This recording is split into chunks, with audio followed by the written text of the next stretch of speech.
Hey dreamers, welcome to Dan Jones' Sleep Stories. It's time to wrap yourself up in a safe, cozy blanket of dreams as you close your eyes and relax asleep into slumberland while listening to this calming tale where you sleep fast, sleep well, and sleep all night.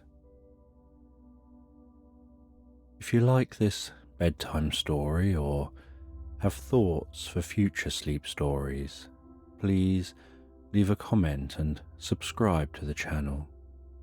You can also support the channel on Patreon, where you'll find audio voice-only versions of my sleep stories. Thank you for your continued support. And before the story begins, imagine that you're being told this sleep story to the relaxing backdrop of rain outside. Just take a moment to allow yourself to get comfortable and close your eyes. And as you drift deeply and soundly asleep, I don't know whether you'll drift deeper asleep to the sound of my voice or to the spaces between my words. And with your eyes closed, you can begin to have a sense of relaxing your mind and body as I count down from 20 to 1. Becoming deeper absorbed in the experience with each number. From 20, beginning to focus on the top of your head, noticing what your head is resting on, how it's supported gently in place, the comfort in and around your head as it rests there. 19. Having a sense of the muscles around your scalp and the back of your head softening and relaxing deeper and deeper, drawing in peace and comfort with each breath that you take, before moving your awareness around your face. 18. Focusing on what it's like for that relaxation to spread around your face, your ears and your cheeks. Having the muscles in these areas soften and relax. 17. Relaxing the muscles around your eyes and across your forehead, while the muscles around the side of your head and over the top of your head begin to relax deeper and deeper. 16. Noticing how you can pay attention to fading tension, or perhaps find that tension dissolves without paying it any attention at all. 15. And you can continue to allow that relaxation to spread down around your mouth, relaxing your lips and your jaw, relaxing the muscles around the side of your neck, around to the back of your neck and around your throat. 14. And as your jaw relaxes and hangs slightly loose, limp and comfortable, that relaxation can continue to move down to your shoulders and your upper back. 13.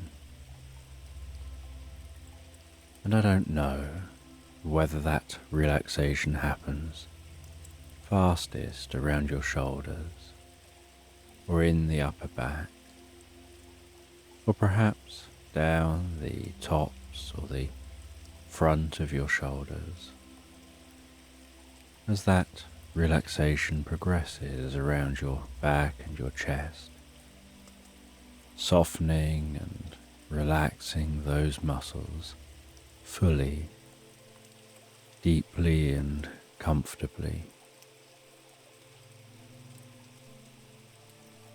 12. And as those muscles soften and relax while you rest there, that relaxation can begin to spread down the arms to the hands, all the way down to the fingertips. 11. And I don't know which arm will relax fully fastest, whether it'll be the left arm or the right arm, or whether the arms will relax at the same rate and speed as each other. 10. And as that relaxation continues through those arms, it can flow down through your stomach, your sides and lower back, all the way down to your bottom, before extending deeply down through your legs to the tips of your toes. 9.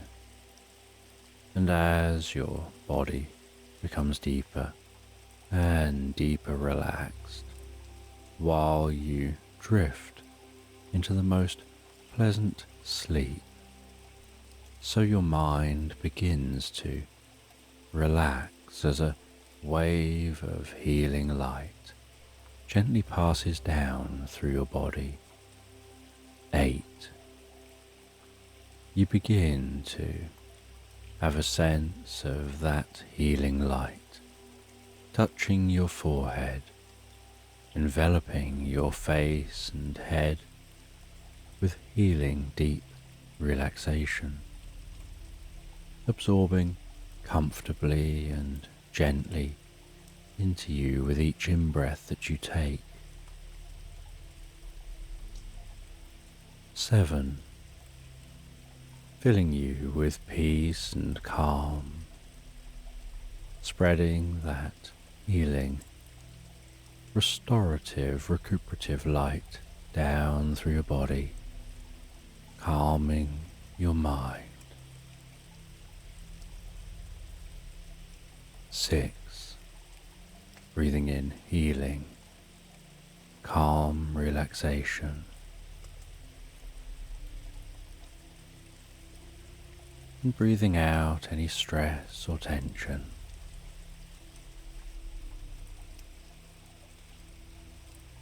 5.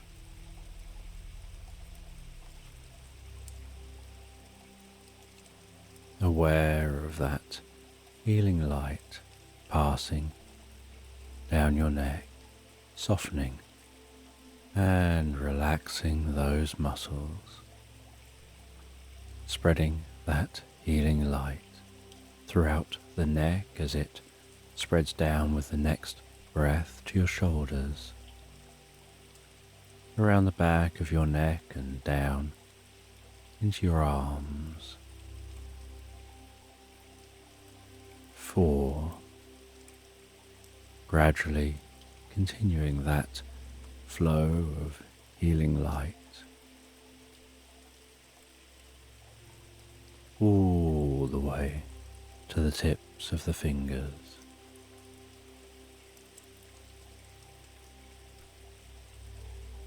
3.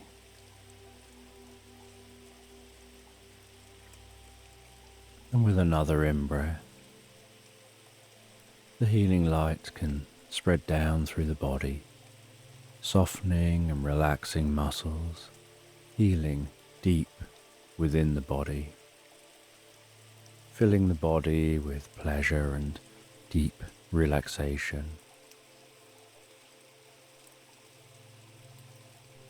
2. As the light journeys down around your stomach, your lower back and sides, into your buttocks and all the way down to the soles of your feet, perhaps noticing your whole mind and body filling with a deep sense of peace and calm.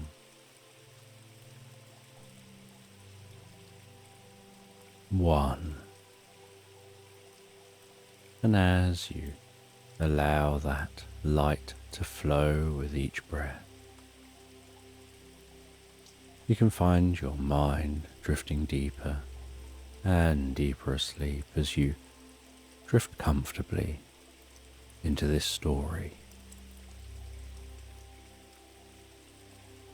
In this bedtime story, the air is cool, settling the warmth of the day as twilight descends upon the kingdom. The forest, in the final breath of autumn, is hushed but alive. Golden leaves carpet the ground, soft under paw and hoof, while others still cling to branches, catching the last threads of light. The evening breeze stirs them gently, the sound like soft murmurs through the ancient trees. Overhead, the sky deepens from amber into a deep indigo, as though the world is slipping ever so gently into a dream. Beneath a towering oak that stands as an ancient guardian in the centre of the forest, 4 figures gather, each from a different corner of the kingdom. Holly the Hare sits with quiet grace, her long ears perked, listening to the rustling leaves as though they might whisper secrets of long-forgotten times. Her fur, pale as dawn's first light, catches the last glow of the evening sky. Bramwell the Badger, solid and sturdy, leans against the oak's rough trunk, his thick paws digging gently into the earth as if drawing strength from the roots that stretch far below. On a low-hanging branch perches Rowan the Raven, his dark feathers gleaming in the twilight, his sharp eyes glinting with unspoken thoughts. Then there's Fern the Fox, pacing lightly across the mossy ground, her fiery coat a flicker of movement in the fading light, her sharp nose twitching as she absorbs the scents of the forest. They've come from different lands, each bearing the weight of their own community's suffering. The evil king, with his insatiable thirst for wealth, has drained the towns and villages dry. Markets that once thrived now lie in ruin, the streets echoing with the heavy footfalls of mercenaries rather than the cheerful chatter of traders. Laughter, once a hallmark of village life, has long since been replaced by the fearful clank of soldiers' armour. The kingdom is suffocating under the weight of tyranny, and each of these animals has witnessed their homes fall to ruin, their neighbours struggling under the cruel hand of a king who values nothing but gold. "I've heard rumours," Holly begins, her voice soft but charged with quiet determination. Her bright eyes scan the faces of her companions. "They say beneath the king's castle lies a vault filled with gold. The same gold he uses to pay the mercenaries, the ones who enforce his rule." The group listens in silence, the weight of her words settling over them like a soft blanket. There's a pause, heavy with unspoken thoughts as they let the enormity of her plan sink in. If we destroy the vault, Holly continues, her voice firmer now, if we collapse his wealth, his power will crumble, the mercenaries will leave, and he'll be left with nothing, no gold, no army. Bramwell shifts, his deep voice rumbling in the quiet. It sounds like a dream, Holly, but dreams, they're fragile things. A dream can be fragile, Holly agrees, her gaze steady, but it can also be powerful. On Bonfire Night, while the kingdom celebrates, while the fires burn bright, we can move unseen. We can use the night to strike a blow that will shake the very ground he stands on. Rowan tilts his head, his beady eyes narrowing in thought. It's risky, he croaks, his voice rasping like dry leaves caught in the wind. But the king is most vulnerable when he believes himself untouchable. He'll be too preoccupied with his own celebrations. Fern, who's been pacing with restless energy, finally stops. She looks at each of them in turn, her sharp eyes glinting with a spark of something dangerous, something hopeful. If we're going to do this, she says, her tail swishing behind her, we need to make sure it's done right. We'll only get one chance. Holly nods, feeling the resolve within the group solidify. We'll move carefully under the cover of the bonfire's glow, and when we strike, it'll be the beginning of something new. The ancient oak looms above them, its branches creaking in the cooling air as if in agreement, as though the forest itself understands the gravity of what's to come. The last golden light of twilight fades into the deeper shades of night, and with it, a sense of purpose settles over the group. The night is coming, and with it, the promise of change. The village square is alive with the warm glow of bonfires, their flames licking the sky like lazy flickering tongues.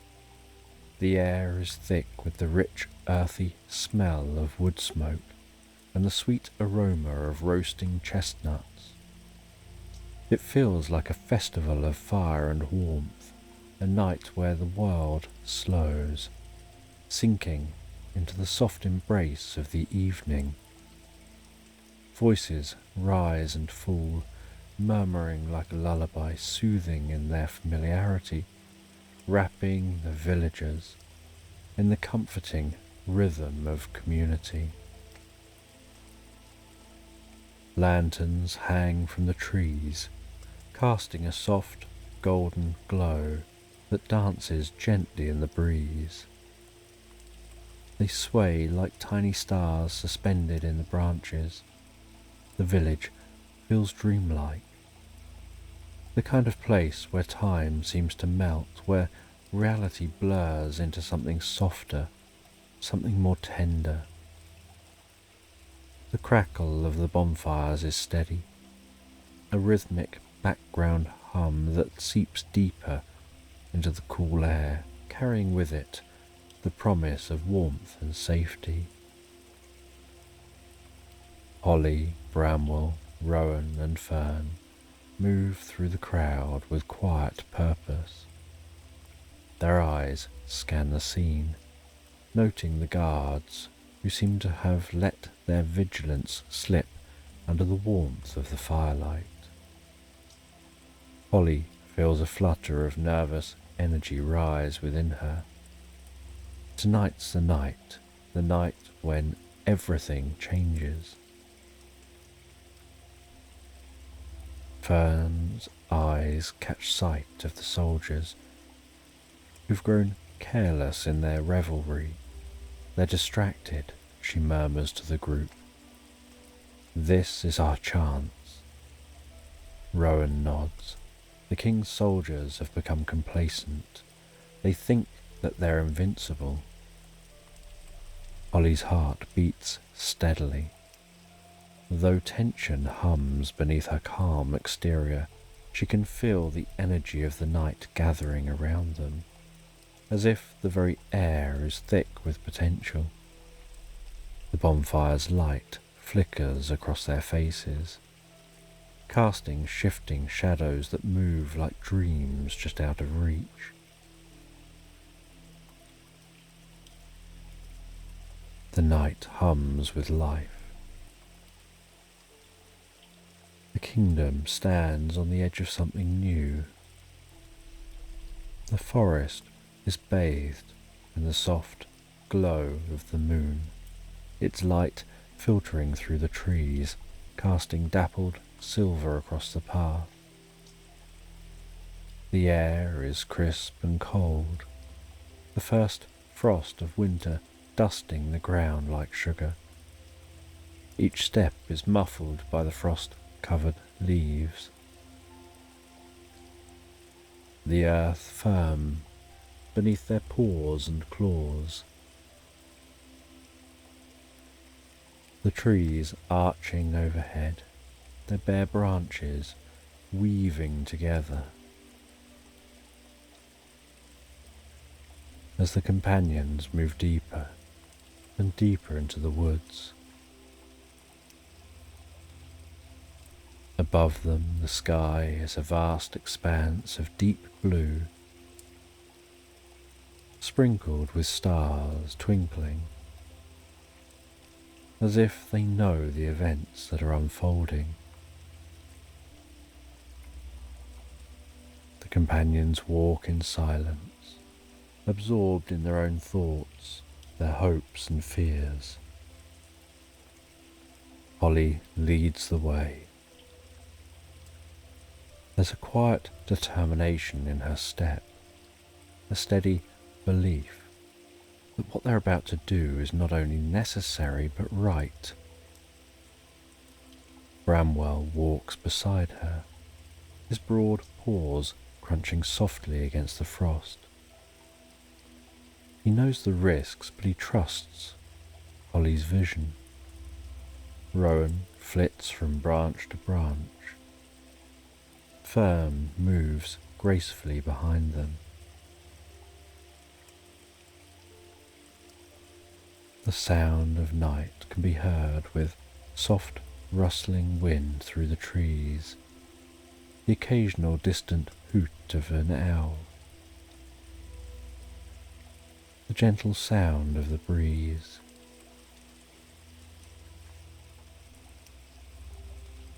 Eventually, after some time walking, they encounter the guardian owl, her feathers dark as midnight, with silver streaks that seem to gleam and glisten in the moonlight.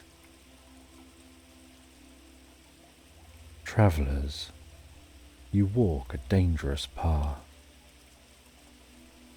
Holly steps forward. We know, but it's the path we must take.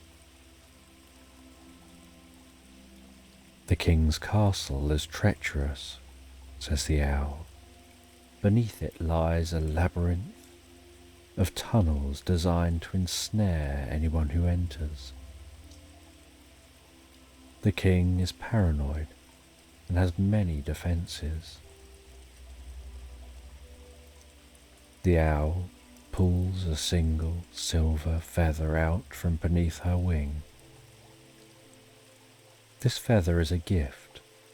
It'll bring you clarity when you feel lost, and courage when doubt creeps in.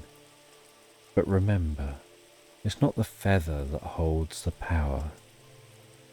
It's your belief, your dreams, that will guide you through your darkest hour. Holly takes the feather, thanks the owl, and they continue on their journey. As they approach the edge of the forest, so they can notice the meadow beyond, and standing tall in the meadow, off in the distance, they can see the silhouette of the castle rising against the dark sky. Its spires seeming to almost pierce the heavens like jagged teeth. The stone walls cold and grey, looming ominously. Off in the distance behind them, and glows from other villages, are evidence of the bonfires burning, flickering in the distance.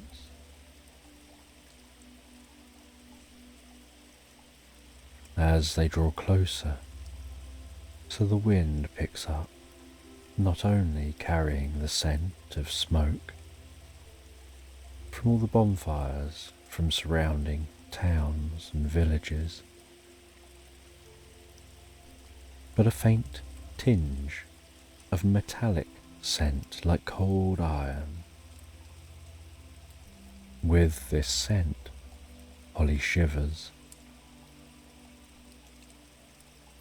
Bramwell breaks the silence. We're walking into the lion's den. Holly glances at him. Keep calm. We've come too far to turn back now. We need to do this for the better of all these people, of all these villages and towns.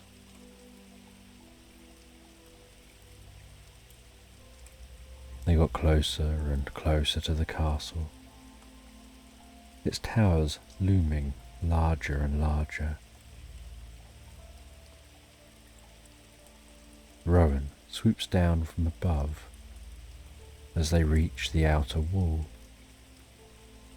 He tells the others that the side gate is currently unguarded, with Rowan leading the way. They dash around that side gate and slip through the gate, their bodies pressed firmly against the cold stone as they move silently through the shadows. The air inside the castle grounds is thick and heavy, the silence almost suffocating. The scent of damp stone and iron fills the air. The group move quietly, heading deeper and deeper into the heart of the king's fortress. Acting like mere shadows in the night, slipping unnoticed through the darkened corridors,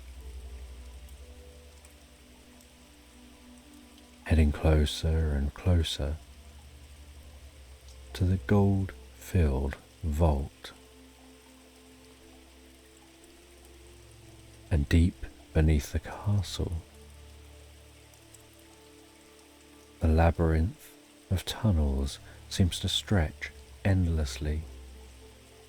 The walls here slick with moss and damp, the stone gleaming faintly in the dim light of Holly's lantern, their footsteps echoing softly through the passageways.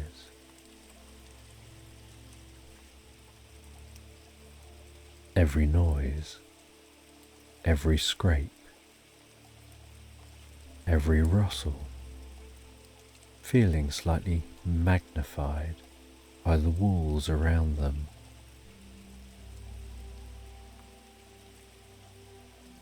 Fern scans the shadows as they move deeper and deeper, her senses on high alert. Bramwell brings up the rear. They continue on through this labyrinth of tunnels, and as they continue, the air grows colder.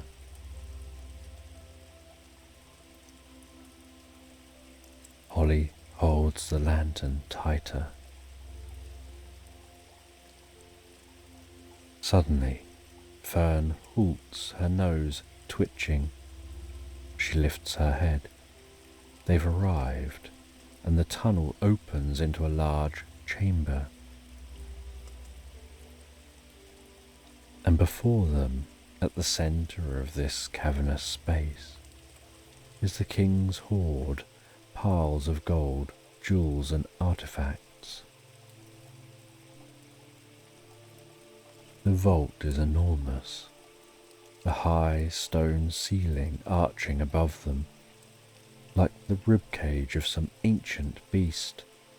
The gold glimmers softly in the dim light, casting a warm glow that makes the space feel strangely alive. Holly steps forward, her heart pounding in her chest as she pulls a device from her satchel. It's small, delicate, no larger than her paw. Its gears and cogs humming softly with power. She kneels beside a pile of gold, setting the device carefully on the shimmering coins. Holly adjusts the tiny levers and dials with precise movements. The device begins to hum louder.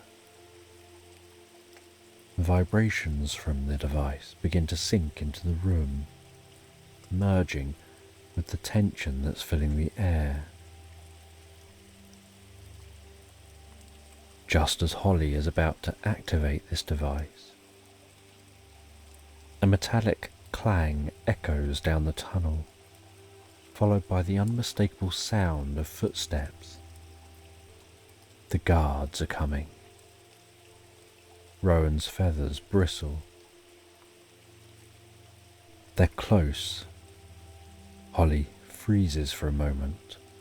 The device is almost ready, but they need to act quickly. She glances at Fern. Bramwell's jaw tightens. "We don't have much time," Holly whispers. She turns the final dial. The device clicks softly. The hum grows louder before settling into a steady rhythm. It's ready. The sound of the footsteps grows louder. The metallic clang of armour rings through the tunnels. "We need to move now," Holly says. Fern is already ahead, darting towards the side tunnel that branches off from the vault. "This way," she calls. The others follow quickly, their steps light and silent as they disappear into the shadows, leaving the vault behind. As they slip deeper and deeper into the labyrinth, the device hums quietly in the vault, its presence barely noticeable among the piles of gold. Soon its power will be unleashed, and the king's wealth will be no more. The group races through the tunnels, the sounds of the guards fading behind them. The tunnels twist and turn in endless directions.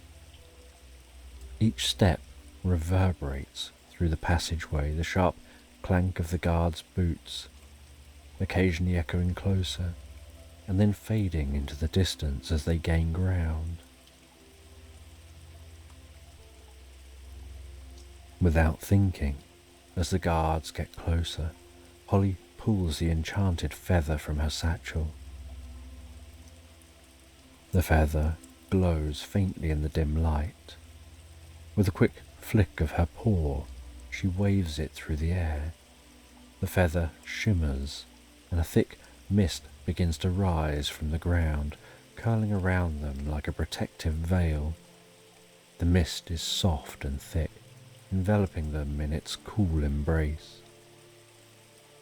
The shouts of the guards fades to the most distant muffled echoes,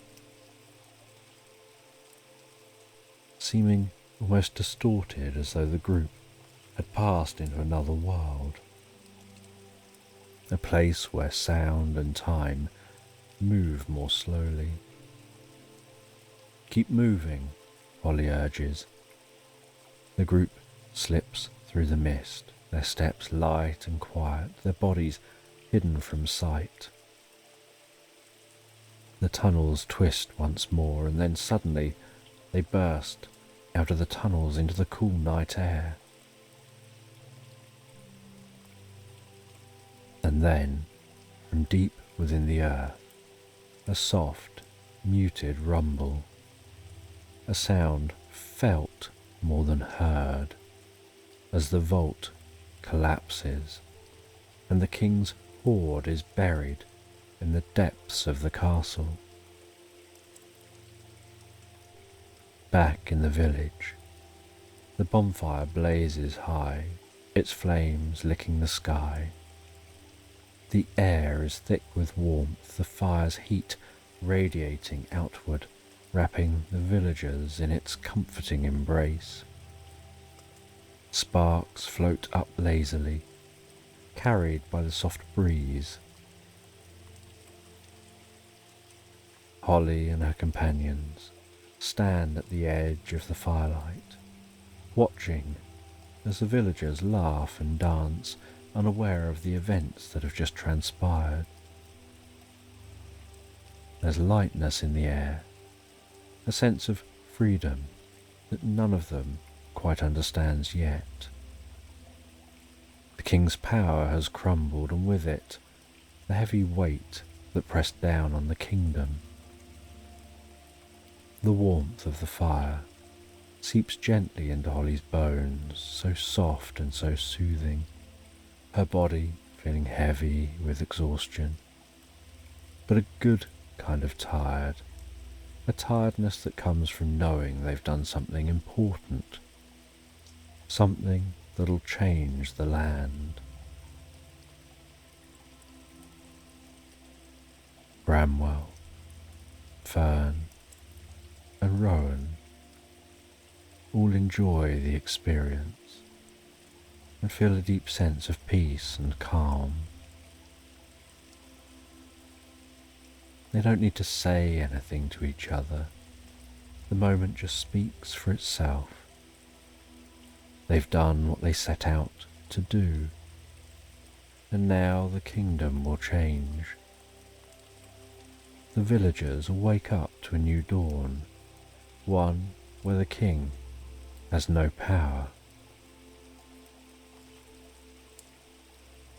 The next day, the king's court is silent. Once the heart of power and wealth, the grand hall now stands empty, its stone floors cold and bare. King sits slumped on the throne, his form hunched and weary. His richly embroidered robes hang heavily from his shoulders. His crown sits lopsided on his head. His mercenaries have deserted him, their loyalty bought with riches that no longer exist. The vault, the heart of his empire, is gone, buried beneath the castle, destroyed by the very animals who now stand in judgment before him. Holly stands at the front of the crowd, her heart light despite the gravity of this moment. Bramwell watches quietly, Rowan perching on a nearby railing. Fern gazing at what's going on. The animals of the kingdom unite and take action. Each community votes to send 2 representatives who form a new parliament. They stand in a circle around the king's throne, their voices low as they decide his fate. The decision is made without any cruelty or malice, that the king will be exiled. With no power, he'll be reduced to nothing more than a distant memory. He can live out his days far from the kingdom. The forest clearing is bathed in the soft light of a new dawn, the first rays of sunlight filtering through the trees. Holly, Bramwell, Rowan and Fern gather beneath the oak, just as they did at the start of their journey. The kingdom, which was once oppressed, is now united. A new era has begun, one built on cooperation, compassion and hope. And they stand there, watching the morning sun, feeling a deep, peaceful, pleasant feeling wash over them, of deep relaxation and harmony, and love for their land, and curiosity about the future. They expect the kingdom to thrive, the people to prosper, and the land to know peace.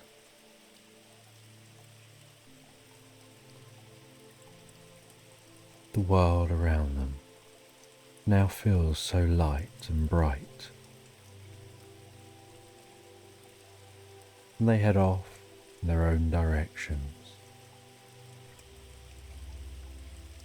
And Holly heads home to bed as the day draws to an end, and feeling a sense of achievement, and feeling like she's falling asleep to wake to a new day, to a new world, to a brighter future. She sleeps better than she slept for many years as she drifts and floats, so peacefully, so relaxed, asleep into slumberland. And on a crisp autumn evening, the air is clear and still, as though the world is taking a deep, quiet breath. Finn, a young fox with fur the colour of burnt umber, sits by his window, gazing out at the sleepy landscape beyond. The trees are shedding their leaves, and the sky is painted with hues of deep violet and indigo, as if dusk itself is curling up to rest. The candle-lit lantern sways ever so slightly on his windowsill, casting a soft, gentle, flickering glow that dances along the wooden floor. As Finn watches the last golden rays of sun disappear behind the hills, a faint stirring in the air draws his attention. The breeze is gentle, like a sigh carried on the wind, and it brings with it the scent of damp earth and distant bonfires. There's a peculiar stillness in the night, something almost expectant, as though the world is waiting for something to happen. His ears perk up, curiosity stirring inside him, like a leaf caught in a breeze. Outside his window, beneath the lantern's warm glow, something flutters. At first, it seems like a stray leaf caught in the gentle current of air, but then Finn notices it. A slip of parchment, delicate and worn, its edges curling slightly as if it has travelled through time itself. He opens the window, letting the cool night air brush against his fur, and reaches for the paper. It feels weightless in his paw, as though it might drift away at any moment. The parchment is old, perhaps even ancient, and the ink upon it shimmers faintly in the lantern's light, as if the words themselves are alive.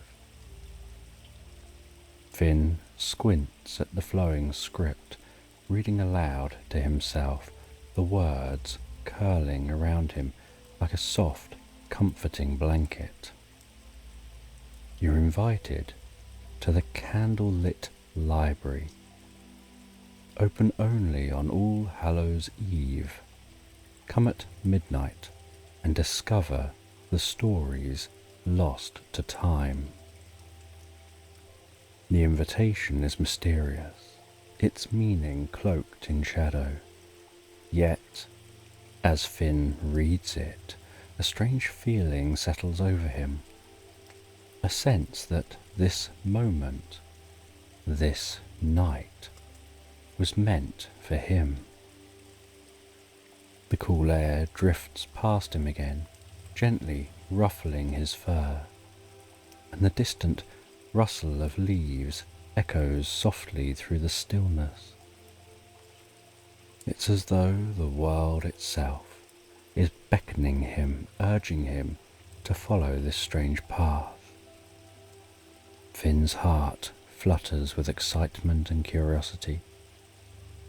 He's always loved stories, the way they weave worlds out of nothing and carry him far away from the familiar. But there's something more here, something deeper, pulling him in like the gentle tide of a quiet sea. The candle flickers once, twice, casting long shadows across the room, before settling into a steady glow.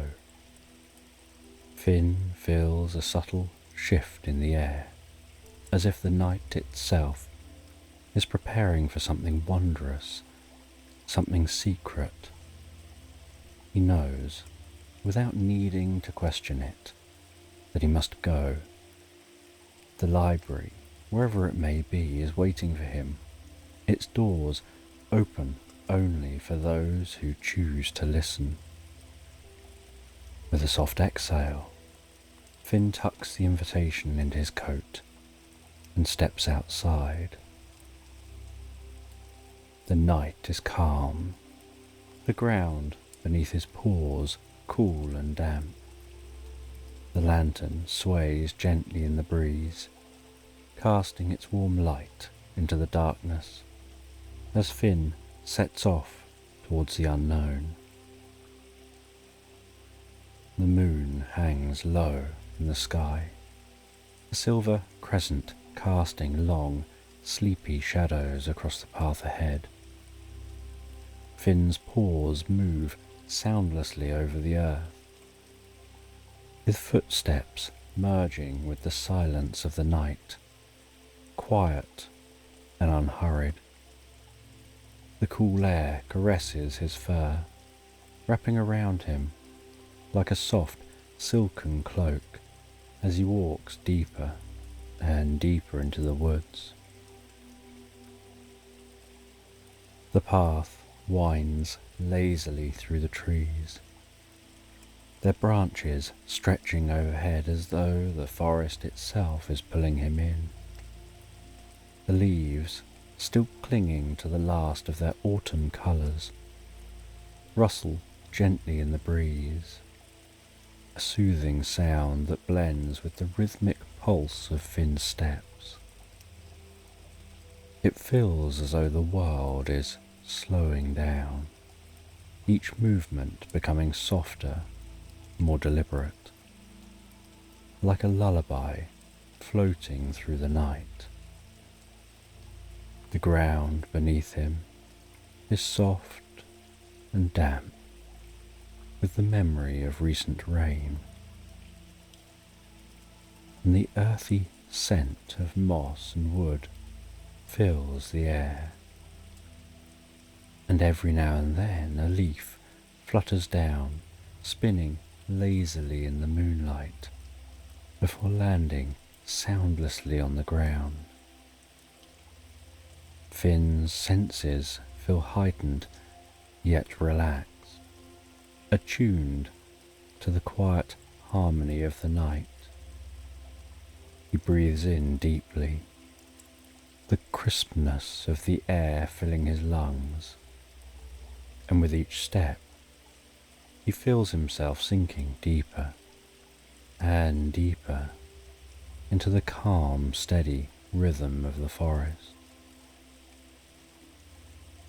The trees, tall and ancient, sway so gently in the night breeze, their branches creaking softly, as if they're sharing their secrets with the stars.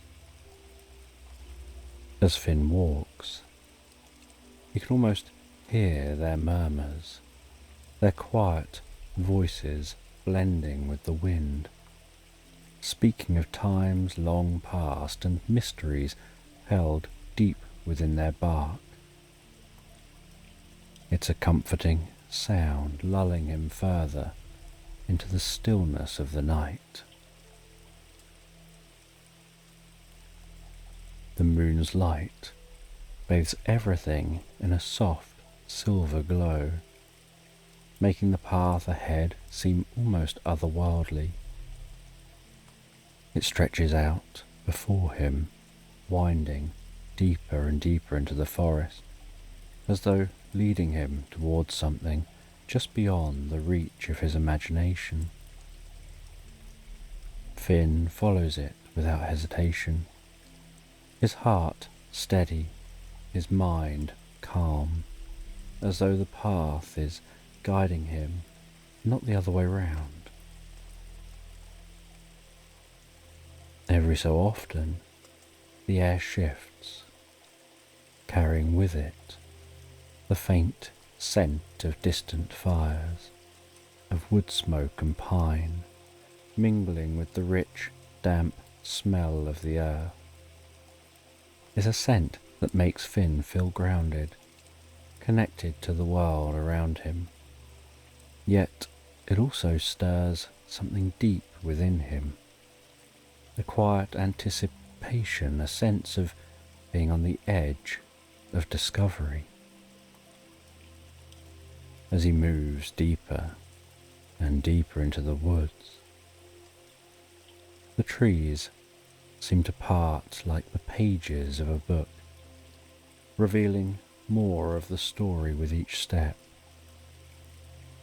The path winds onwards, inviting him to relax further into its rhythm, to let go of any lingering thoughts or worries. Finn breathes deeply, allowing the tranquility of the night to settle over him like a soft, warm blanket. His pace slows, his mind quiets,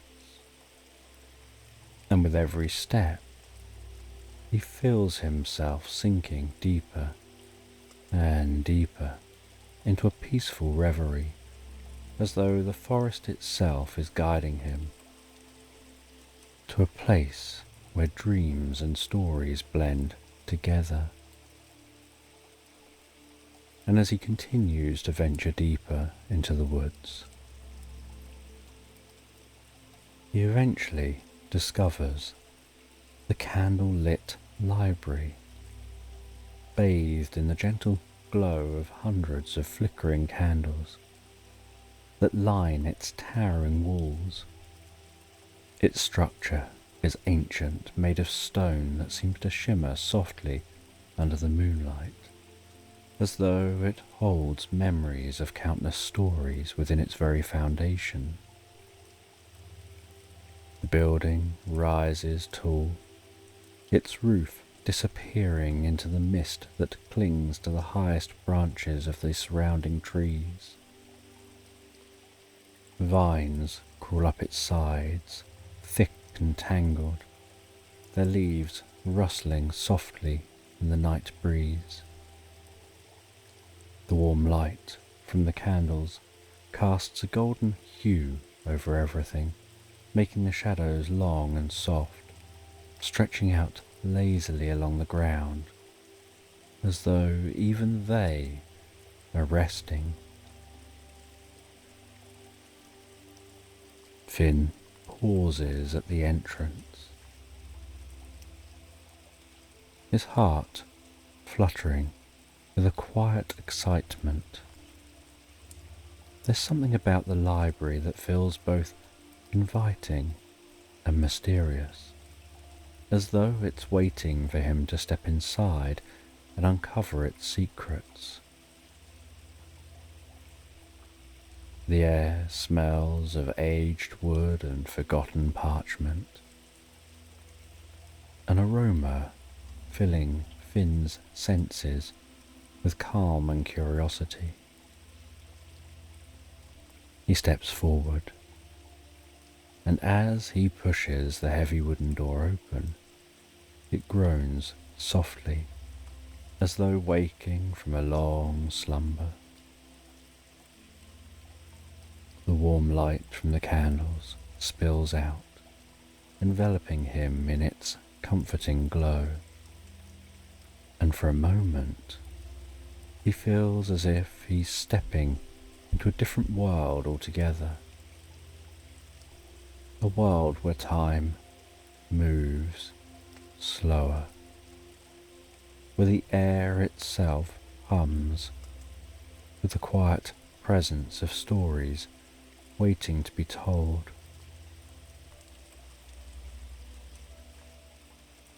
Inside, the library is vast, far larger than it had appeared from the outside. Shelves upon shelves of books spiral upward, vanishing into the dim light above. The ceiling, high and arched, is adorned with soft, glowing lanterns, swaying gently, casting a rhythmic pattern of light and shadow over the room. The floorboards beneath Finn's paws creak softly. The sounds of pages being turned, echoing from the shelves. And everywhere there's a sense of calm.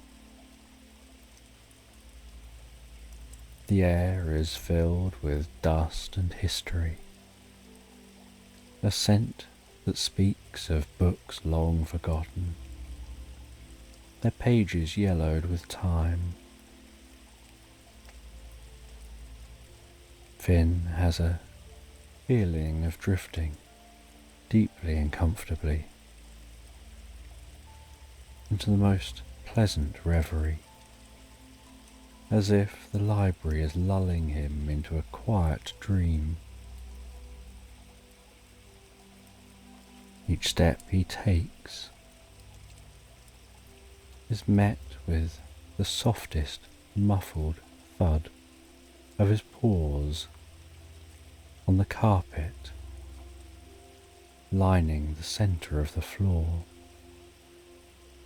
guiding him deeper and deeper into the heart of the library. And the books here are old.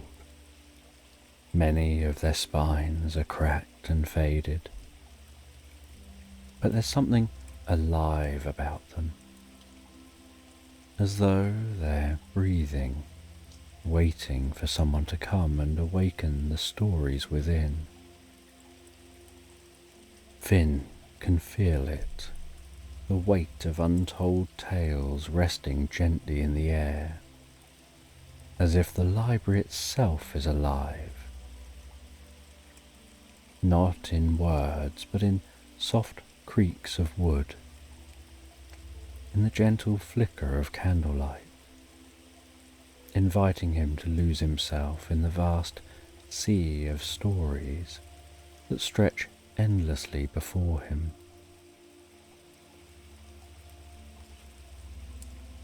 There's a warmth here, a quiet comfort that fills Finn with a sense of belonging, as though this place has been waiting for him patiently for years. He moves deeper and deeper into the library, his steps slow and deliberate. And as he walks, he can feel the stories, their presence all around him. The stillness is so complete that it almost feels as if the world outside has disappeared entirely.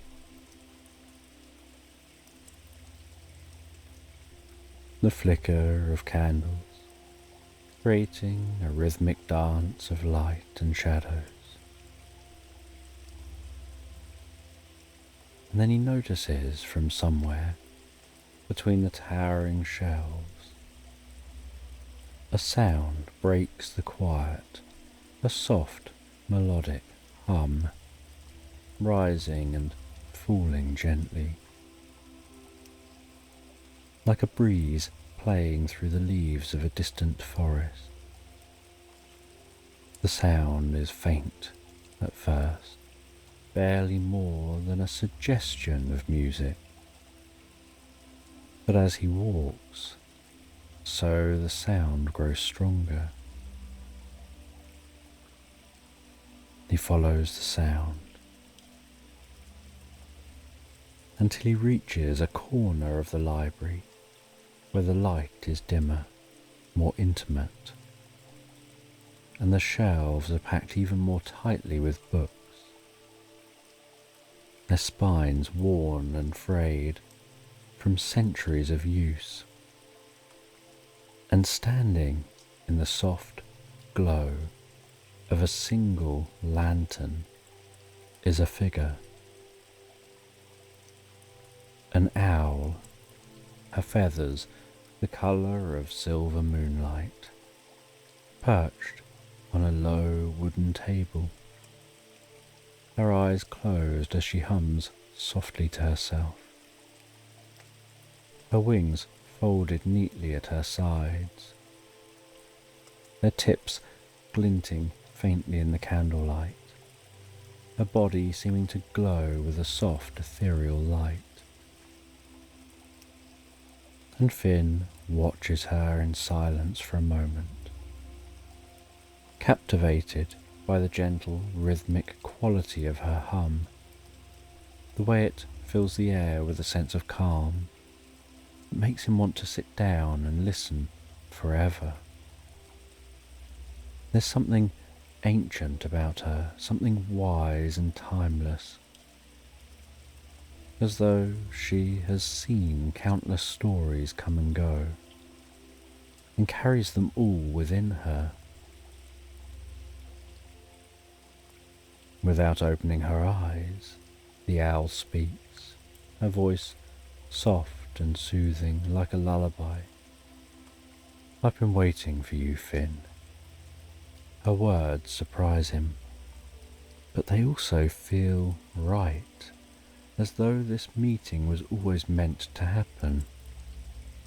"You know my name?" Finn asks, stepping closer, his voice quiet in the stillness of the library. The owl slowly opens her eyes. They glow with a soft, golden light, reflecting the flickering flames of the candles around them.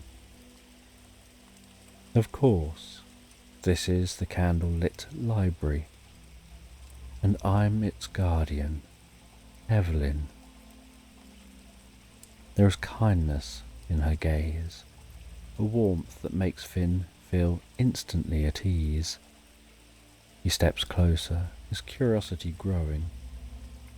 The library. It's unlike anything I've ever seen. It feels alive. Evelyn smiles gently, her feathers ruffling slightly. It is alive in its own way. Every story here holds a piece of life, a fragment of a world once imagined. And this library, it's been waiting for someone to complete a story that was left unfinished long ago. Finn's heart skips a beat. An unfinished story. Evelyn nods slowly, her gaze never leaving his. Yes, a story that was never completed and without an ending. The balance of the library has been disturbed. The story is trapped, suspended in time, waiting for someone like you to bring it to its conclusion. Finn feels a deep sense of purpose stirring within him, a quiet but powerful urge to help. How do I finish it?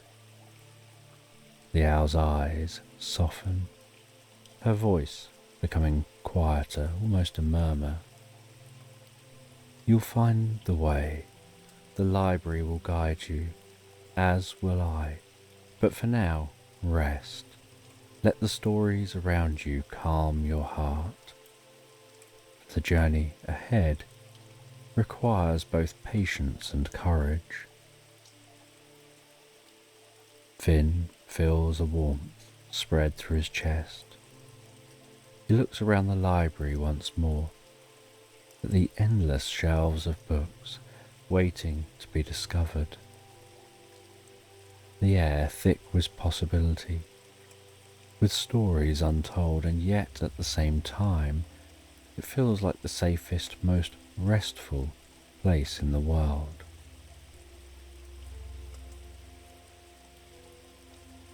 The shelves around them seem to stretch endlessly, a forest of towering bookcases filled with volumes untouched for centuries.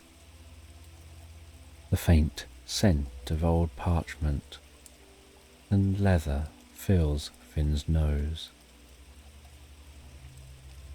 As they walk, the soft glow of the candles create long, fluid shadows dancing along the floor, seeming to match the rhythm of Finn's own steps.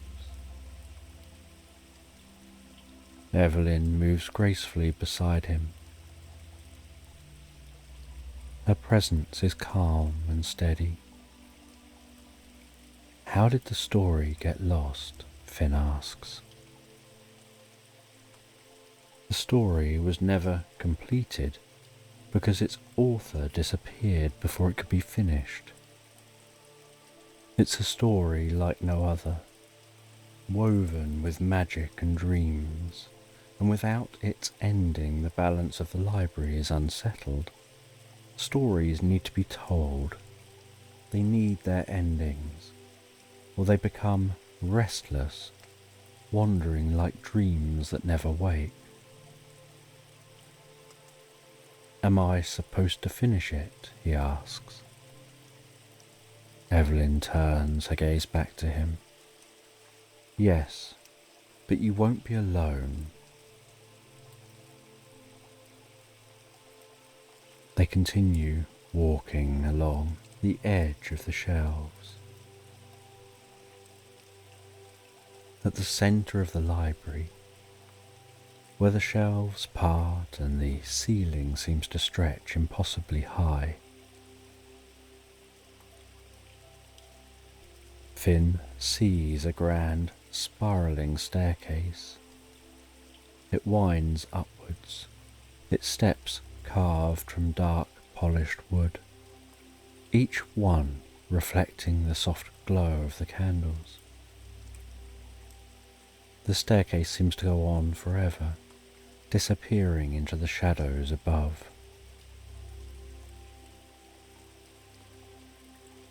Evelyn and Finn begin to ascend the staircase. As they ascend, the air grows softer, warmer.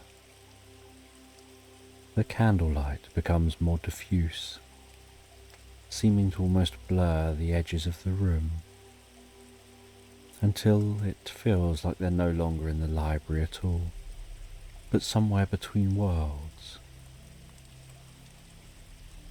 in a place where the boundary between dreams and reality has softened.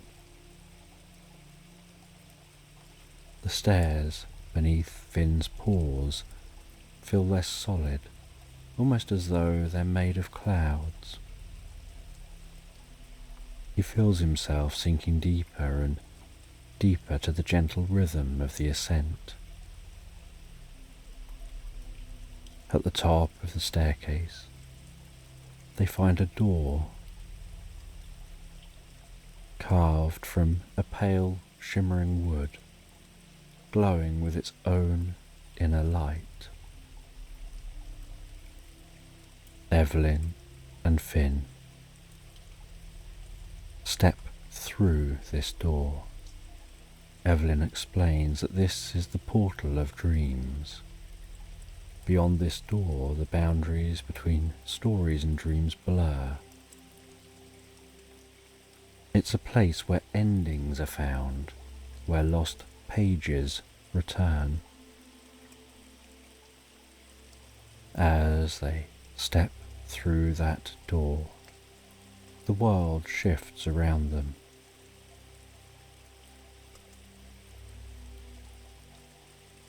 Finn notices that his steps feel more like walking on silk than soil.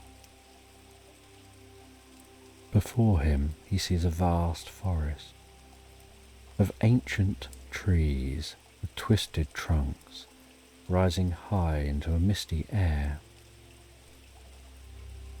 Each tree is a guardian of untold stories.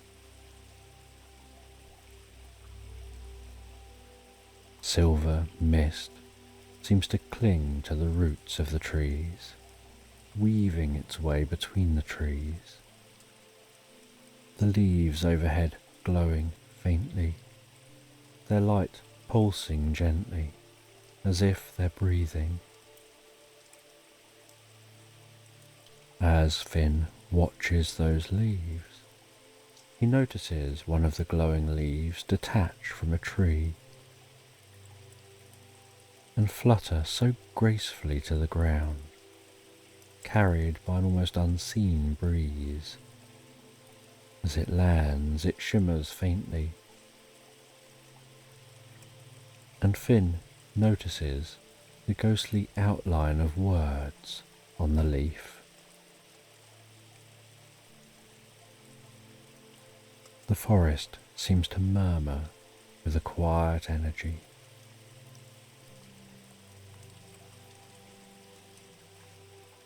Finn finds his ears catch snippets of stories, fragments of memories, half-finished thoughts, all carried on the mist like echoes of something once known. Each step he takes sinks him deeper and deeper into the experience. He finds his body relaxing more, his muscles unwinding, absorbed in the dreamlike atmosphere.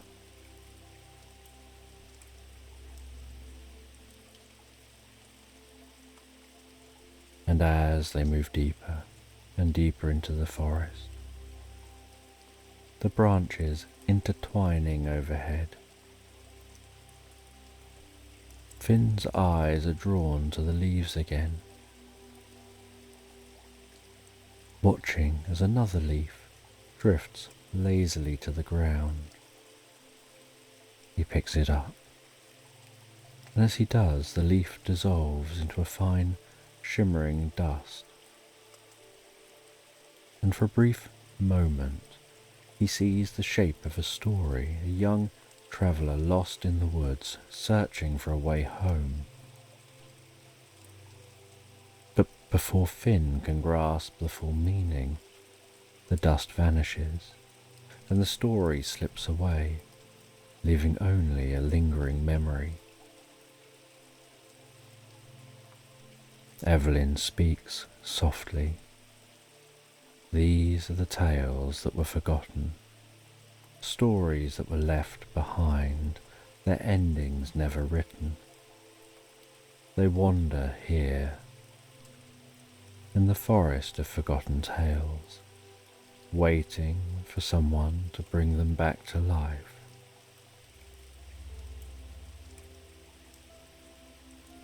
After what feels like hours,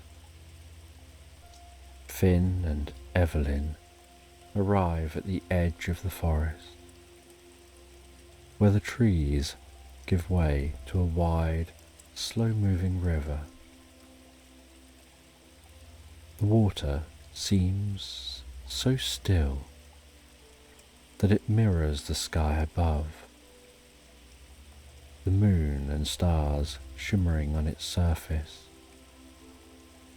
The river stretches out before them, silent and calm. The air is different by the river, carrying a gentle cool breeze, tickling through Finn's fur. The ground beneath his paws is now cool and damp with the moisture of the river.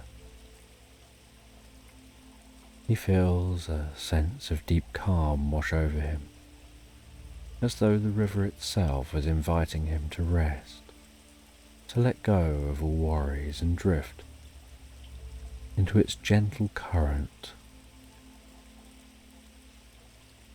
This is the river of reverie, Evelyn says. It holds the flow of stories that never end, a continuous current of thoughts and dreams that drift without conclusion. You must cross the river, but do so with an open heart, allowing your thoughts to drift freely like the water. Finn gazes at the river, its surface reflecting the sky. He feels a gentle pull of the water, not a physical force, but a quiet invitation asking him to let go, relax, and trust the flow of the river.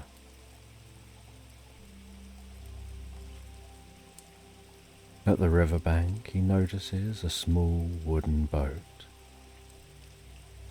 He steps into the boat, his movements slow and deliberate,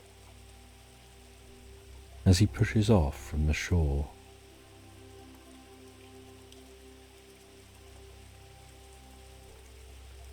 And the boat moves slowly, almost imperceptibly. The river is so still. The boat rocks so gently, lulling him deeper and deeper into relaxation.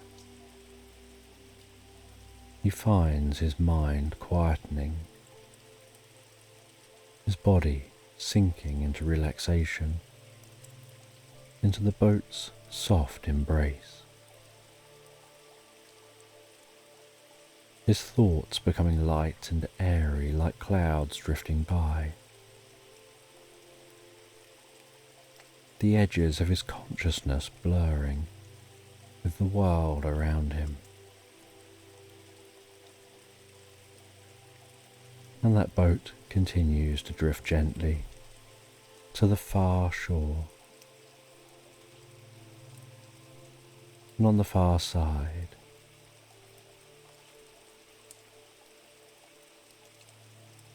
he continues to search.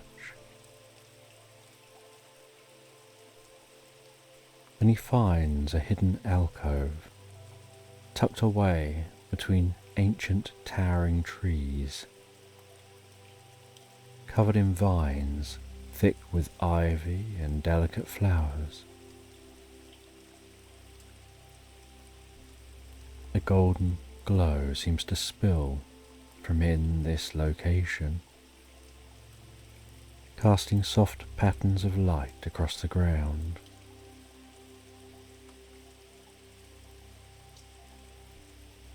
The space seems so intimate, lit with a soft golden glow. And in the centre of this space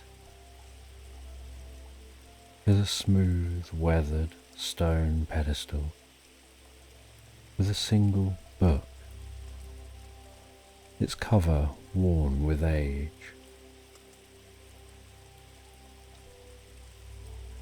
The book seems to hum with a faint, ancient power, as if it's been waiting here for centuries.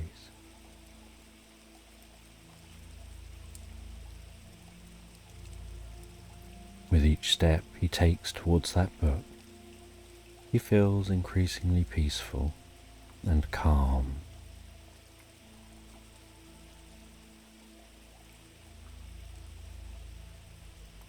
And the second he touches the book, he feels an instant connection, a gentle warmth spreading through him, as though the book recognizes him and welcomes him. He carefully opens the book, begins to turn the pages, and while he turns the pages, he can feel the lost words.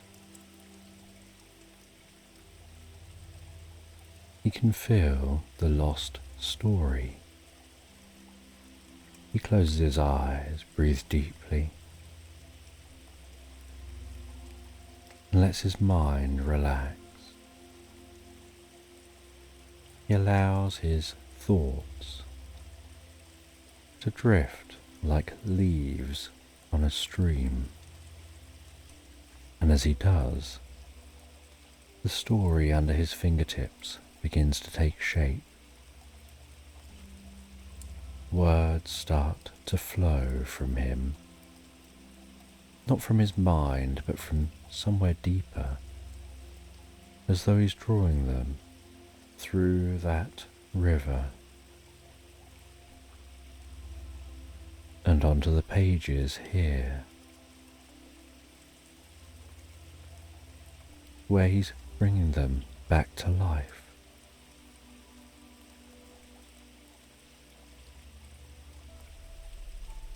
And the pages begin to fill with the missing writing.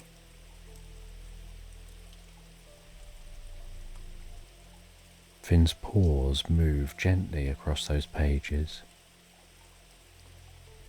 but the story itself is guiding his paws and writing itself under his paws. He doesn't rush, takes his time. He lets each word, each sentence fall into place, like the pieces of a puzzle finding their home, until the story is complete and the last page is filled, and he feels a deep sense of peace settle over him and closes the book and heads out of this alcove, meets back up with Evelyn, and heads back to the candle-lit library.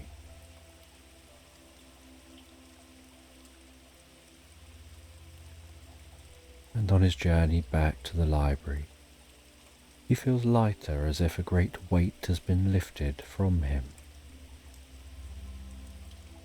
He feels a deeper sense of inner peace and calm, of understanding of the world around him, of the stories people tell and live by,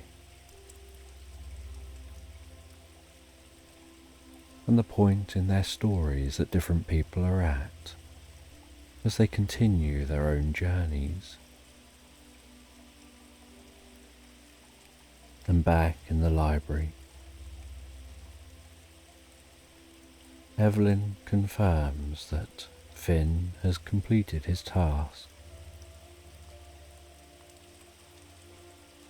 that completing the story has restored balance to the library. The lost voices have found their way home. There is no longer a ghost hanging over the library. The stories are now complete.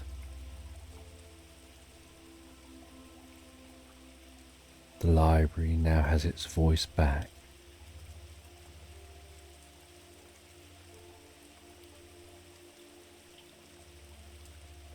Evelyn thanks Finn for his help before beginning to shimmer until she's more light than owl. "I'll leave you now," she says.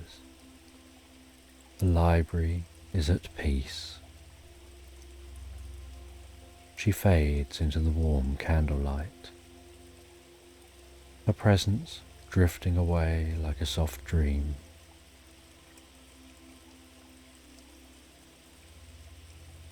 Finn leaves the library,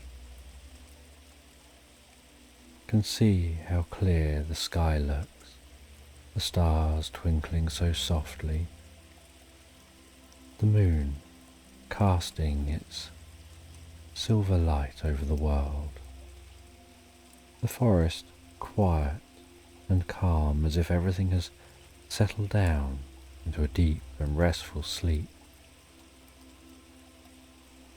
He finds his way back home, settles down at home before going to bed, where he drifts and floats so peacefully, so relaxed asleep, into slumberland.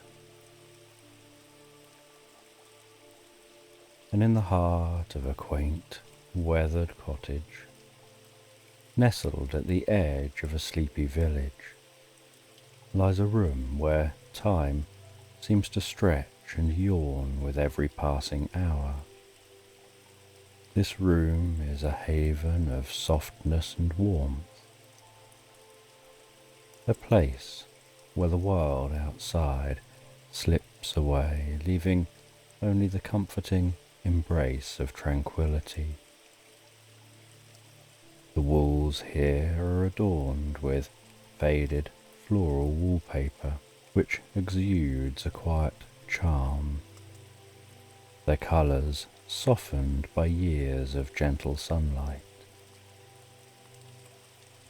Every corner of the room speaks of comfort, from the plump, overstuffed cushions that spill across the floor like contented cats, to the well-worn blankets that drape lazily over the arm of an old rocking chair, inviting anyone to settle in and rest. And in the centre of this room, bathed in the golden glow of the late afternoon sun, lies Whiskers, the large, fluffy cat, his fur a luxurious mix of cream and caramel, each strand catching the light and gleaming as if woven from spun silk. Whiskers is a master of relaxation, a creature who has perfected the art of doing nothing with grace and elegance. He sprawled across his favourite cushion, a plush, deep blue pillow that has moulded itself perfectly to the contours of his body over the years. The cushion sits by the window, where the sunlight pours in like warm honey, pooling around Whiskers and creating a cocoon of warmth that he sinks into with a contented sigh. The room is filled with the scent of fresh lavender, a calming fragrance that drifts in through the open window, mingling with the faint, earthy aroma of the garden outside. The gentle breeze carries with it the soft rustle of leaves and the distant hum of bees busy with their late afternoon tasks.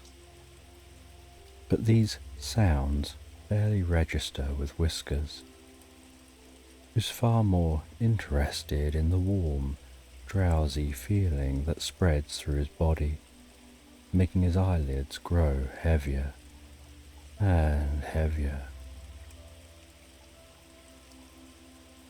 Whiskers stretches lazily, his limbs extending in a slow, languid motion that speaks of utter contentment. His back arches gracefully, and his claws, sharp and white, peek out from their velvety sheaths as he flexes them against the cushion. With a low, rumbling purr, he rolls onto his side, his fur rippling like a field of golden wheat in the gentle breeze. The sun's rays dance across his body, highlighting the subtle variations in colour, from the deep caramel of his back to the creamy white of his belly. He closes his eyes, the world around him blurring into a haze of warmth and light. As he settles deeper into the cushion, the room seems to respond in kind, growing quieter, more peaceful. The ticking of the old clock on the mantel slows to a soothing rhythm, like the steady beat of a heart at rest. The sunlight, warm and soft, seems to sink into Whiskers' fur, melting away any last remnants of wakefulness. His breathing becomes slow and steady, each exhale a sigh of contentment. The soft sounds of the room, the whisper of the breeze, the creak of the floorboards, the distant chirp of a bird outside, all blend together into a lullaby that lulls Whiskers into a state of deep, restful relaxation. The world outside the window begins to blur as Whisker's mind drifts further and further into a dreamlike state.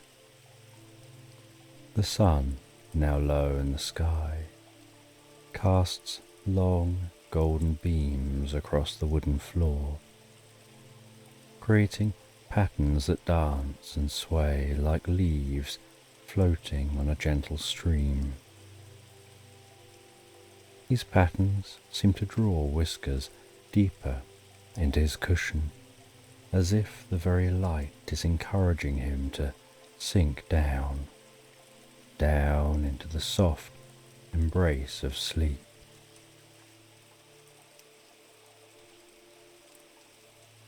His body grows heavier. His eyelids droop lower,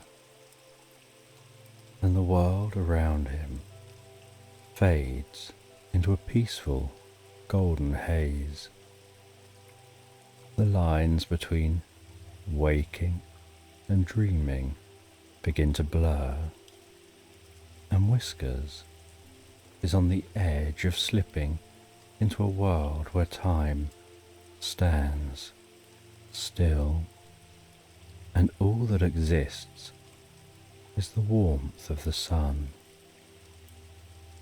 the softness of the cushion, and the soothing rhythm of his own breathing. It's a moment of perfect peace, a pause in the flow of time, when nothing matters but the simple pleasure of being warm, safe, and utterly, blissfully relaxed.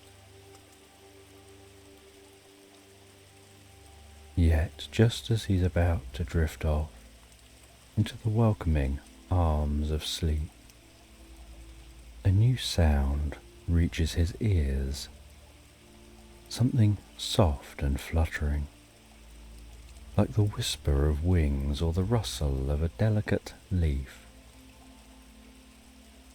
It's a sound that doesn't belong to the usual symphony of the room, a sound that tugs gently at the edge of Whisker's awareness, pulling him back from the brink of sleep and into a state of curious alertness.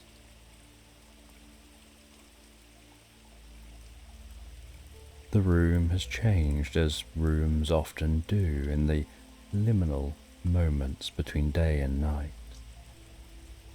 The sun, once a golden presence, has dipped lower, its light shifting from a warm gold to a soft, dusky pink that fills the room with a gentle, otherworldly glow. The long shadows on the floor stretch and dance, moving with the quiet grace of a fading day. The air has cooled, and the scent of lavender is now mingled with the crisp, clean fragrance of the evening. Whiskers stirs, one ear twitching towards the sound that's disrupted his peaceful reverie. His eyelids, so heavy just moments before, lift slowly, revealing eyes of the deepest amber, still glazed with the remnants of sleep. For a moment, he remains still, as if deciding whether this new sound is worth his attention or if he should simply sink back into the cushion and let it pass.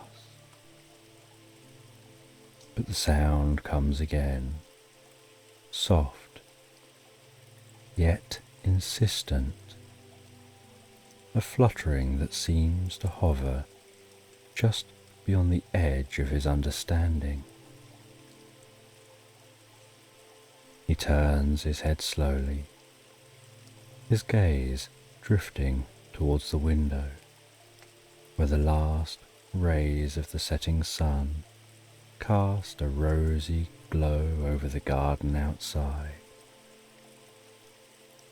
The room around him is a haven of comfort, but something about the world beyond the window now holds a strange allure, a pull that Whiskers hasn't felt in a long time. His usual laziness, so deeply ingrained in his nature, begins to wane, replaced by a flicker of something else, curiosity. Outside the window, something shimmers, a small mysterious light hovering just above the ground like a firefly caught in the twilight. It moves gently, as if beckoning, its soft glow flickering in the growing dusk. The light is unlike anything Whiskers has seen before, not just in its appearance, but in the way it seems to call out to him, to tug at a part of him that has long been dormant. It's a light that stirs something deep within his heart, a whisper of adventure, a promise of something more than the warm, comfortable world he knows. Whiskers blinks, his eyes focusing on the light as it dances before the glass. His curiosity, once a small ember, begins to grow, fanned by the gentle breeze that now drifts in through the open window. The cool air brushes against his fur, sending a small shiver down his spine, a sensation that's both invigorating and oddly soothing.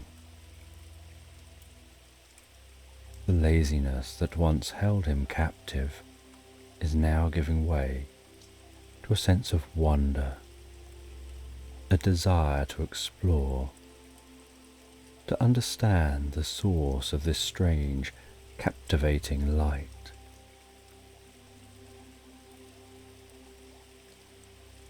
With a soft grunt, Whiskers rises from his cushion, his movements slow and deliberate, as if he's testing the strength of his curiosity against the pull of his usual inertia. His paws touch the wooden floor, the cool surface a stark contrast to the warmth of the cushion. And he stretches once more, his back arching gracefully as he prepares to investigate this new, intriguing presence.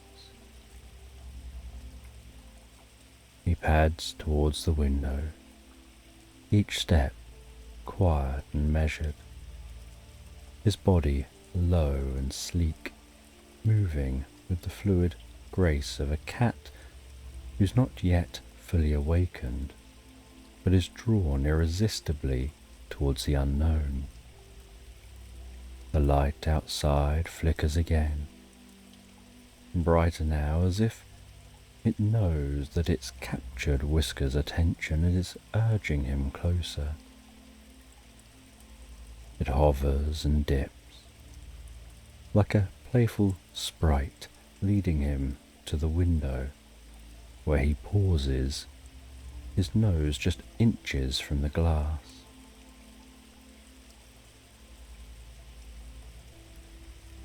Through the window, the garden is a world transformed by the soft light of dusk. The familiar shapes of bushes and flowers are now cast in shadow, their edges blurred and softened, creating a landscape that feels both familiar and strange. The light, this small, shimmering beacon, floats just beyond the window, its glow steady and inviting, casting a gentle illumination over the garden's darkening expanse. Whiskers feels the pull of the light stronger now, a tug that resonates deep within him, stirring a sense of curiosity that he can no longer ignore. He hesitates for just a moment, torn between the comfort of his cushion and the allure of the unknown. But the light is insistent, its glow beckoning him to step out of his familiar world and into the twilight, where mysteries await and dreams are made. With quiet resolve, Whiskers decides to follow the light. He nudges the window open, the cool evening air rushing in to greet him, carrying with it the scents of the garden and the promise of an adventure. The light flickers one last time, as if in approval, and begins to drift away, leading Whiskers out of the room and into the night.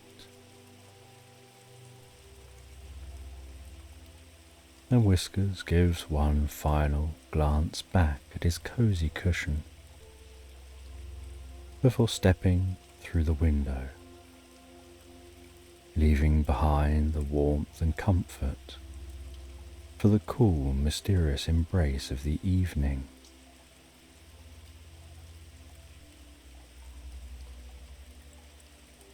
And as the night unfolds, like a velvet curtain as Whiskers steps into the garden, the air is cool and crisp, a refreshing contrast to the lingering warmth of the day.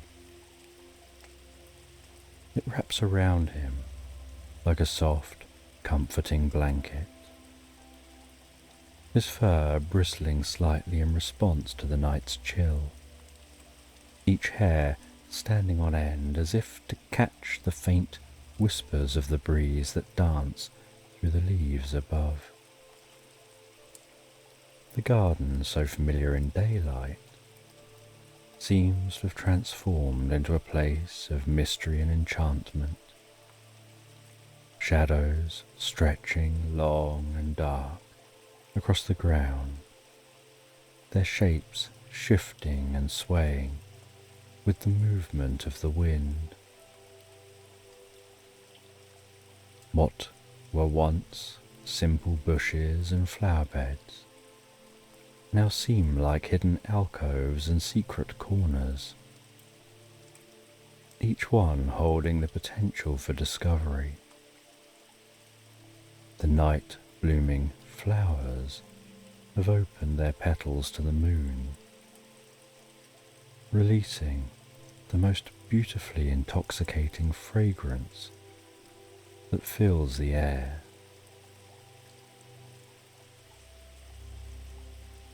A scent that evokes secrets and dreams of places and stories yet to be uncovered.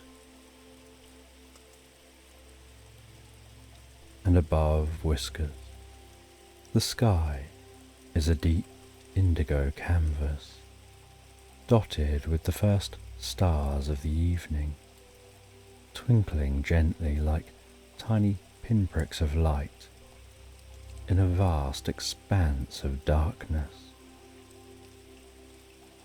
Watching so timelessly over the world below. The moon, a slender crescent, hangs low on the horizon,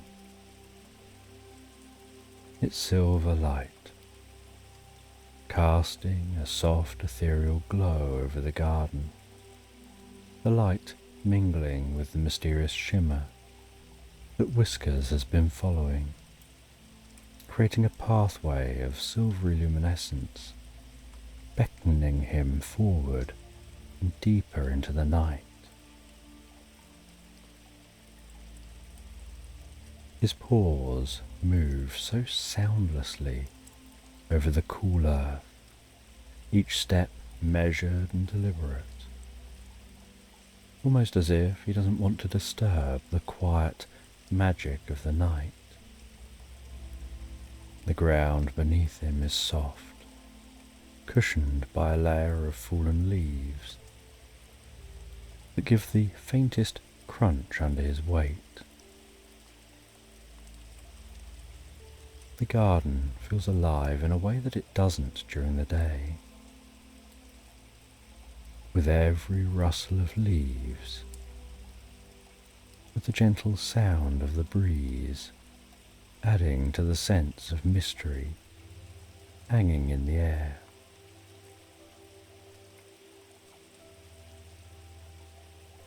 The tree's branches lean over, creating a walkway to follow. Whiskers continues on, finding occasionally that he wants to dance playfully in the shadows as they flicker and twirl.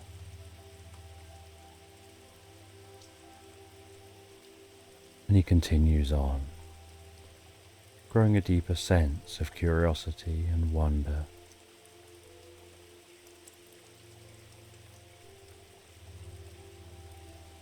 And the light guides him deeper and deeper into the garden,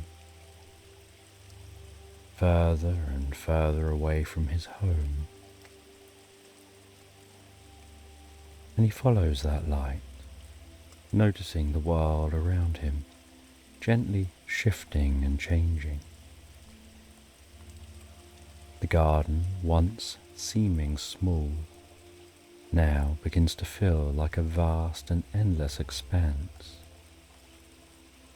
The trees seem to be growing taller, their branches reaching up to the sky like spires of ancient castles. The flowers seem to glow faintly in the moonlight, swaying in time with the rhythm of the breeze. The petals brushing against Whiskers' fur as he passes, leaving a trail of their sweet, sleepy scent in his wake. And the further he goes, the more absorbed he becomes in the world around him. The cool air, the soft sounds, the gentle light, all lulling him deeper into a state of peaceful relaxation. His body moving automatically, his mind drifting further and further into the realm of dreams.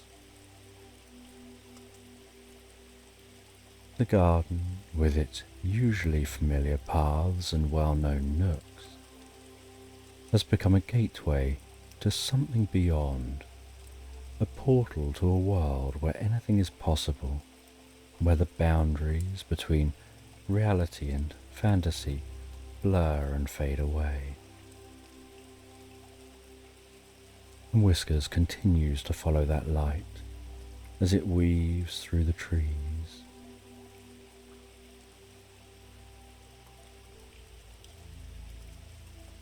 And while following the world around him, becomes softer and more dreamlike.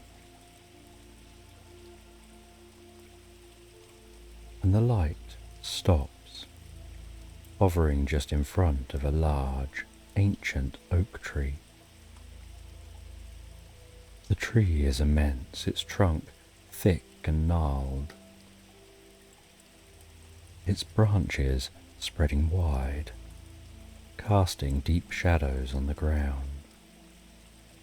The bark is rough and weathered, etched with the passage of countless years, giving off a sense of wisdom, as if the tree has stood here since the beginning of time. And as Whiskers stands there, the light just hovering above him, he hears a soft, deep, friendly hoot.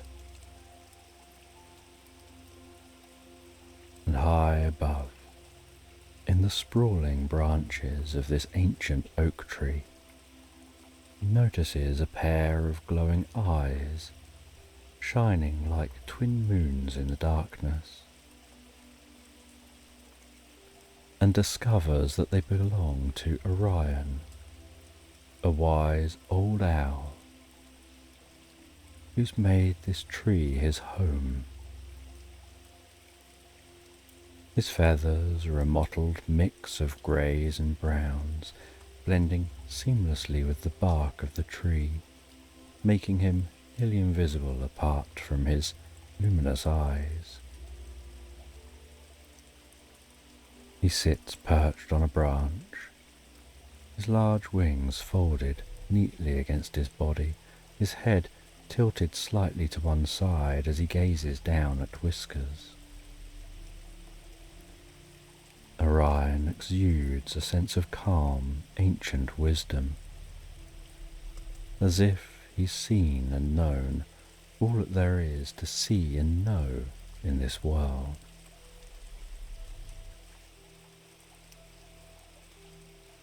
There is something deeply comforting about his presence that makes Whiskers feel safe and at ease, almost like he's in the company of an old friend. Orion hoots softly, the sound deep and melodic, resonating through the still night air, a sound that seems to echo in the heart, stirring something deep within Whiskers, a recognition of the ancient rhythms of the world, of a connection between all living things.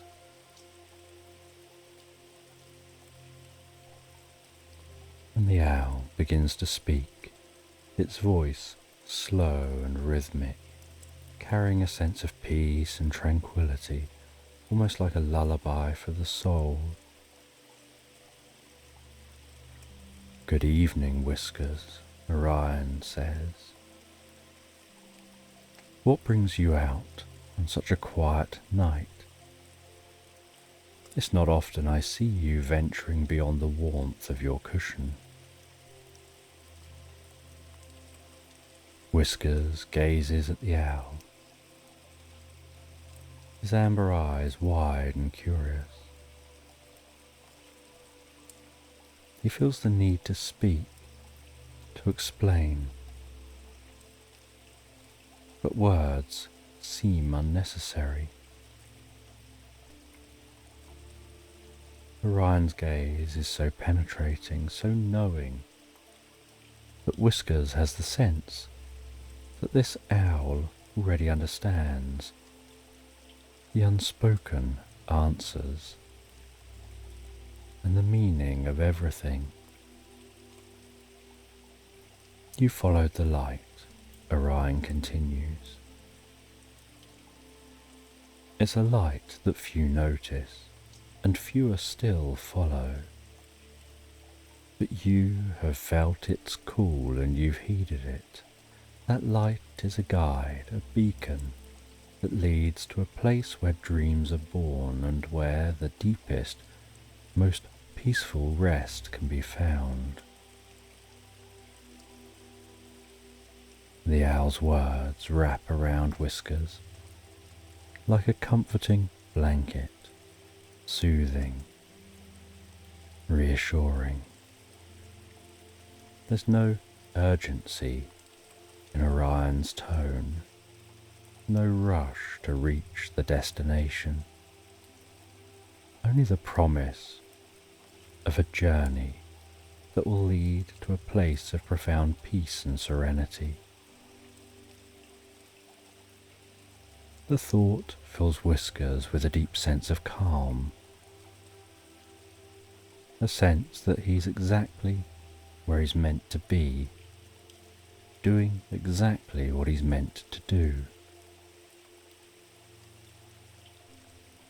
The journey you've begun is one that many have started but few have completed.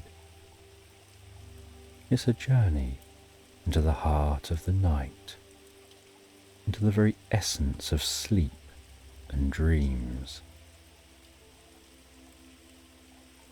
You'll find that the world around you is different here, that the rules of the waking world don't always apply,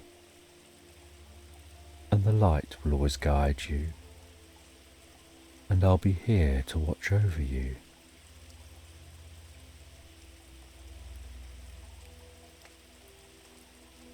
And Whiskers felt a deep sense of gratitude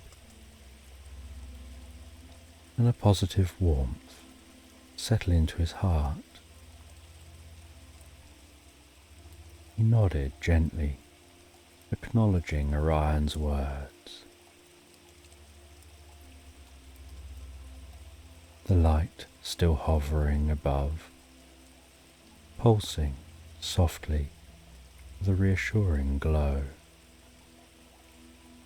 "Follow the light," Orion said.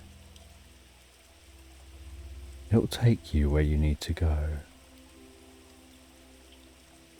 And remember, wherever the journey leads you, I'll be here, watching over you, guiding you from afar. Trust in the light, and trust in yourself."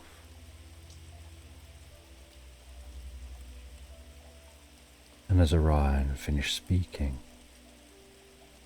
he spread his wings with a silent, graceful motion, dropped off the branch, and flew into the darkness.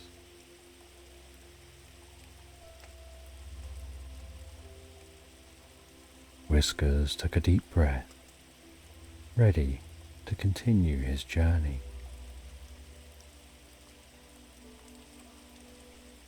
The mysterious light leading him further and further through the garden, away from any sense of familiar surroundings, the world seeming to grow quieter with each step.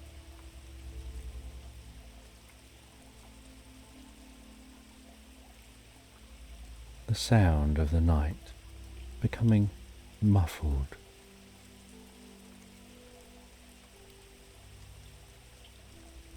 The light dipping low, hovering close to the ground as it approaches a small hidden hole nestled beneath a cluster of wild flowers.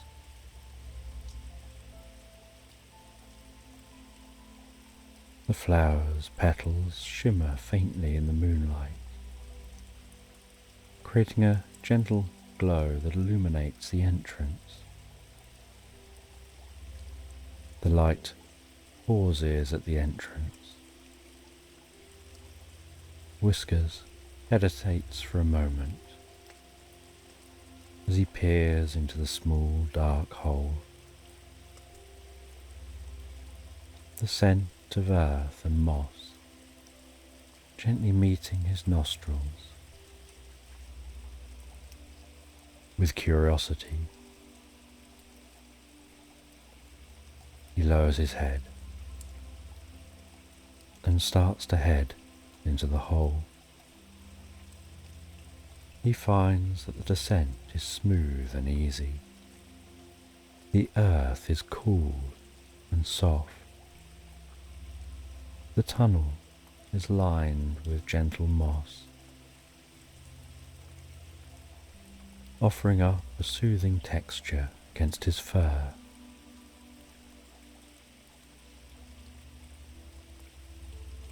glowing fungus lighting the journey through this tunnel.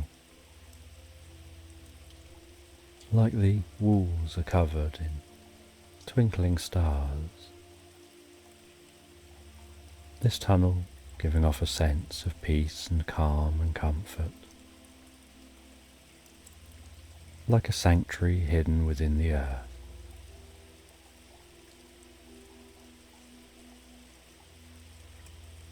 And as Whiskers reaches the bottom of the tunnel, it opens out into a wide, cosy chamber.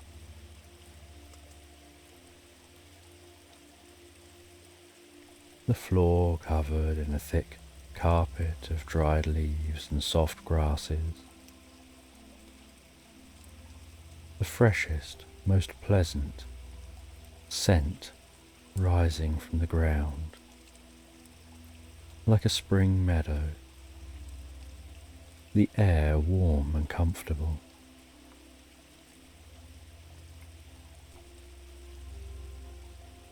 And as Whiskers gazes around his surroundings, he sees a flash of white fur dart across his path, accompanied by a most pleasant, cheerful giggle. And he spots a small, energetic rabbit bounding around, its eyes wide and sparkling with mischief.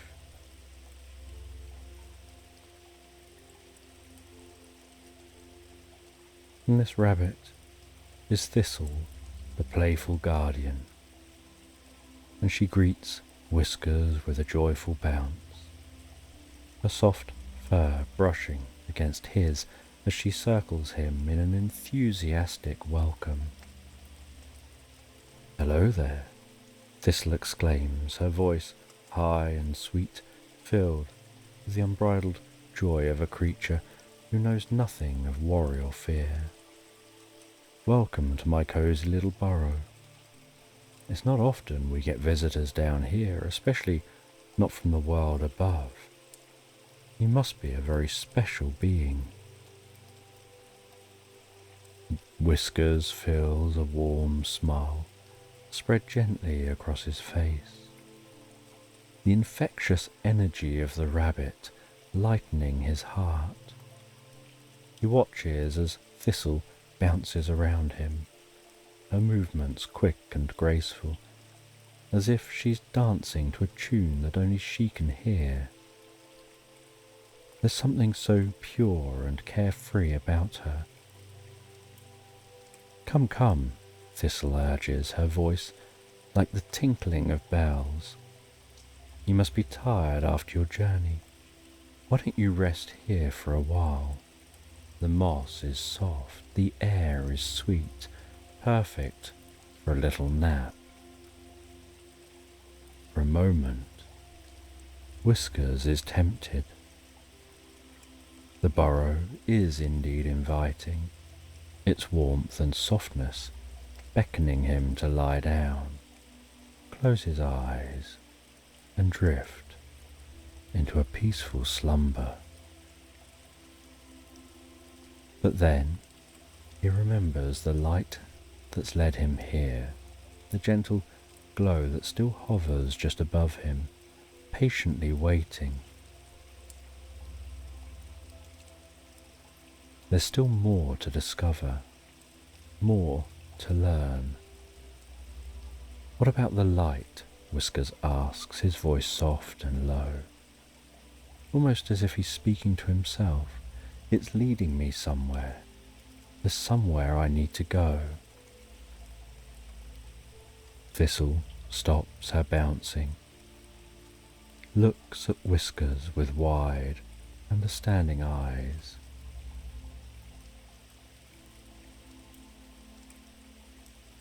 And then nods.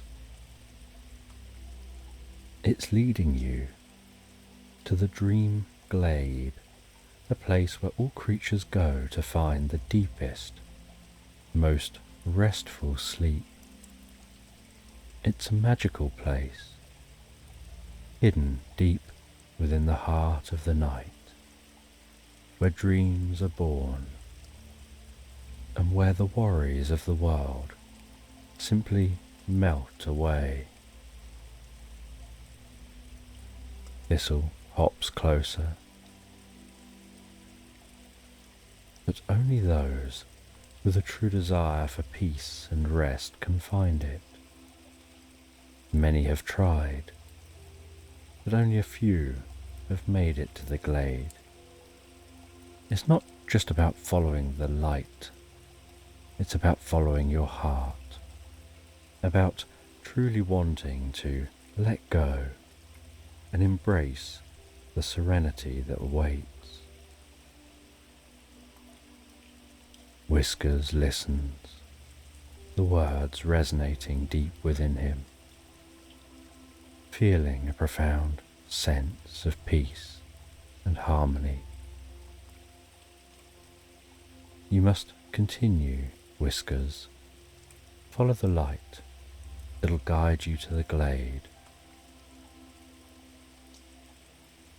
Whiskers sets off, continuing to follow. He leaves the warmth of Thistle's burrow behind. Heads back out into the night.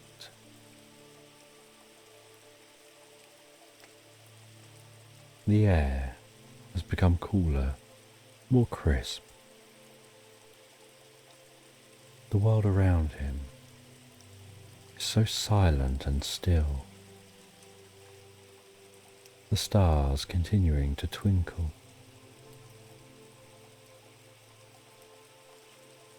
He heads towards a bubbling stream. The stream winds so gently through a moonlit meadow, its waters glowing faintly as they catch the light of the stars. The sound of the water, a quiet, soothing melody, a soft murmur filling the air with a sense of peace and tranquility. The grasses on the bank of the river swaying gently in the breeze. Whiskers approaches the stream. He walks slowly and deliberately. There seems to be something magical about this place. Something that makes him feel as if he's standing at the threshold of a dream. The clear and cool water reflecting the sky above, creating the illusion of another world just beneath the surface. Whiskers gazes into the stream, his eyes drawn to the reflection of the stars, and for a moment he feels as if he could step into that mirrored world and lose himself deeply in its serenity.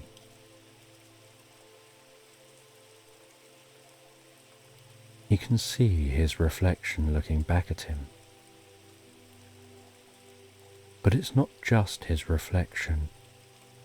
It's a version of himself that's lighter, more serene, almost as if he's already part of the dream that beckons him. His fur in the reflection seems to shimmer and glow. His eyes deep, holding a calmness that he's never seen before. The stream continues to hum, its relaxing melody resonating deep within Whisker's soul. Like a song of rest, of letting go of worries and cares that weigh on the heart. As he listens to that stream, he can feel those worries melting away, dissolving like mist in the morning sun. The world around him growing softer and softer as he sinks deeper and deeper into a peaceful reverie. Discovering that the stream is a guide, a gentle presence leading him not just physically but mentally deeper to the heart of his journey. The light just hovering above the stream, pulsing in a gentle rhythm, urging Whiskers to let go, to let himself be carried on the current of dreams. And Whiskers steps closer to the stream, the cool water lapping at his pores, the sensation making him feel as if he's standing on the edge of two worlds, one waking, one of sleep.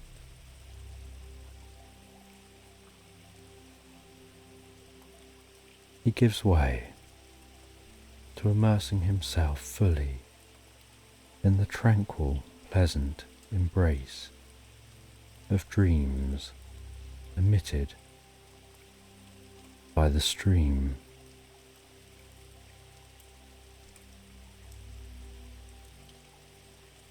He enjoys this sensation for a while, but this dreamy sensation reminds him he needs to continue his journey to the dream glade. He can't rest here, absorbed in the dreams from the stream. And so he heads away from the stream, following the light, heading deeper into the night, past glowing flowers, like tiny lanterns lighting the way, feeling the pull of the glade growing stronger with each step. And as he continues on, walking away from the stream, following that light, the light passes into a dense, ancient forest. The trees so tall and majestic, branches stretching and intertwined high in the sky, blocking out much of the moonlight. The occasional shard of light dancing before him as they walk deeper into this ancient forest.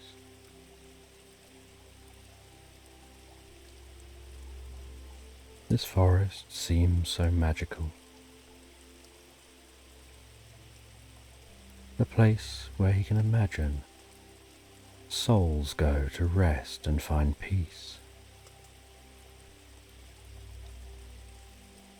The light ahead weaves through the trees like the most gentle breeze as Whiskers follows.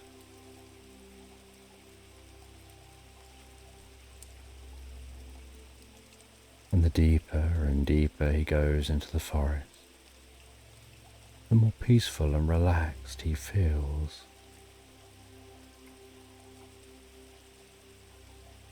And in the heart of the forest,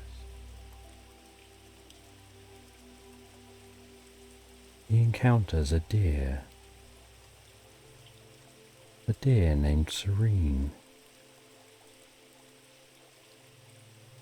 and she lives up to her name in every way.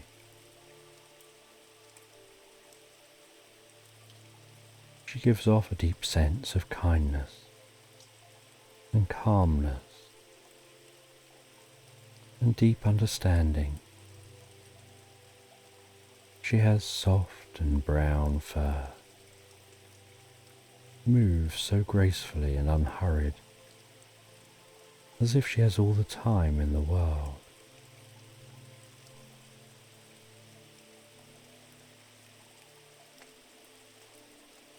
She tells Whiskers that he's not far from the dream glade.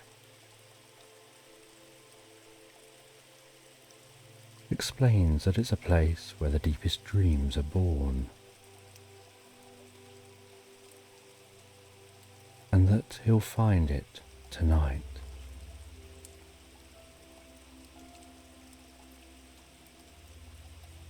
And Whiskers feels a deep sense of serenity from Serene, before noticing the trees beginning to part beyond her, and a path widening,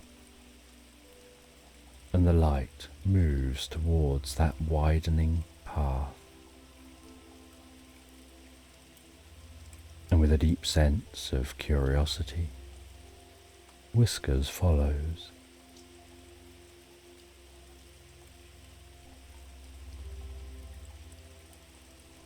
And through that opening path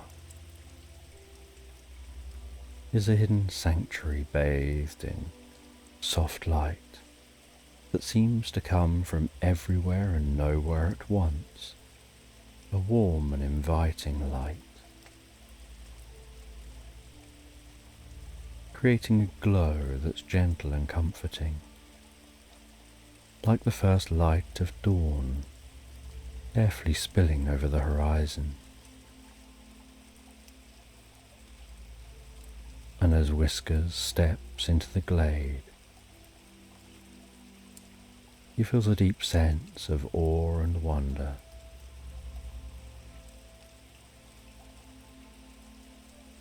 The air seems to be filled with a distant sound of chimes, like tiny tinkling bells, singing in the breeze, adding a deeper, dreamlike quality to this place. And in the centre of this glade is a small, crystal clear pool of water that's perfectly still. And Whiskers feels he could almost step into the pool and sleep on the surface, floating under the most peaceful night sky.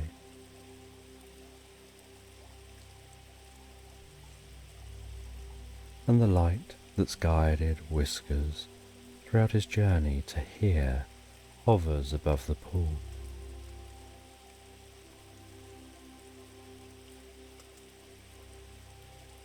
And Whiskers gazes into the water. And the longer he gazes into that water, the deeper and more profound his experience becomes. He feels a sense of becoming lighter and lighter, as if he could just float away on a breeze, carried by the gentle melody and the chimes surrounding him. And while gazing into the water, feeling a deep sense of peace and calm,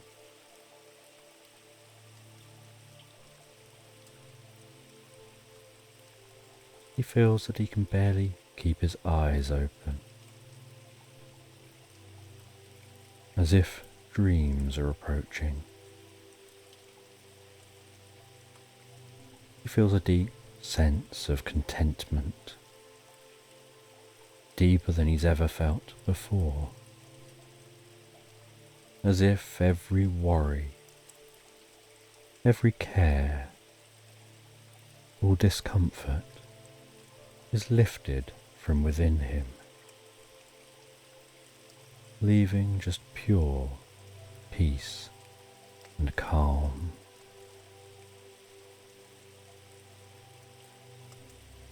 Feeling this glade as offering up a sense of healing, renewing his mind and body, filling him with comfort.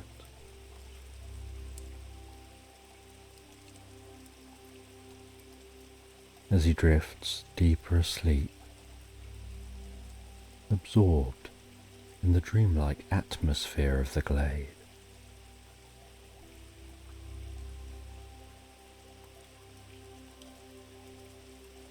And Whiskers lies there so peacefully, so relaxed in the glade, his body relaxing deeper and deeper, his mind resting and at ease.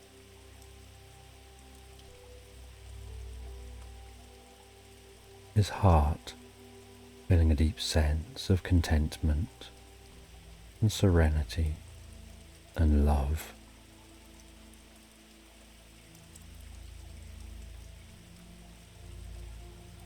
Exploring the corners of the silence as he drifts deeper and deeper into the experience.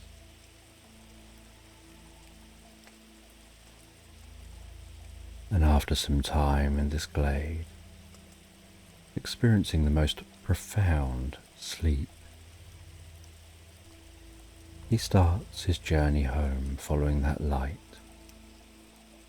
the light guiding him all the way back,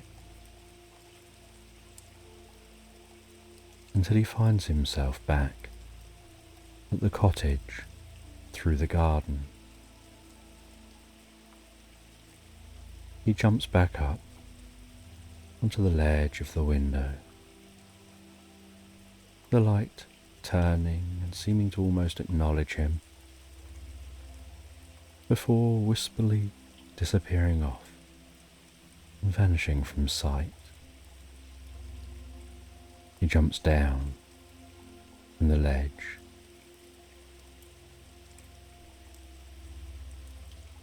back in the familiarity and the warmth of the cosy room in the cottage.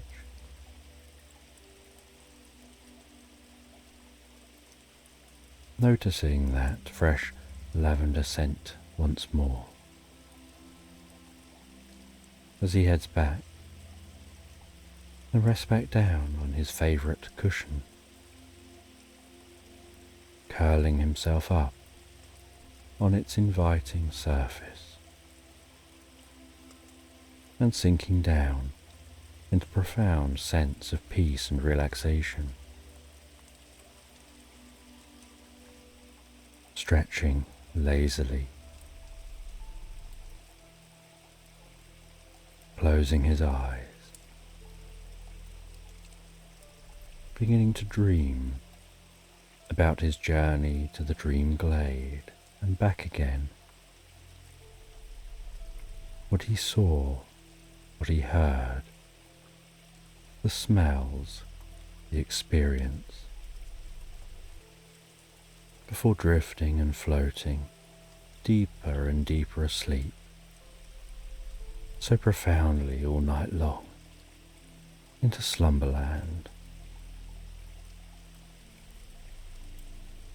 And in this bedtime story, you stand at the edge of a mystical lake, a hidden gem cradled by ancient trees whose branches stretch like the arms of wise old guardians. And here time seems to be held in a delicate, eternal pause.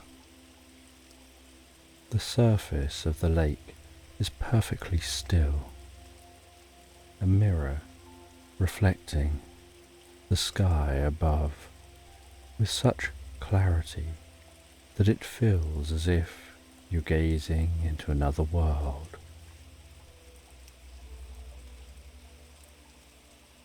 The air around you is crisp and fresh, infused with the subtle, sweet scent of dandelions that seem to float in the air, carried by a gentle, unseen breeze. The scene before you is breathtakingly serene. The water's glassy surface reflecting the deep blue of the sky and the soft white clouds drifting lazily above. Every detail is sharp and clear. From the emerald green of the surrounding foliage to the golden light of the sun that bathes everything in a warm, soothing glow. It's as if time has ceased its relentless march, allowing you to savor this moment of perfect peace.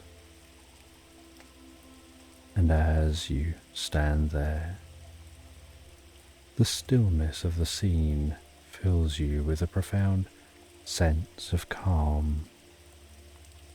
Your breathing slows, your thoughts quiet, and you feel a deep connection to the world around you. The usual rush of noise of life seems a distant memory, replaced by a feeling of being suspended in a moment outside of time. It's a place where the past, present and future merge into a single, timeless now.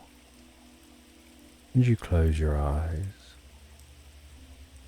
The air so cool against your skin, invigorating and refreshing. The sound of soft rustling leaves, singing birds, lapping water, each sound distinct yet blending so harmoniously.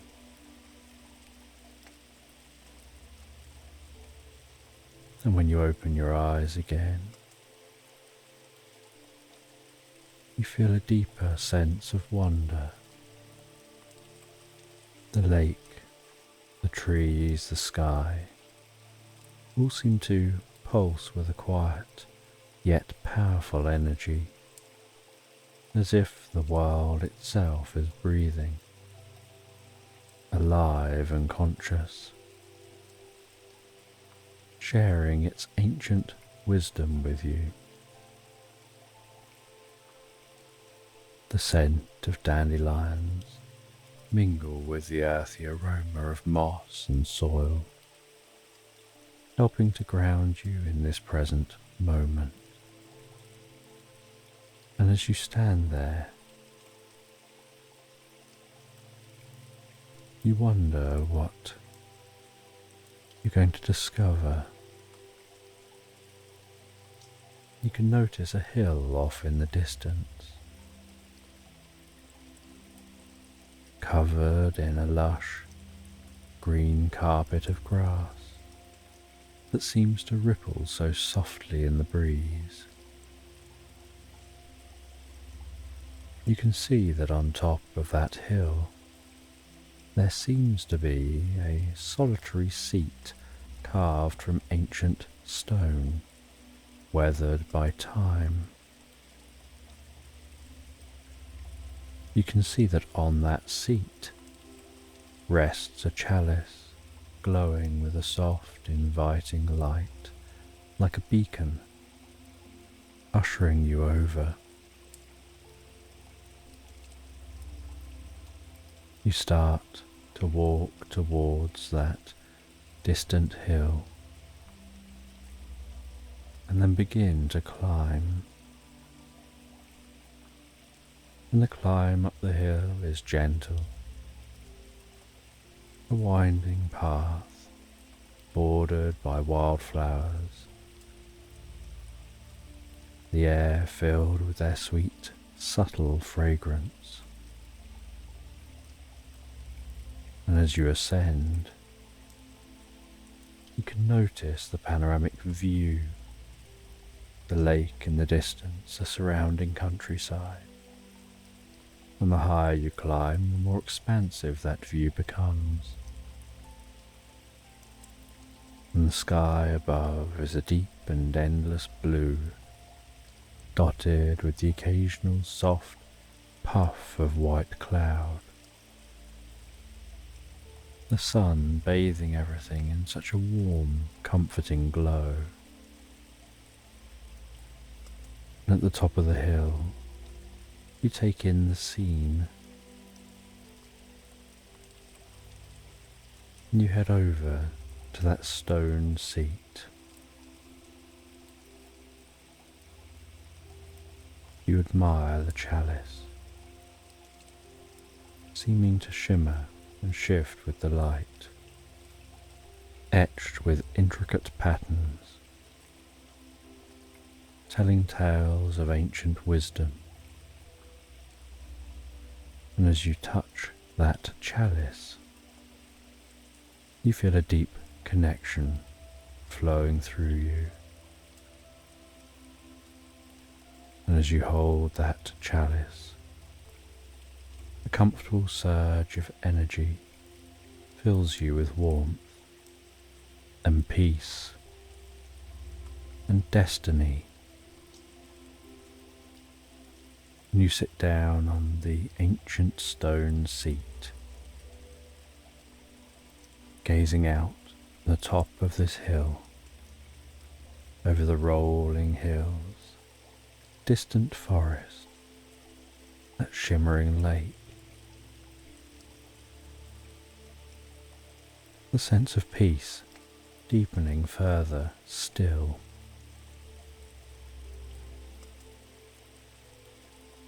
The air gently breezing and tickling your cheeks. Perhaps noticing a faint and distant sound of bells, as if acknowledging your discovery of this chalice, while you become deeper and deeper relaxed. And the chalice rests in your hands, glowing softly and gently. And as you sit there, and you rest your arm on one of the arms of the chair, so you feel something under one of your fingertips, and you gently touch and feel around with your fingertip, and inadvertently press a button, and the whole chair jolts, grinds, and seems to slide, revealing a staircase beneath you.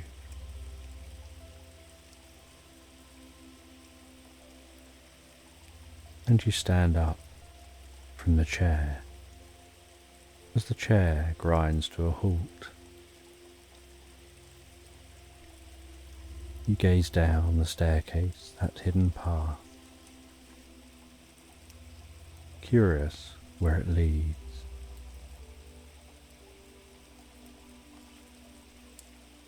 You can just about see the steps to the bottom, and as you descend those steps into that hidden path, you count yourself down in your mind. 10, 9, 8, 7, 6, 5, 4,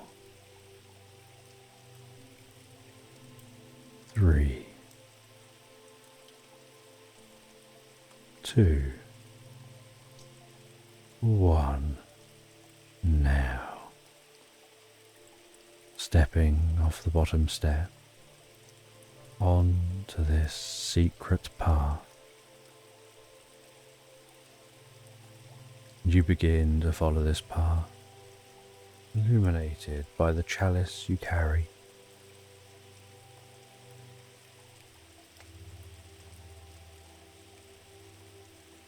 And initially the path is dark and requiring illumination.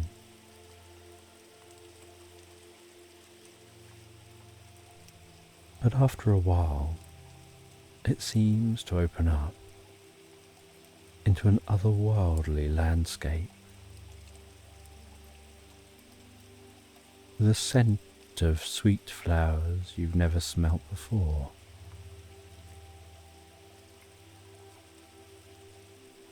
And as you walk,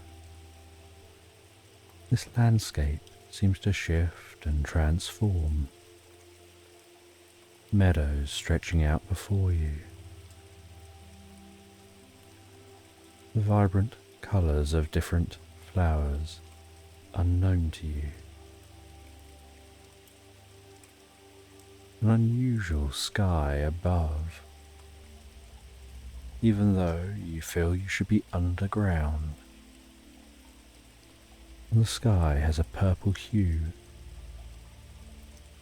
The sounds of birds, but unlike anything you've ever heard before.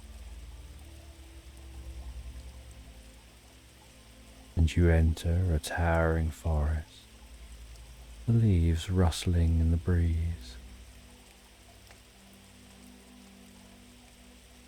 Each footstep guiding you deeper and deeper relaxed.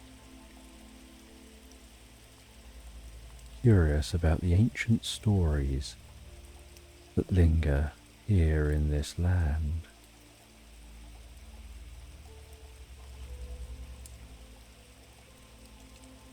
And you exit this forest, continuing to follow the path, now weaving around the base of some hills, and steadily rising up one of the hills. And from the top of the hill, you can see the landscape below. You can see what looks like a canal cutting through this landscape. You walk down the other side of the hill, weaving your way down that hill, heading towards that canal. Arriving at the canal to find a narrowboat, its wooden hull painted in vibrant colours, adorned with intricate carvings and decoration. And as you step onto the narrowboat, it begins to move so gently and softly along the water, bringing a deeper sense of peace as that water laps against the underside of the boat, almost lulling you into relaxation. And you rest on this narrowboat, trusting and going with the flow.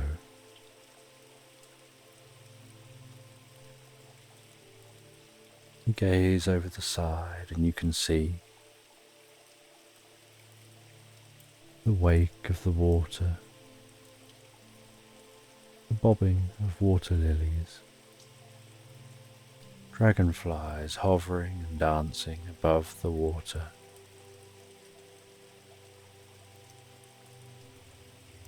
The sweet scent of the countryside around you.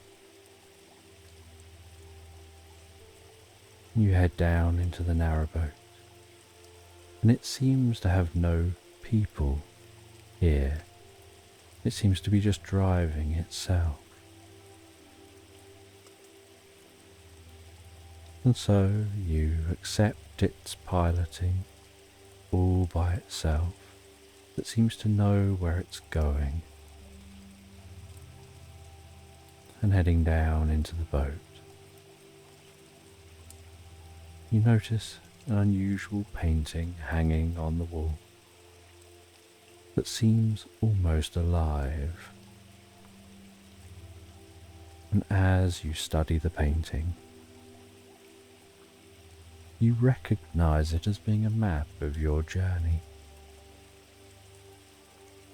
And while the narrowboat continues gliding along the canal, you realize the painting is subtly shifting, revealing new details, almost as if it's guiding you towards your next destination and filling in the blanks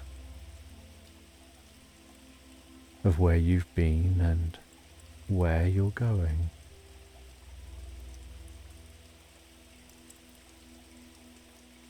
And as you continue to follow this canal, passing fields, different countryside, you just go with the flow and enjoy the journey, feeling a deep sense of connection to the land, to its stories. Curious about that painting, but wanting to sit up on the top of the narrowboat, not have everything revealed to you by the painting. The painting seemed to have been speaking of lost cities hidden in the forest, the castle in the distance, and the boat glides so smoothly in a very unhurried kind of way as you find yourself drifting deeper and deeper into a reverie, into an almost dreamlike state.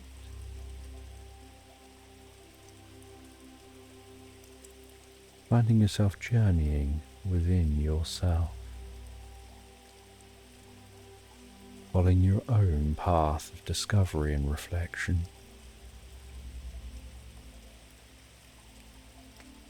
Aware of being surrounded by such beauty and peace, the stillness of the water, the timelessness of it, and eventually the narrowboat gently glides gracefully to a halt at a small dock near the castle from the painting. You gaze up at the majestic structure, its stone walls covered in ivy and moss, the turrets reaching towards the sky. And as you approach the grand entrance, the heavy wooden doors creak open, inviting you inside. You can smell the scent of old parchment. And as you enter the castle, the furniture seems to come to life, each piece seeming to sing with its own unique sound. The grand piano in the corner begins to play a gentle, soothing tune. The chandeliers glisten and twinkle, the light sparkling around the room, with the evening light shining in through the stained glass windows.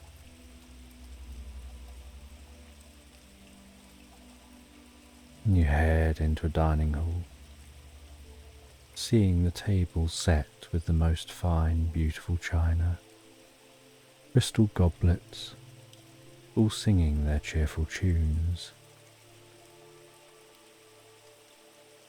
In the library there are shelves of books, seeming to murmur among themselves.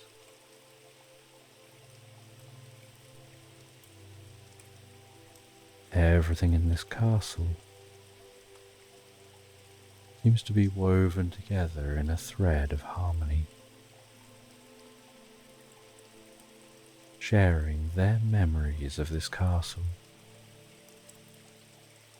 As you feel yourself drawn deeper and deeper into the story,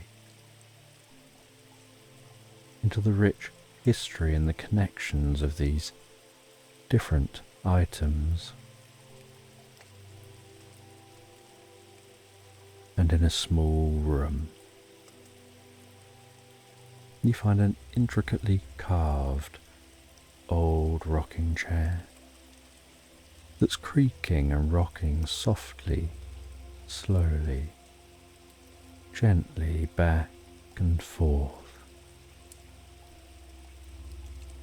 You sit in the chair feeling that gentle movement, soothing you,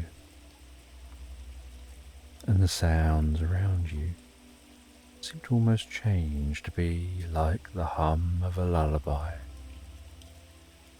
a melody seeming to stretch into the deepest parts of your being, relaxing you deeper and deeper, your eyes willing themselves to close, a deep desire to fall asleep, feeling yourself sinking deeper and deeper into a state of peace and relaxation.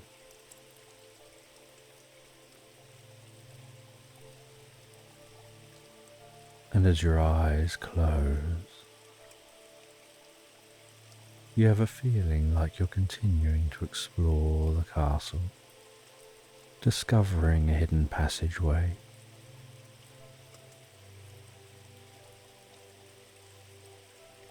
And with the chalice, you explore that passageway,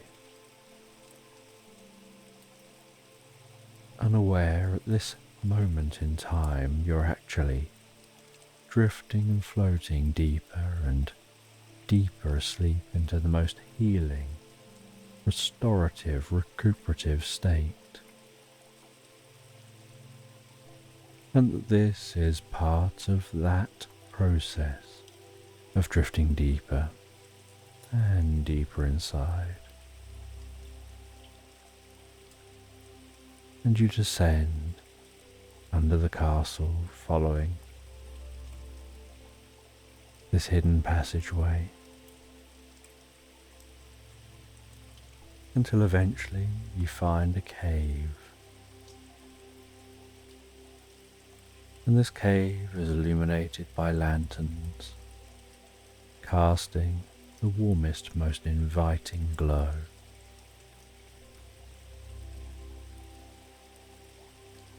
And in the middle of this cave is a small stage and a showman seeming to entertain a small audience of elves and woodland creatures with stories and magic tricks,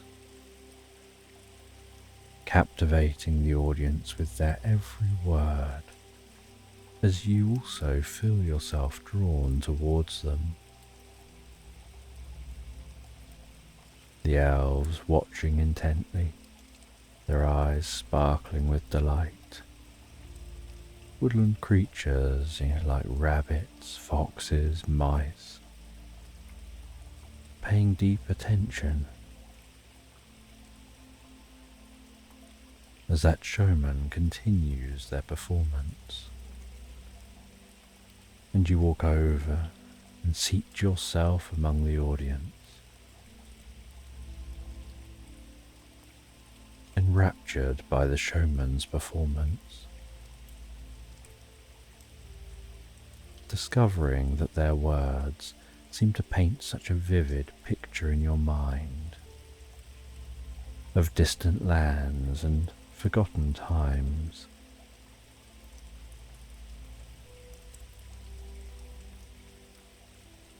The showman seems to acknowledge the chalice you carry. They tell you it's a powerful artifact, one that holds the key to unlocking the secrets of the lost city. As if by magic, they pull a scroll out of their pocket. And the scroll seems to contain a riddle. To find the entrance to the lost city, you must solve this riddle. It'll guide you to a place where the city's secrets are hidden. In the place where moonlight meets the morning dew, where reflections of the past come into view, seek the ancient tree with roots so deep, and there the secrets of the city keep.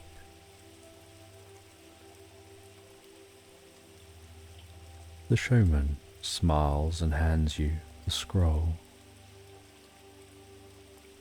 He tells you you're going to need to solve that riddle to find the answer. And you leave the cave as he carries on his performance. You head back to the castle and find yourself waking in that chair, and with the riddle rattling around in your mind. You leave the castle. You follow a path illuminated by the glow of the chalice, and find yourself approaching a quiet beach house perched on a serene peninsula.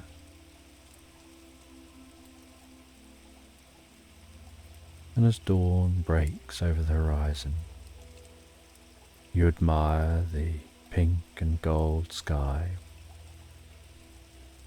and this beach house gives you a sense of a tranquil sanctuary, a sense of deep safety and peace. The sound of the water lapping on the shore of the beach, the feeling of walking through the sand,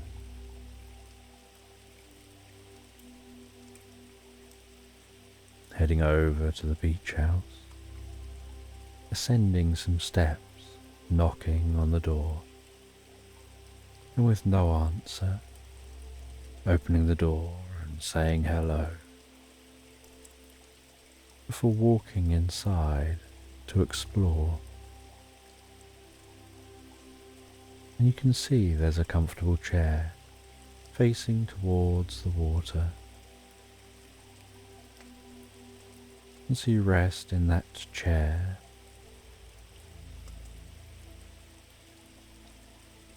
you watch as the sun continues to rise, tickling the surface of the sea with a dancing light. The soothing rhythm of the waves against the shore, almost like breathing in and out, in and out, deeper and deeper, deeper and deeper. And you let your mind wander, pondering that riddle, the words of the riddle echoing through your mind, bathed in the peaceful sounds of your environment. And as your eyes close, your thoughts drift by like the waves.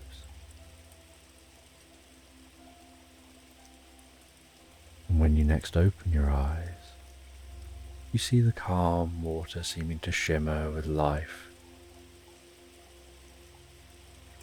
the sunlight dancing on the surface, and the tranquility helps you connect deeper with your inner wisdom.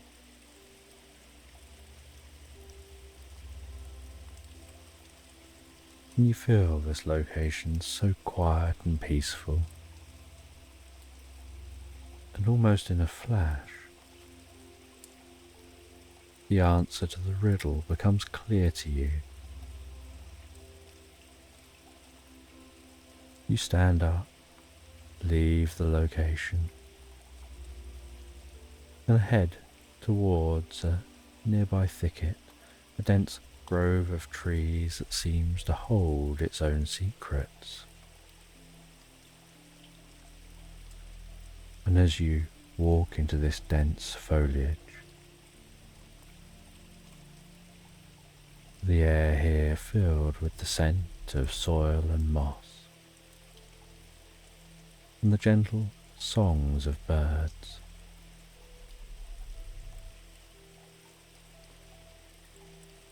You find buried deep here, and encased within the thicket, a gnarled and ancient tree. And as you approach that tree, you hear a soft sound and notice a small kitten appearing from behind the trunk. Its fur seems so soft, its eyes so bright with curiosity. The gentle meows, the comfortable greeting, the way it circles around your legs before trotting ahead as if to lead you to the base of the tree.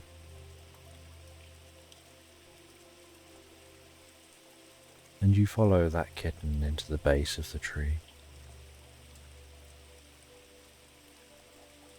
and find this space illuminated by gentle, warm light that seems to emanate from the tree itself. And the air in here is so cool and yet fragrant. And the kitten leads you further and deeper into this tree. And after some time of walking, you discover the strangest thing, a world of harmony, of elves and magical creatures. And those elves have such delicate features and such wisdom in their eyes. And the kitten continues to guide you to a wise old elf sat on a stone. And you look into this elf's eyes and perceive the knowledge.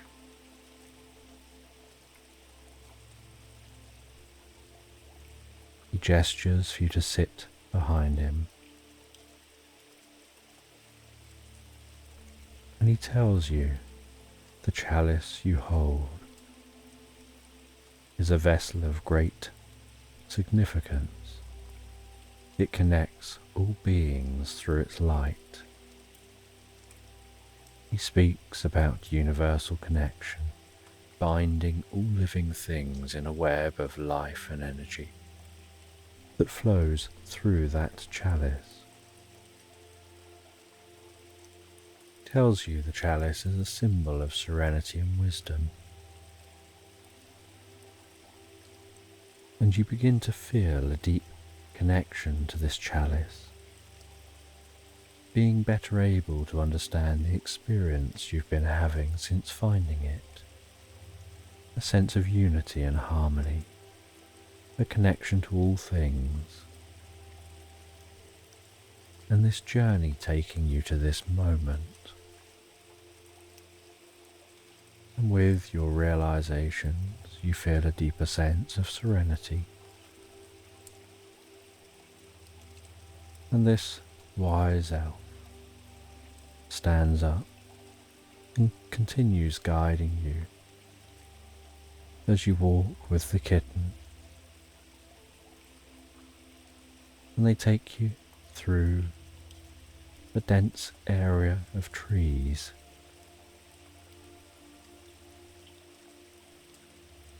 to reveal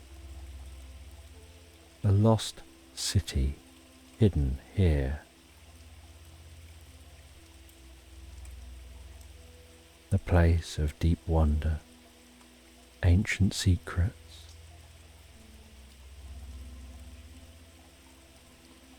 and you take in this lost city.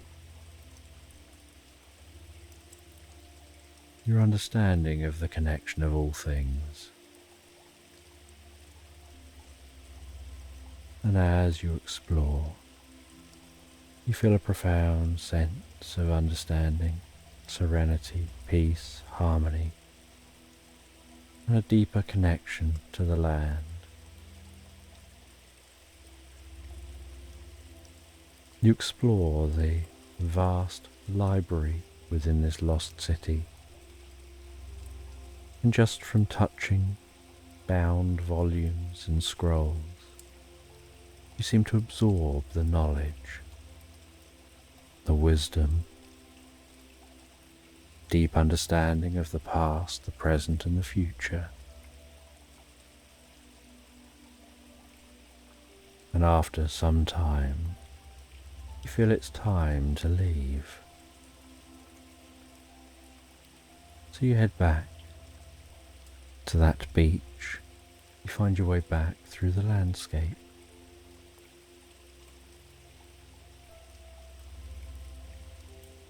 You find your way all the way back, placing the chalice back where you found it, before heading home. As the sun sets for another day, curious whether anyone else will discover the chalice in the future and make the same learnings as you did, uncovering ancient knowledge, and with various thoughts in your mind helping you relax, feel at peace, feel a connection with all things. With pleasant thoughts in mind, you drift and float deeply asleep into slumberland. And this is a story about Andy. And Andy is in an ancient rainforest.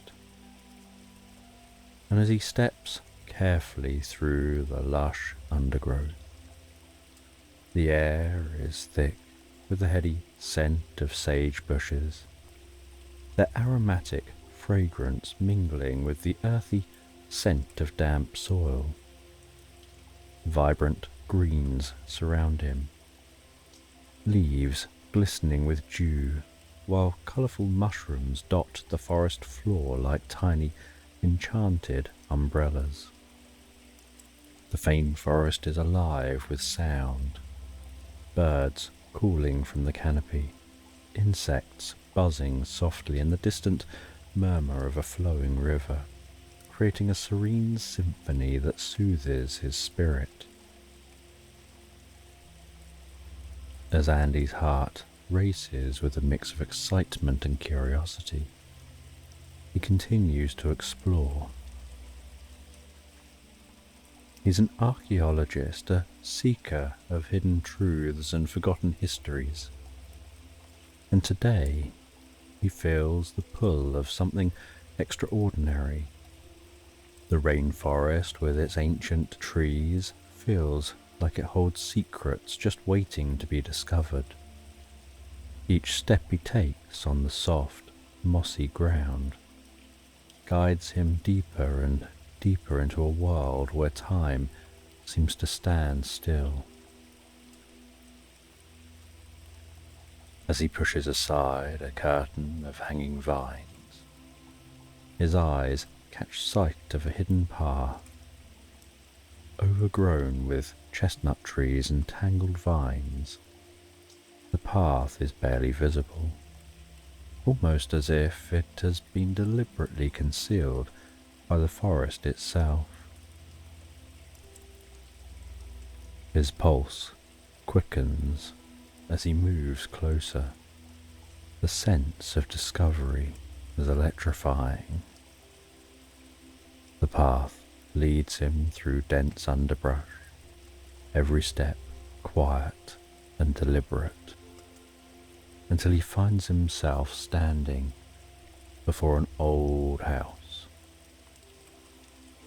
The house is a relic of the past, barely visible through the thick foliage. Moss and ivy cover its weathered walls, blending it almost seamlessly with the forest. It's as if the house has been swallowed by nature, hidden away and forgotten for centuries. Andy feels a thrill run through him. The anticipation of uncovering something long lost.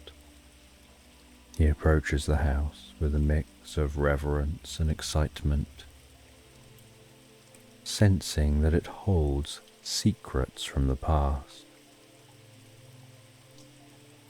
The old house, though dilapidated, exudes a charm that captivates Andy. He pushes open the creaking wooden door and steps inside, the floorboards groaning softly under his weight.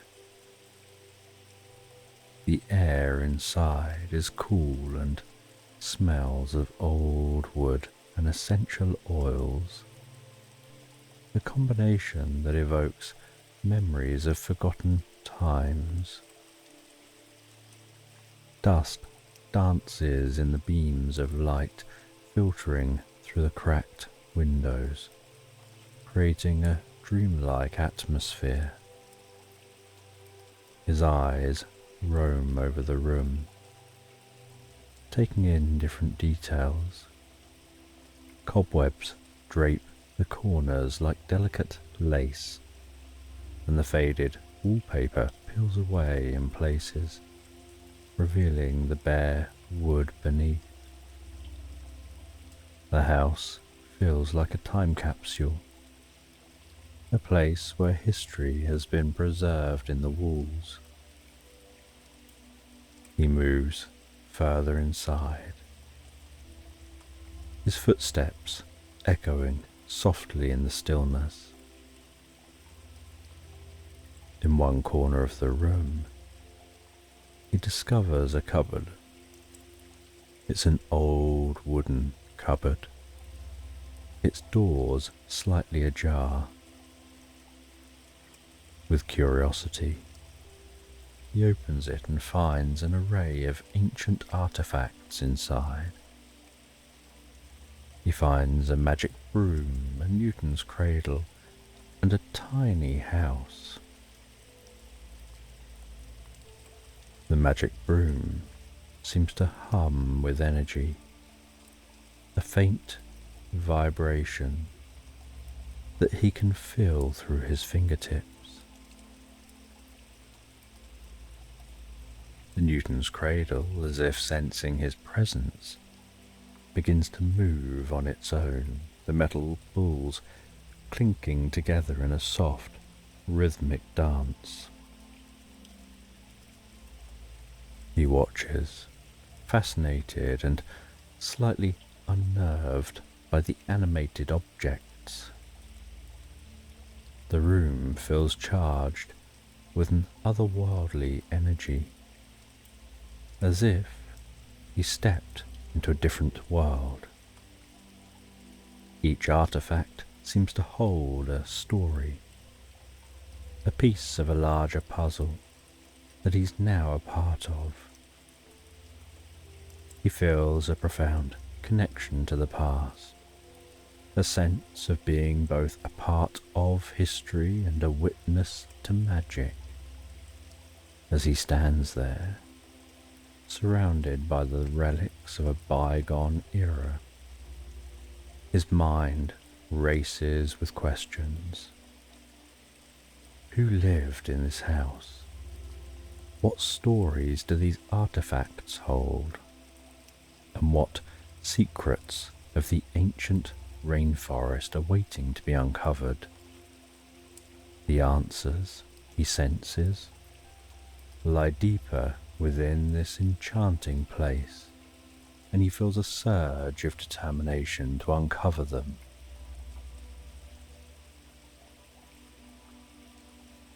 And in this dimly lit room, he decides to delve deeper. His fingers run over the wooden surfaces, tracing intricate carvings. As he explores, he discovers a drawer cleverly concealed within the cupboard structure. It softly slides open, revealing a secret book. The book is leather covered and embossed with intricate patterns that seem to dance in the flickering light. The pages are yellowed and fragile, the edges crumbling with age. The scent of ancient paper and time-worn leather fills the air, mingling with the lingering aroma of essential oils. He gently lifts the book, feeling the weight of history in his hands, and carries it to a nearby table, where a shaft of light illuminates the dusty surface. As he opens the book, his eyes widen in awe. The pages are filled with mysterious codes and symbols, each one meticulously drawn with an artistry that speaks of a time when knowledge was a sacred craft. The symbols seem to pulse with a life of their own, as if they're waiting for someone worthy to unlock their secrets. He feels a thrill of excitement and a surge of determination. He knows he's going to set out to decipher the code. Hours pass in quiet concentration. He becomes so deeply absorbed in the ancient text, the house around him seems to begin to fade. He works at cross-referencing the symbols with notes scribbled in the margins, the patterns and sequences beginning to make sense, revealing fragments of a story. It's a legend, an ancient tale of a crown and a wedding ring that, when brought together, possess great power. The book shares about a hidden lagoon, a place shrouded in mystery and magic, where these items can be found. He can almost hear the echo of ancient voices, willing him on, guiding him towards finding those items. He gathers up his belongings, places the book carefully into his satchel, and prepares to venture deeper into the rainforest. As he walks, the rainforest is a symphony of life. The vibrant greens of leaves, the colourful splashes of blooming flowers, creating tapestry of nature's brilliance. Birds calling from the treetops, their songs blending with the gentle rustle of leaves and the distant murmur of a hidden stream. Andy's senses are heightened, each sound and scent drawing him deeper into the heart of the forest. Following the clues, Andy navigates through the maze of trees and vines. He finds that the path isn't always clear, but the symbols and the diagrams guide him. The air is thick with the scent of sage bushes, their aroma both calming and invigorating. The canopy above blocking sunlight, casting a greenish glow over his path, the occasional shard of light managing to creep down from the canopy above. After many hours, Andy discovers something that takes his breath away. Hidden among the trees is a magical painting of a bridge, and the painting glows softly, the colours vibrant and alive. The bridge seems to span a serene lagoon, its waters shimmering under a moonlit sky. He feels drawn towards the painting, as if somehow it holds the key to continuing his journey. He reaches out, touches the painting, and in an instant the world shifts. The forest around him blurs and fades, replaced by the cool, soothing presence of the lagoon. He finds himself standing on the bridge depicted within the painting. Clouds of mist float gently over the water, and the serene sound of the water laps against the shore, the scent filling the air.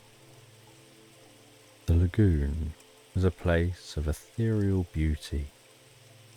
The air is cool and fragrant, with a scent of blooming night flowers, their delicate petals glowing softly in the moonlight. The sky above is a tapestry of stars, each one twinkling like a tiny beacon of light in the vast darkness. Andy feels a deep sense of peace and reverie as his mind drifts into a state of relaxed wonder. He steps off of the bridge and onto the shore, his footsteps silent on the soft, moss-covered ground. The scene before him feeling like a dream, a tranquil oasis hidden from the world, where time seems to stand still. He takes a deep breath, the cool, fragrant air filling his lungs, calming his spirit. He knows he's entered a place of magic and mystery, a place where the secrets of the past are waiting to be uncovered. As he explores the lagoon, his mind is filled with thoughts of the ancient legend, the crown and the wedding ring, hidden somewhere in this enchanted place, holding the promise of great power and knowledge. The prospect of finding these treasures fills him with a sense of purpose. As he searches every corner of the lagoon, the mist swirls around him as he moves, each step taking him deeper and deeper into the heart of the mystery. The water is clear and still, reflecting the night sky and the surrounding trees like a perfect mirror. He feels a deep sense of connection to this place, as if a part of him was always meant to be a part of this area.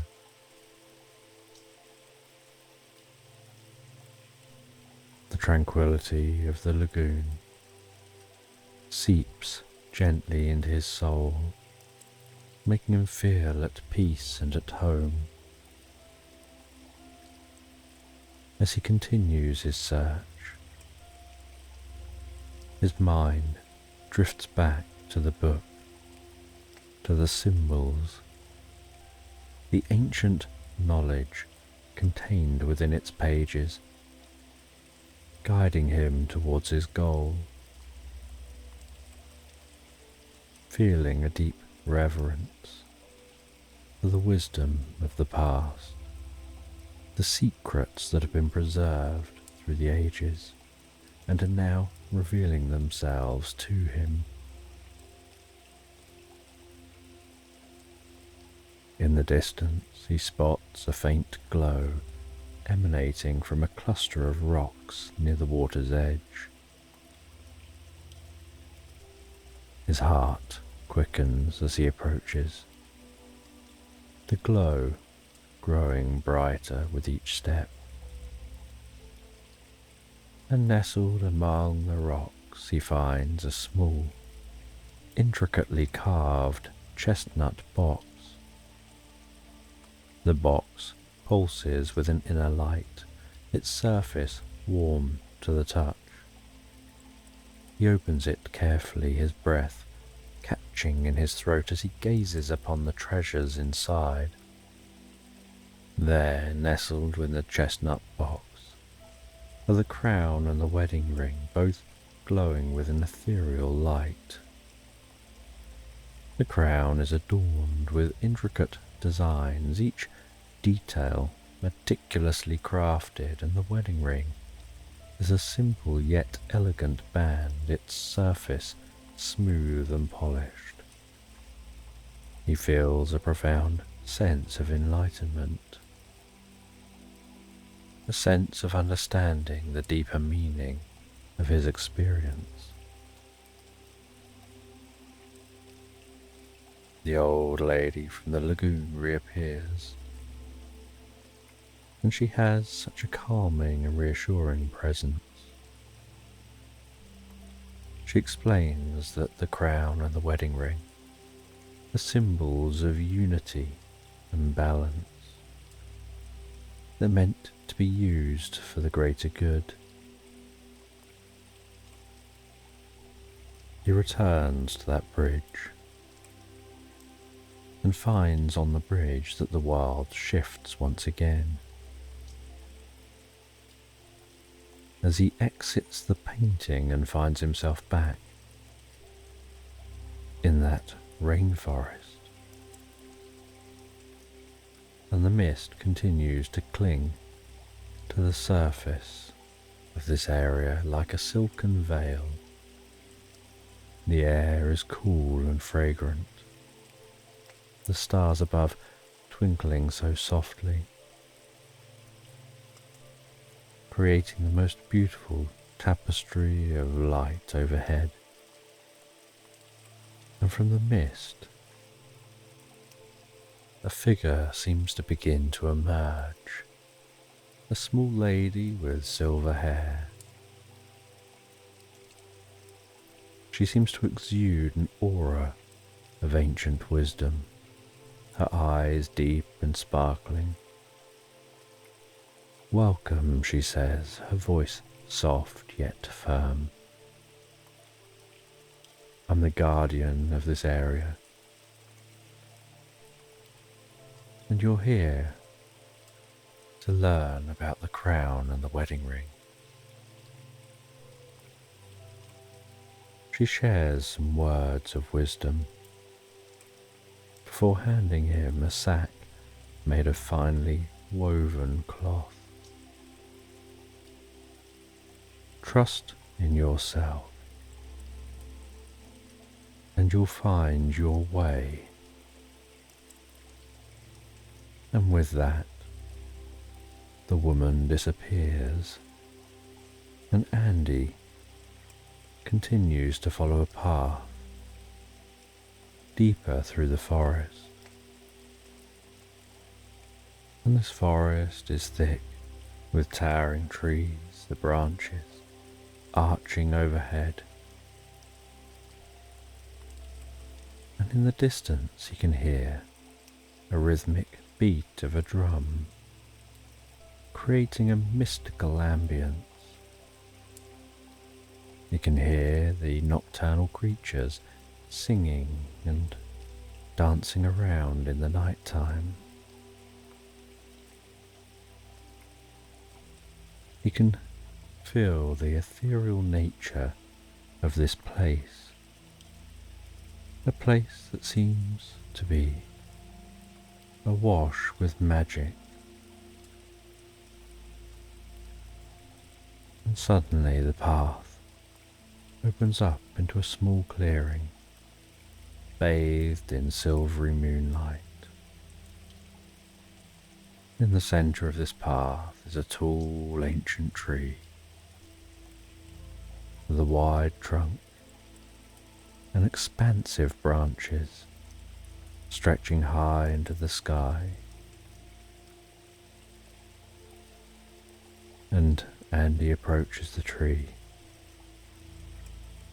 admires the tree, runs his fingers around the bark of the tree, and can feel the natural magic of the tree, the magic of nature. And as he leaves the tree,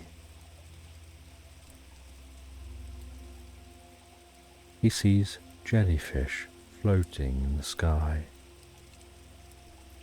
And these jellyfish float so gracefully, so peacefully, their presence bringing a deep sense of love and wisdom. He reaches out towards one of the jellyfish as they slowly undulate in the sky, their tentacles reaching back in his direction, his fingers making contact with the tentacles of the jellyfish as the jellyfish begins to glow so beautifully, so calmly, and he feels a connection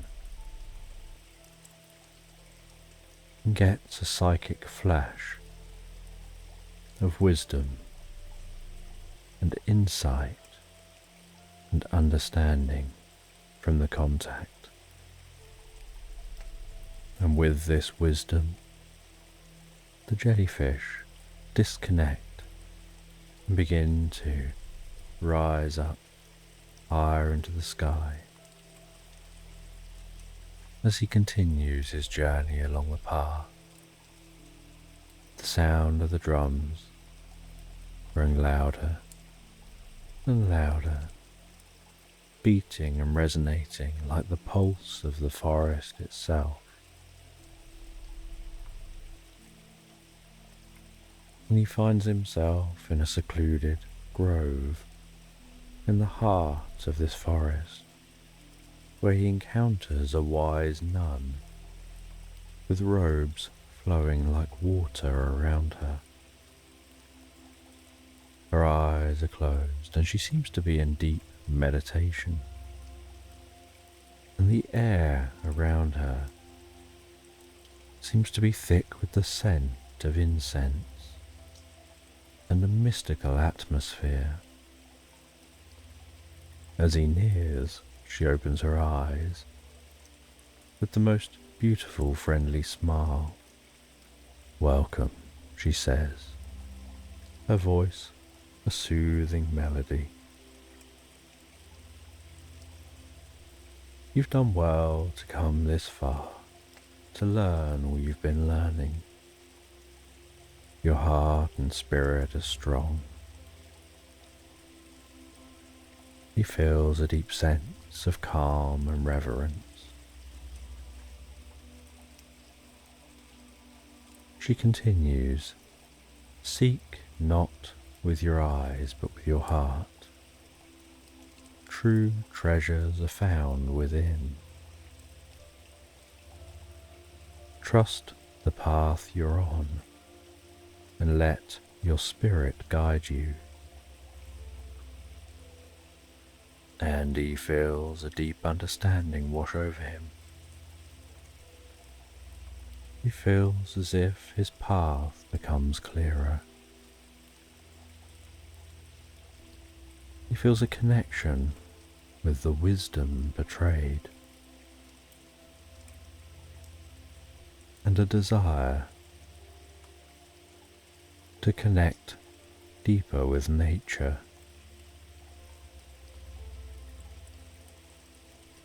And he continues on his journey, passing into dense forest before exiting into clearings, and then passing into more dense forest, and then more clearings. And the clearings are bathed in the soft glow of moonlight.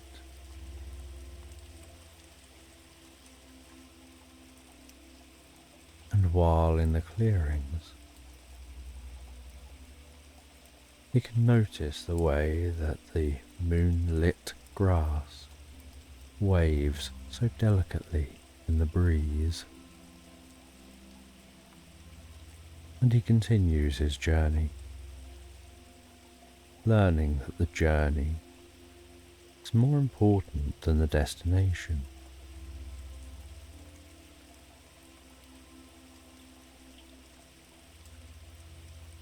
And he finds himself in a small, secluded glade. He has the wedding ring and the crown. He feels a deep sense of accomplishment for the journey he's been on, and a sense of enlightenment. He's aware that the power of these items isn't from their physical form, but in the unity and balance that they represent. He feels a deep sense of gratitude and determination to carry what he's learned through to the rest of his life, to helping others. He holds on to the ancient wisdom, the knowledge that he's gained, unsure how his life will be transformed in the future. And after enjoying his journey, making his discoveries, he travels back to that old cottage. And in the old cottage, he goes back to that cupboard. Only this time, while he's in this cottage, his eyes are drawn to a painting on the wall. He notices it's the painting he saw in the forest, the one depicting that bridge. But that painting is now transformed. The water around the bridge looks calmer. The mists have cleared. The colours are soft and serene. It looks more like another world.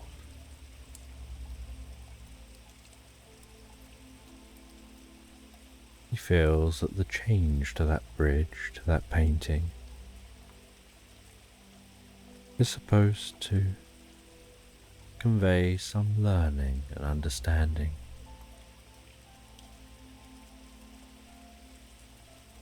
As he leaves this cottage and makes his journey home, he arrives home, sits in his study, explores the artifacts from his journey.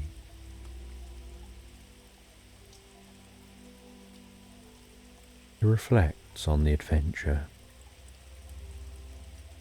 the wisdom he'd gained.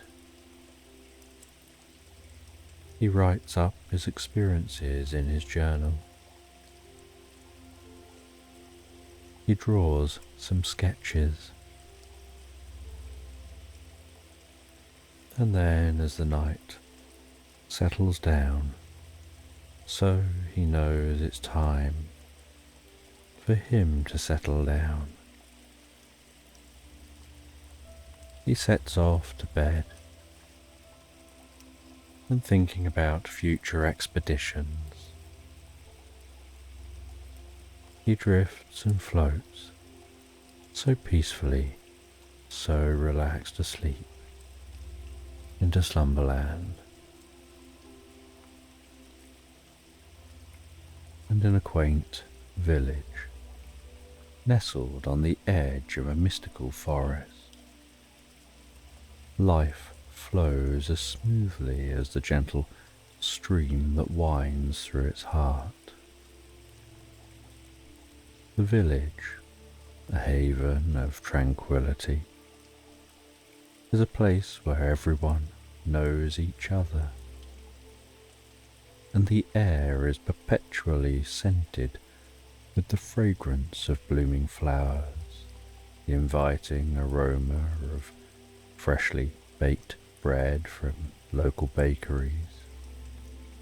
And here time seems slow, allowing each moment to be savoured like the most sweet melody. And Annie is a kind-hearted woman with an adventurous spirit. She's a beloved figure in this serene community, known for her warm smile that can brighten even the dullest of days, and her eyes that twinkle with curiosity and joy. She embodies the spirit of the village,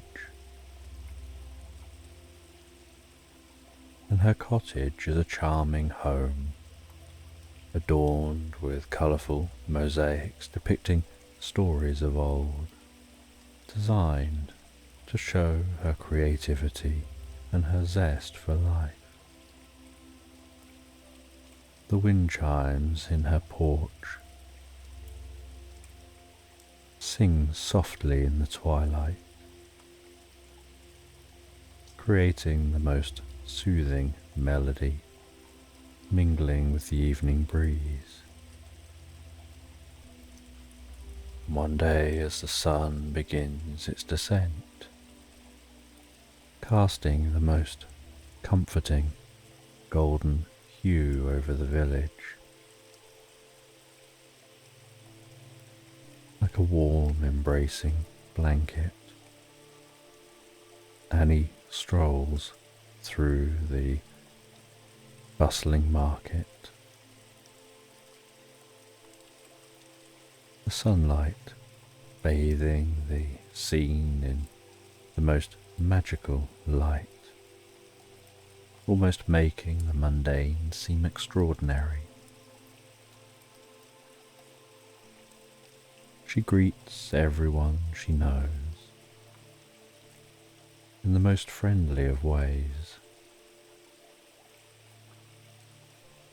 her heart so light and open, bringing joy to everyone she encounters.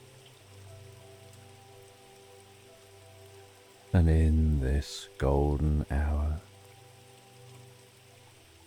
she gently meanders through the market stalls, gazing at the different wares, and then notices a red ribbon fluttering gently in the evening breeze, its vibrant hue standing out against the tones of twilight. And the ribbon seems almost alive, and Annie, allows her eyes to follow the undulating movement as the ribbon seems to beckon her. It seems to be directing her gaze towards the edge of the forest. And with a sense of wonder and a heart full of curiosity, Annie follows the ribbon. It begins to weave through the trees, guiding her deeper and deeper into the forest. The light filtering through the leaves, casting dappled shadows on the ground. The air growing cooler, filled with the scent of moss and fallen leaves. The forest feeling alive with the secrets of a time long past. As she continues to venture deeper and deeper into the forest, as the world around her seems to change, the sounds of the village becoming more distant, replaced by the soft rustling of leaves, the distant call of an owl,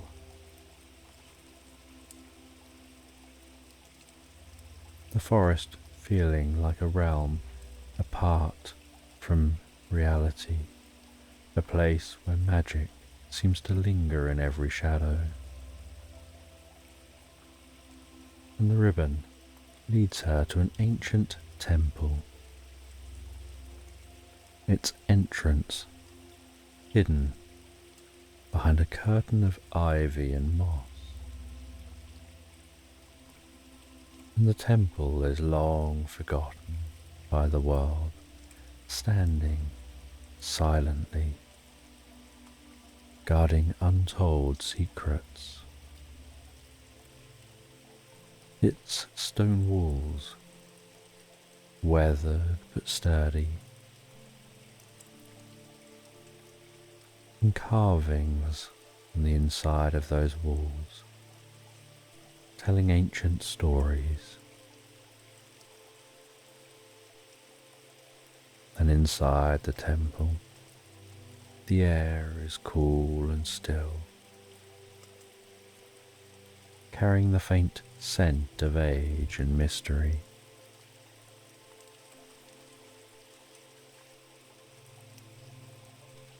The light from the setting sun, creeping its way through the occasional cracks in the walls. And Annie's eyes are drawn to a mosaic, its colours still vibrant despite its age. The mosaic depicts a scene of a shimmering portal, a path of light leading to a world beyond this one.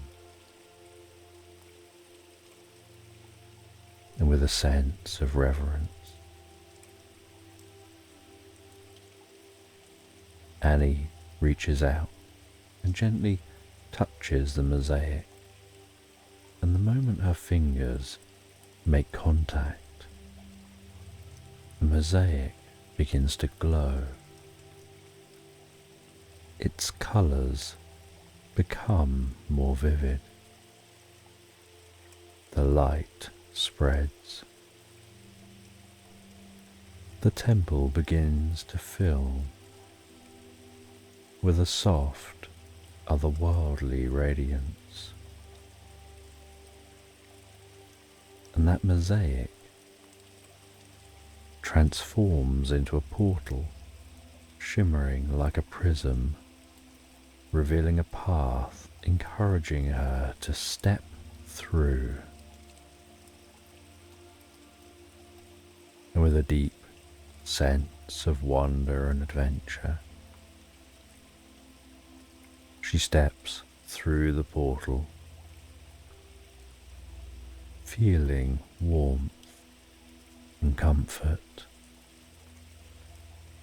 The world around her beginning to shift and change.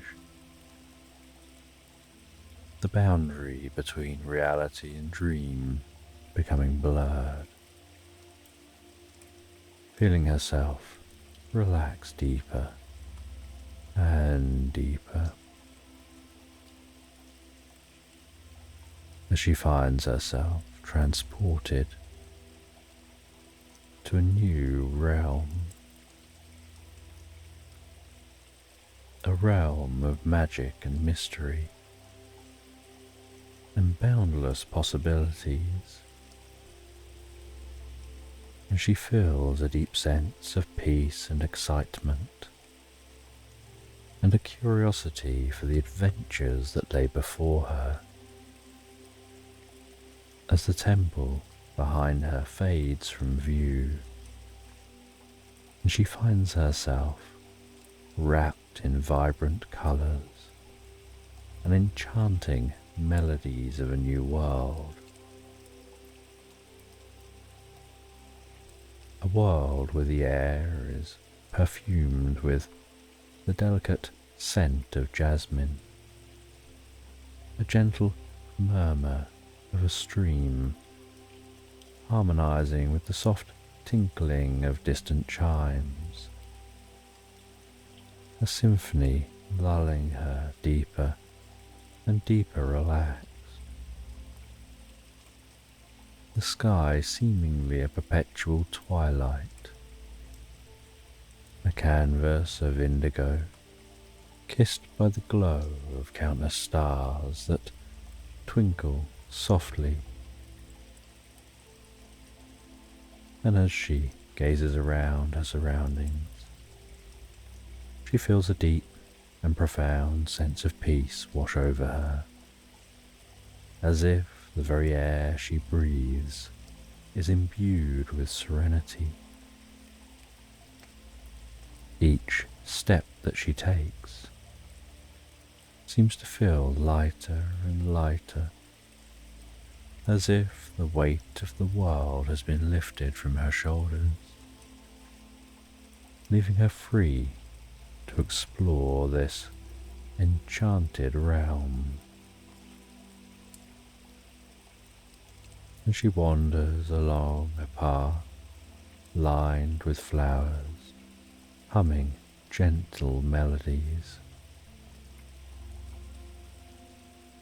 And she encounters Ivy and Iris, a pair of twins who almost seem to have stepped out of a fairy tale.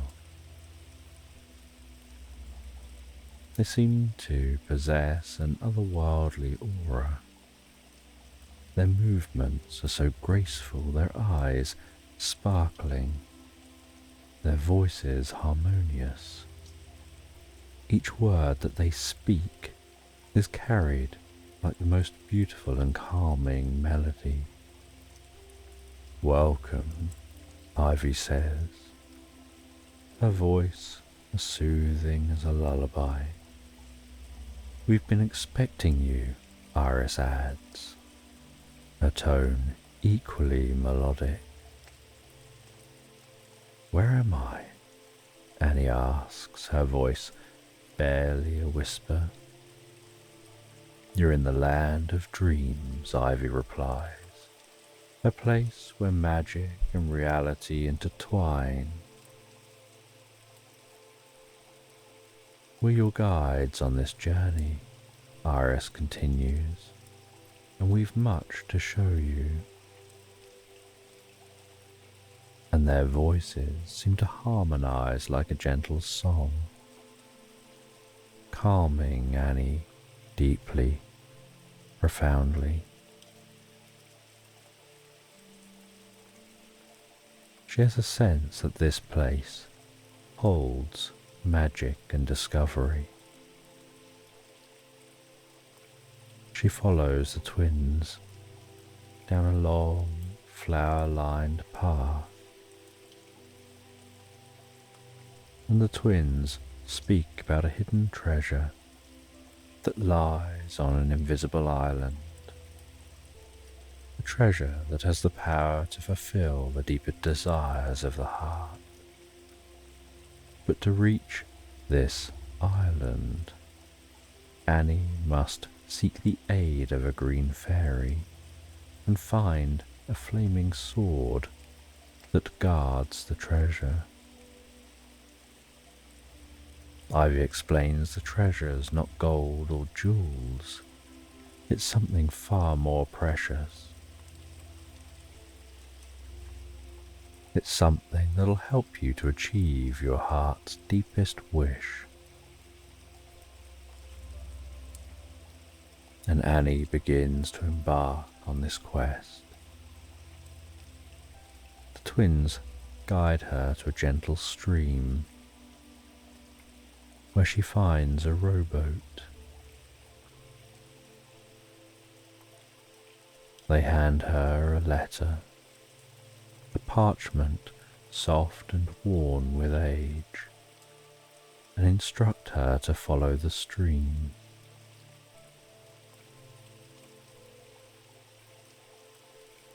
They tell her to trust herself and to trust the magic that surrounds her.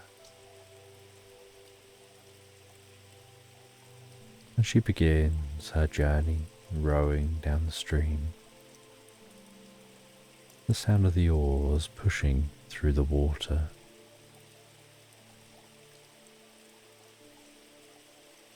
The boat gliding so effortlessly.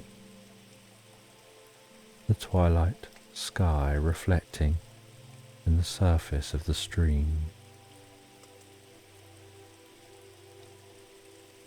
The sound of the oars so rhythmic, lulling her deeper, relaxed, with each stroke.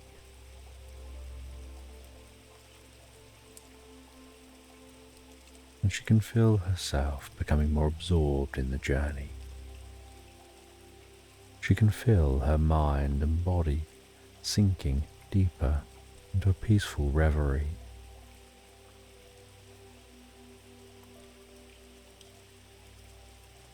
She feels that every breath she takes seems to be filled with tranquility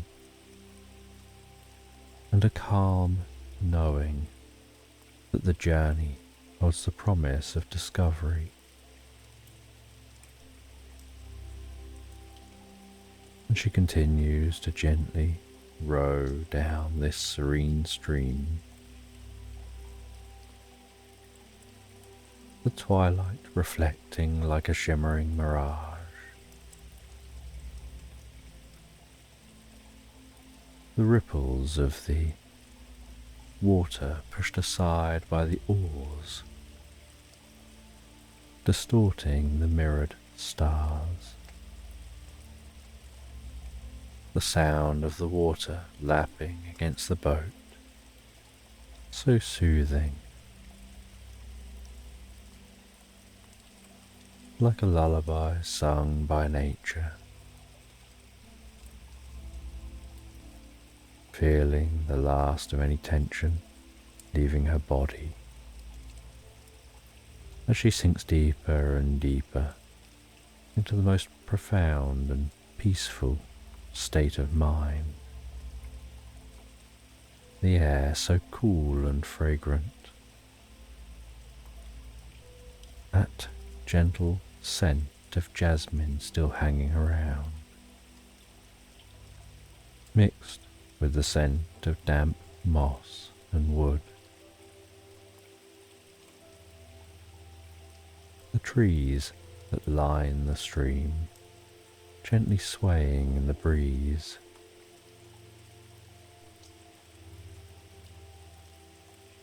And as she continues to row, she notices an ornate bottle floating and bobbing down the stream. Its glass a deep iridescent blue, glinting and glistening softly in the twilight light. Intrigued, she reaches and carefully grabs the bottle from the water. She pops the cork, and a plume of shimmering smoke spirals out, before coalescing to form a friendly genie. "Greetings, kind traveller," the genie says. "You freed me from my watery prison, and in gratitude I'll offer you a single wish." Annie thinks for a moment.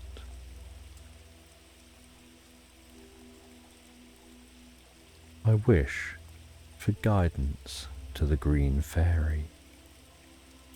The genie nods. A serene smile touches his lips. With a gentle wave of his hand, he dissolves into shimmering light and floats ahead of Annie, illuminating the path forward. The light leads her deeper and deeper down the stream. She continues to row, following that light. The trees around the stream growing denser and denser, their branches arching overhead, forming a natural canopy. Rustling as she rows, until eventually she notices a small dock on the edge of the stream. She moors up the boat and follows the light into the dense forest, where eventually she encounters the green fairy, a delicate figure with wings shimmering. Her presence is calming, her voice soft and melodic. The fairy leads Annie through that dense forest. The ground beneath them soft and spongy, almost muffling their footsteps, adding to the dreamlike quality of this place. She finds herself becoming more absorbed in the environment, more attuned to every sight, sound, and scent. Eventually they reach a murky swamp, its waters dark and still. Strange, mythic animals move silently through the shadows, their eyes glinting and glistening in the dim light. The air filled with mysterious sounds, croak of a frog, the rustle of unseen creatures. And despite the slightly eerie atmosphere, Annie feels a deep sense of peace and calm and trust with this green fairy.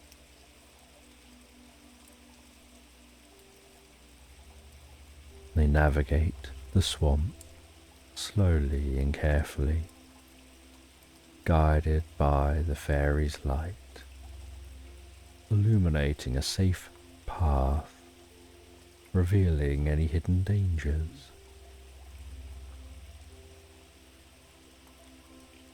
Each step bringing them deeper and deeper into the heart of the experience and a growing connection to the magic of this world.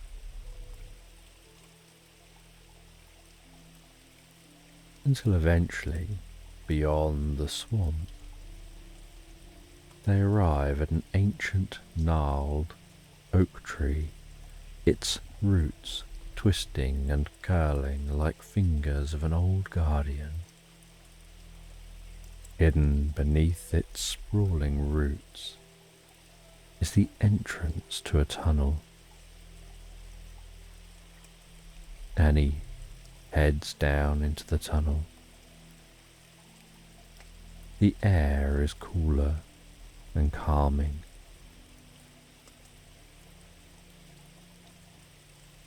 The fairy illuminates the tunnel, revealing strange ancient carvings, symbols and figures from a time long forgotten.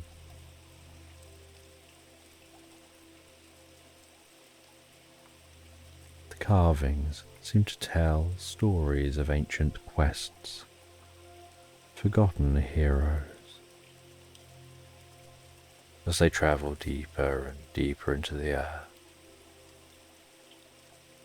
and each step feels like a journey into the past, a descent into the heart of the world. And Annie feels a sense of calm and purpose.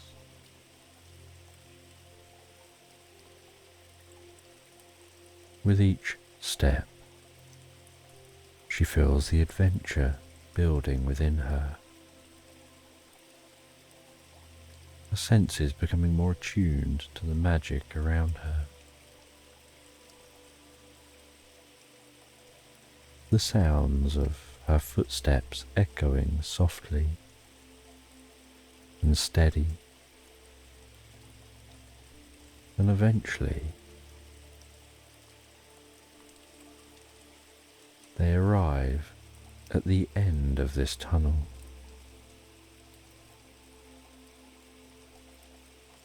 And as they arrive at the end of the tunnel and exit the tunnel,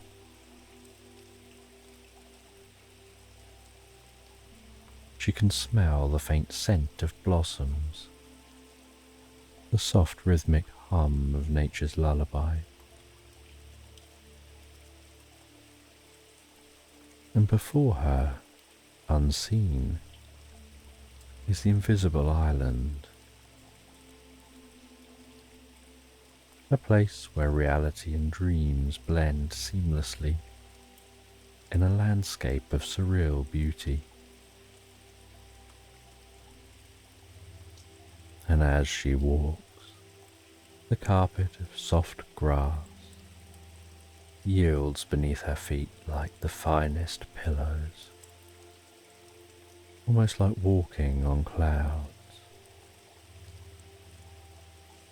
The flowers around her are vibrant, in seemingly impossible colours, their petals seeming to hum gently, with harmonious tunes, singing with the soft rustling of the leaves.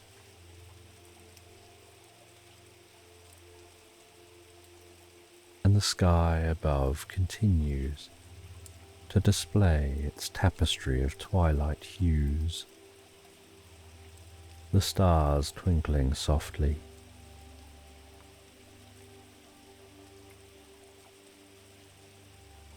And in the centre of the island is a table.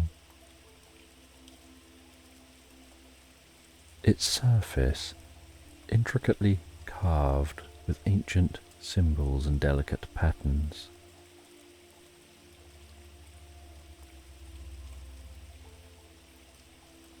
And Annie approaches that invisible island, walking through the shallow water to the island,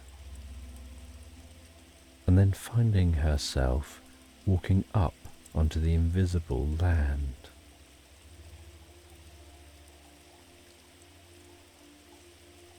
And after a short walk, the island beneath her feet becomes visible, almost as if it was shrouded in a cloak of invisibility. And she can see that table She can see the ornate treasure chest resting on the table.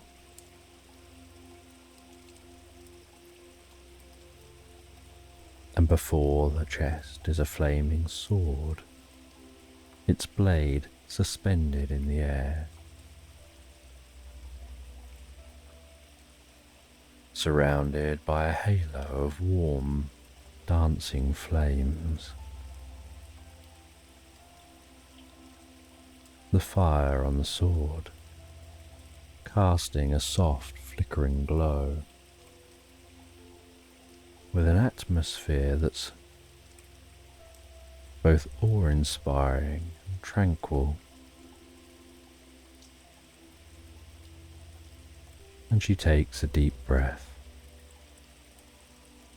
She unrolls the letter given to her by the twins.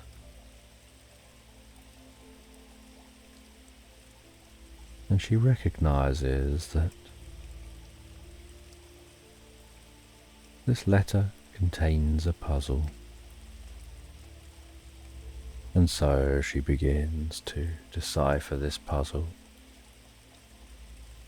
Each symbol in the letter, each word, revealing part of an incantation she needs to speak to be able to pass the flaming sword. She finds as she gazes at this letter, her mind drifts into a meditative state. Her thoughts flow like a gentle stream. She feels a profound sense of clarity and understanding. And once she solved the puzzle on the letter, she speaks the incantation out loud, her voice steady, each word filled with the power of her heart. The air shimmers, the flames of the sword flicker, the incantation flows from her lips like a gentle breeze. And as she finishes uttering the incantation, the flames around the sword begin to wane. The glow begins to fade, and the sword gently lowers to the ground, its protective barrier dissolved. And she walks over to the table. She opens the treasure chest, and inside she finds a mosaic heart, glowing warmly with an inner light, pulsing gently, its light spreading a feeling of peace and happiness. She feels a deep connection, and she knows that it holds the power to cultivate peace and happiness wherever she goes. That she can feel a profound sense of peace and love while holding that heart, aware of the joy and serenity this can bring. The twilight sky continues to cast a soft glow, while Annie feels a deep sense of completion and harmony, and curiosity for the future.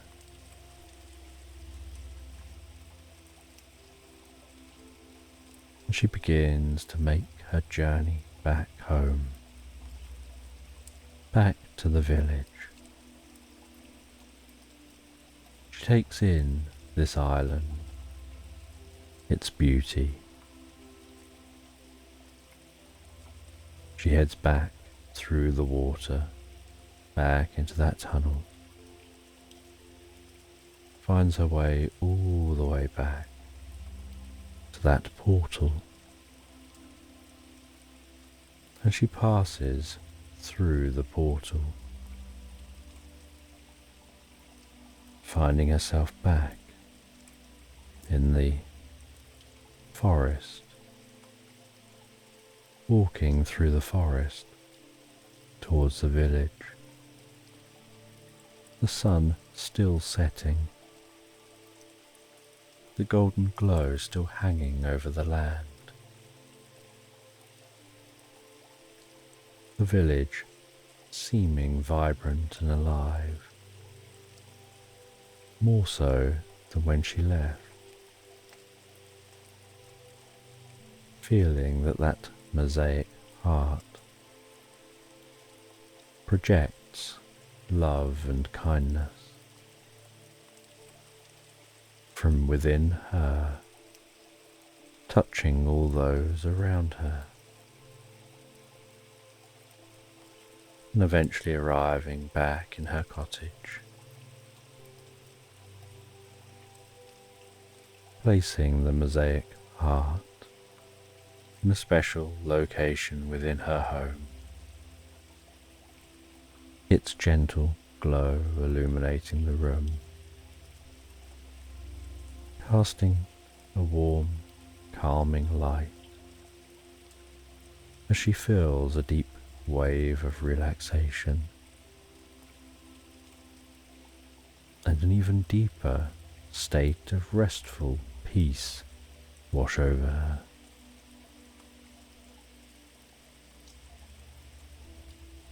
She enjoys a relaxing bubble bath, enveloped in the water, soothing her muscles, easing away the last of any tension. The gentle scent of lavender filling the air, the soft glow of the light from the mosaic heart, an atmosphere of perfect tranquility as she reflects on her journey,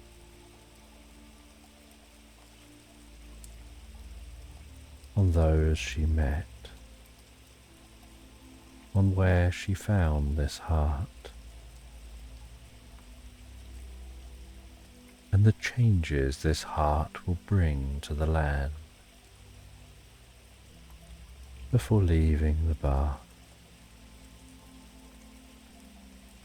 relaxing in bed, hearing the gentle chimes outside her window, playing the most soothing lullaby, blending with the sounds of the evening, the rustle of a nearby tree, her eyes wanting to close, wanting to drift deeper and deeper into relaxation and sleep, becoming more absorbed in the peacefulness of the moment, dreaming about how she'll spread joy and serenity with the help of that mosaic heart,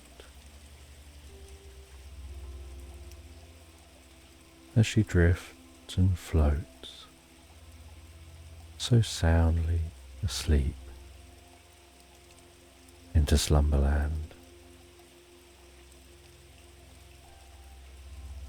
And twilight weaves a tapestry of hues across the sky as Sarah strolls through her rose garden. Each breath she takes is filled with the heady fragrance of blooming roses, their petals whispering secrets of nature's beauty. The air is cool and crisp, carrying with it the promise of evening. A gentle mist begins to settle, wrapping the garden in a soft, mystical shroud that seems to blur the edges of reality. The colours of the sky fade from the warm glow of the setting sun to the deepening blues of approaching night, blending seamlessly into the horizon.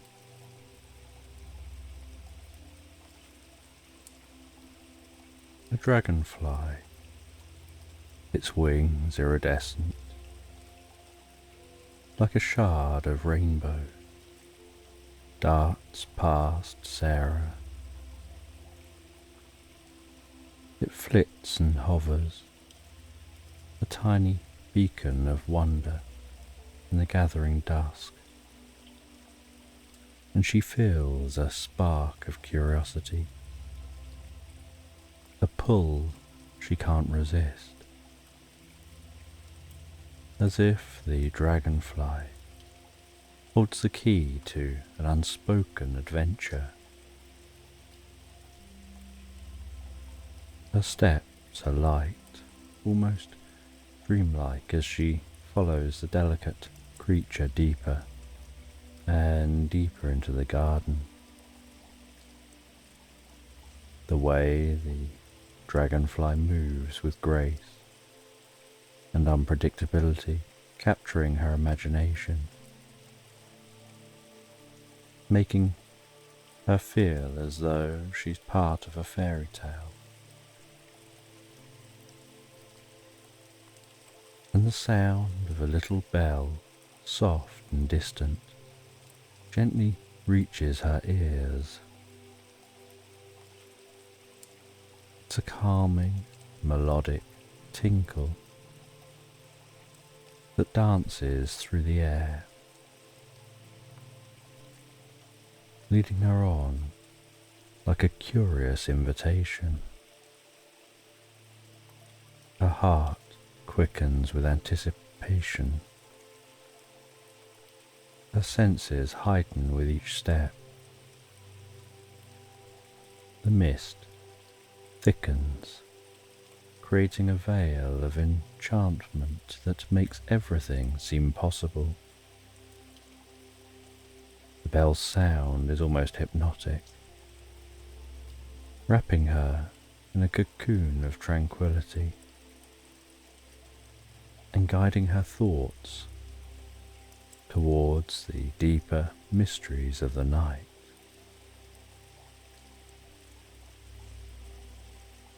And the dragonfly leads Sarah beyond the familiar boundaries of her garden into an enchanted forest where towering trees stretch their ancient limbs towards the sky. Their leaves shimmer with an otherworldly glow, and the ground beneath her feet is carpeted with sparkling acorns that crunch softly as she walks.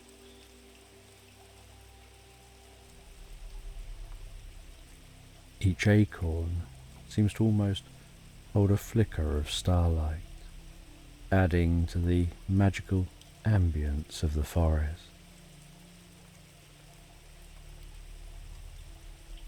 And the forest is alive with the sounds of nature. Gentle rustlings, the distant hoot of an owl, and the whisper of the wind through the branches.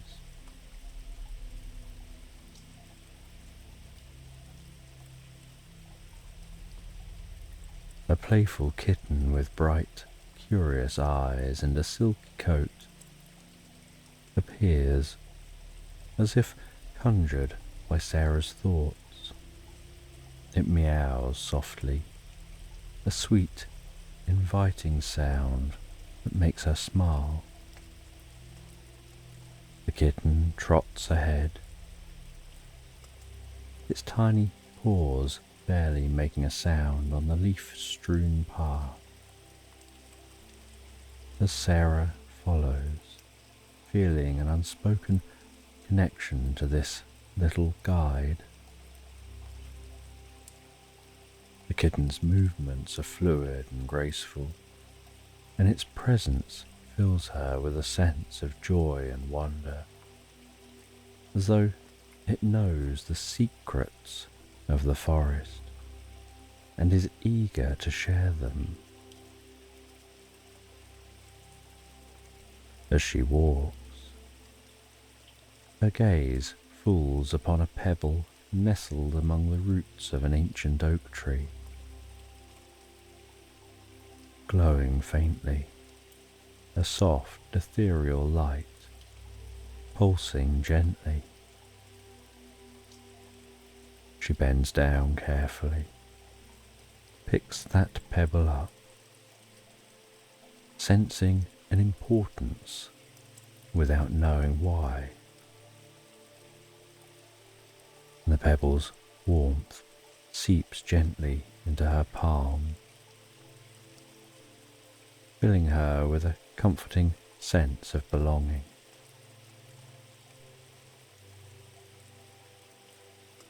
She tucks it into her pocket,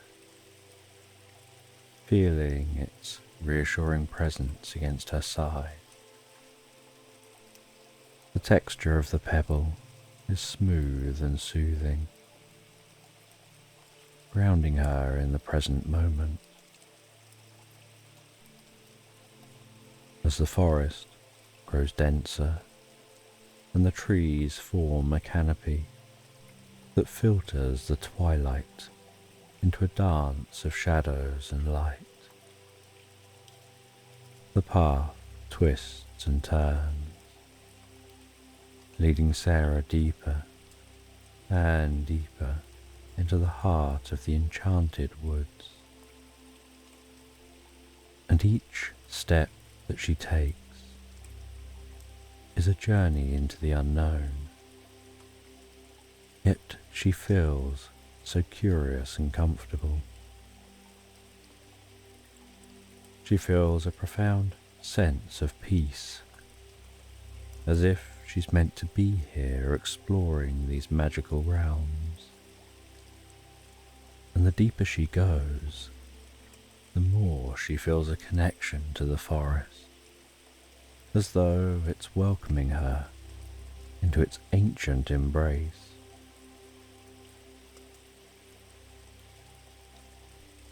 And the little bell rings again, its sound blending harmoniously with the rustle of leaves and the gentle sounds of the forest. Sarah's heart fills with wonder and serenity as she continues venturing further into this world of dreams and possibilities.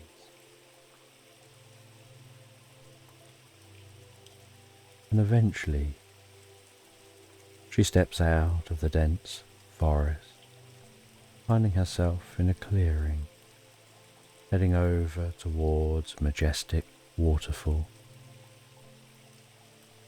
that's cascading so serenely into a crystal clear pool. And the waterfall is steady and rhythmic, creating a soothing sound enveloping her senses. The mist from the waterfall hanging in the air, like a delicate veil sparkling tiny rainbows in the fading light. The sight is both awe-inspiring and calming, a natural wonder, speaking directly to the depths of her soul. As she stands on the edge of the pool, mesmerized by the water's constant, gentle flow, the surface of the pool reflecting the twilight sky, almost like a mirror reflecting the night and its endless depth.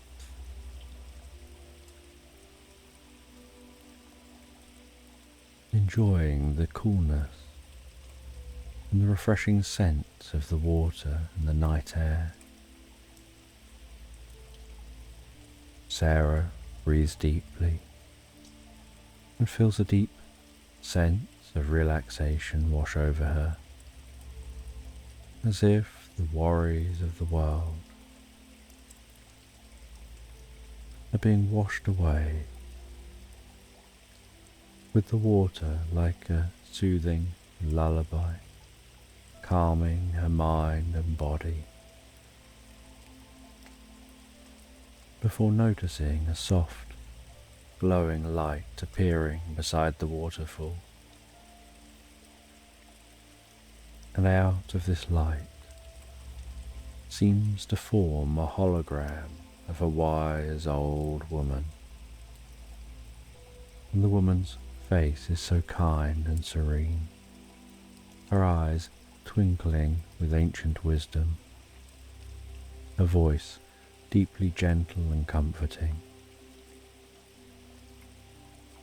And the hologram's presence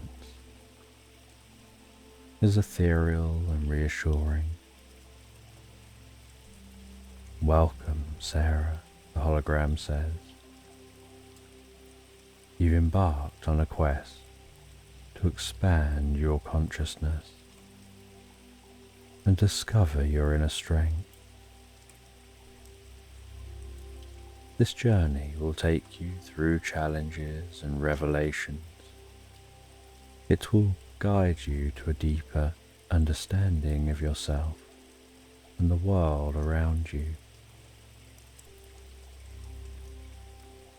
Sarah listens, her heart beating gently. The hologram continues. "Behind this waterfall lies a hidden cave, and within this cave you'll find the key to your journey." And with these words, the hologram fades away. As Sarah walks towards that waterfall,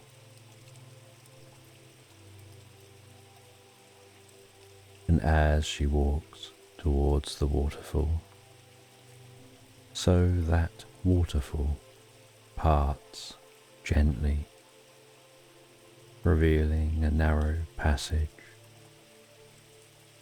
and she steps through the curtain of water and enters the hidden cave. And the cave is filled with shimmering stalactites and stalagmites, their crystalline surfaces reflecting the light in a rainbow of colours. The air is cool and damp, carrying the earthy scent of stone and moss, and the cave feels like a sacred space, untouched by time, a place where the mysteries of the earth could be revealed. As she ventures deeper and deeper into the cave, her footsteps echoing softly in the stillness,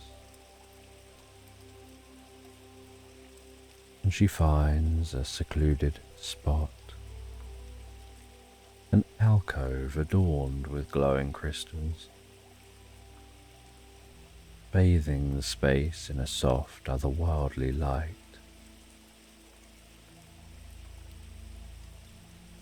She relaxes down, closes her eyes, and lets the tranquility of the cave begin to envelop her. She begins to meditate, breathing slowly and steady, and with each exhale, She can feel herself sinking deeper and deeper into a state of profound relaxation.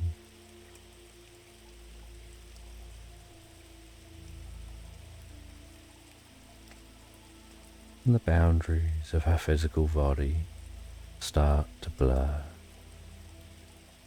She can feel herself drifting, dreaming, her consciousness expanding beyond the confines of the cave. Sensations of the cave begin to fade,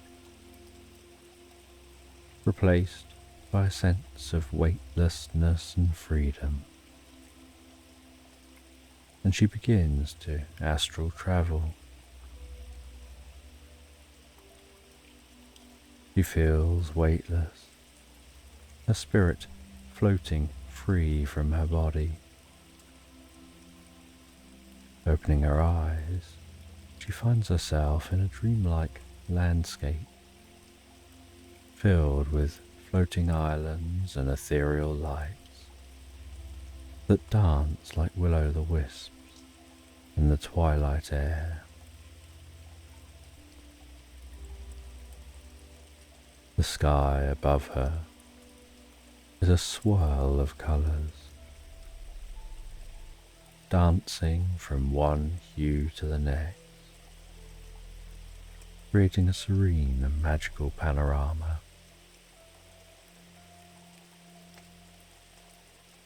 The air is filled with the scent of blooming flowers and the soft hum of distant music.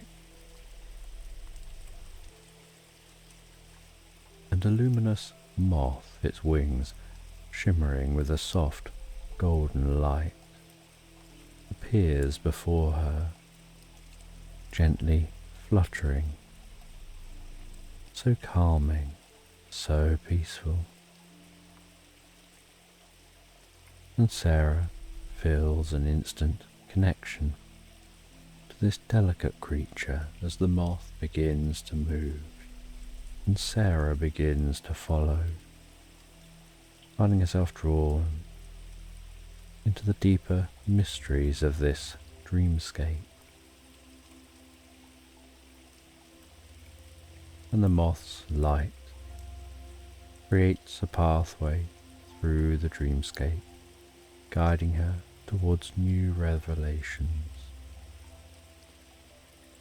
with the landscape around her shifting and changing, each scene more enchanting than the last. As she passes through fields of softly glowing flowers, their petals sharing ancient secrets as she walks by.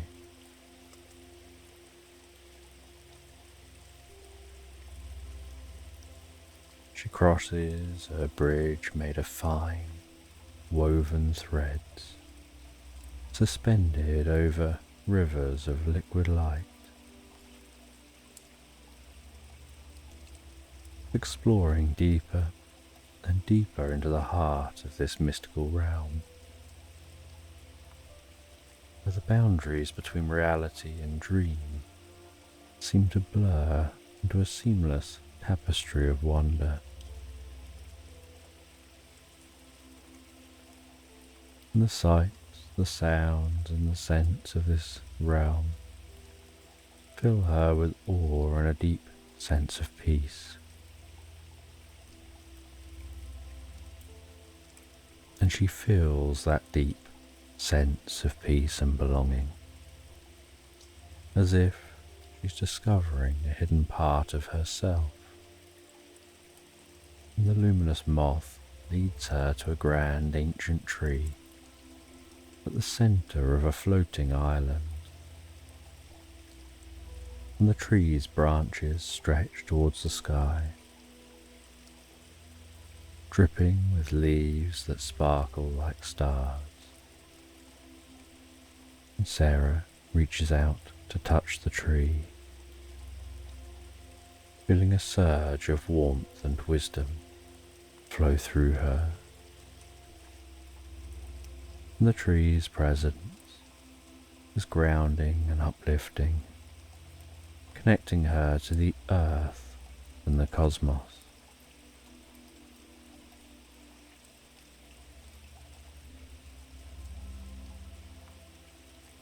And she begins to explore the idea of interconnectedness. She feels a profound sense of unity with the world around her, a harmony transcending the physical, touching the very essence of being.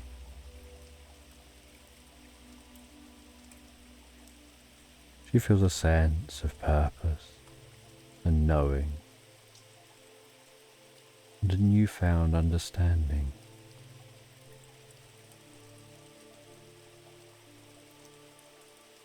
She finds her awareness gently returning to the cave, almost like pulses and waves of awareness,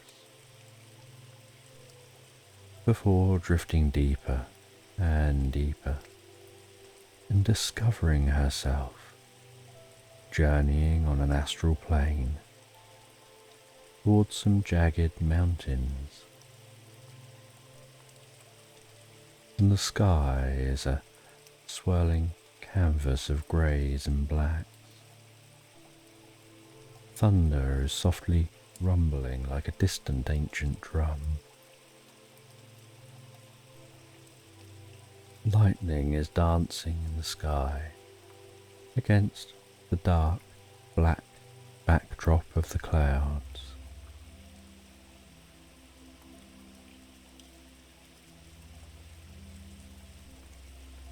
She has a sense of the rain beginning to fall and touch her clothes.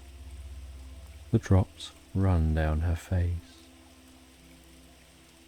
and is aware of her physicality as this astral being.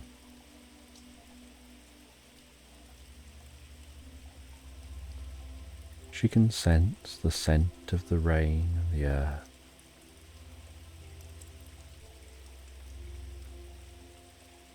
The smell of the storm.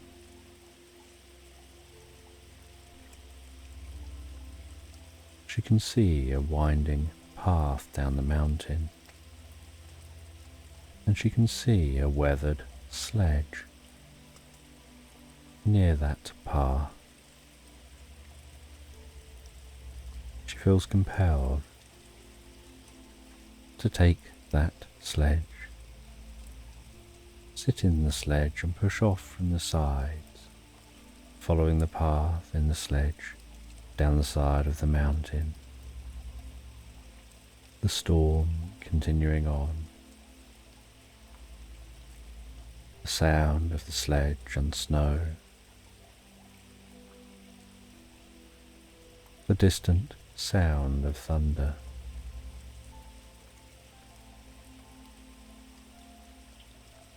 Feeling the excitement of sledging down a mountainside.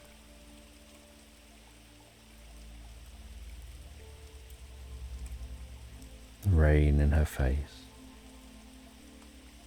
breathing so calm and so steady.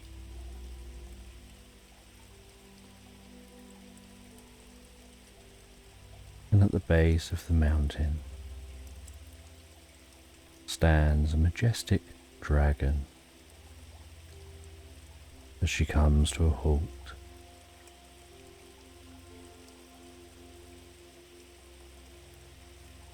its scales shimmering with deep blues, silvers and purples, its eyes ancient, friendly and wise. She automatically feels a profound connection to this dragon, finding this dragon's presence powerful and calming, and projecting that power and calmness within her as inner strength. and the dragon silently begins to guide her, guiding her through the storm towards a grand castle. And the castle is surrounded by a vast moat, the waters reflecting the storm above. The structure seeming awe-inspiring and intimidating. This castle looking like it's been standing here for centuries. And as the drawbridge begins to lower, the storm clouds begin to part, and she walks across the drawbridge.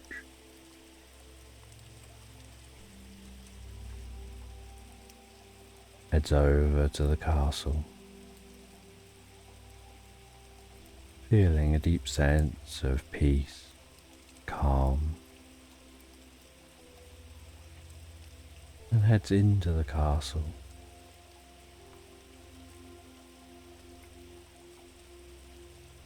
And the air in the castle is cool and still. The deep scent of old wood and ancient stone.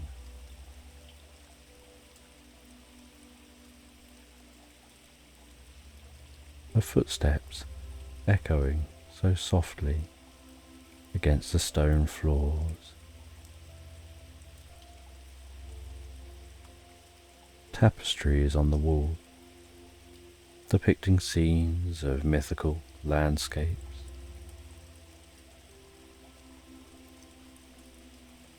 The castle having an atmosphere of history and wisdom. And eventually she finds a grand doorway.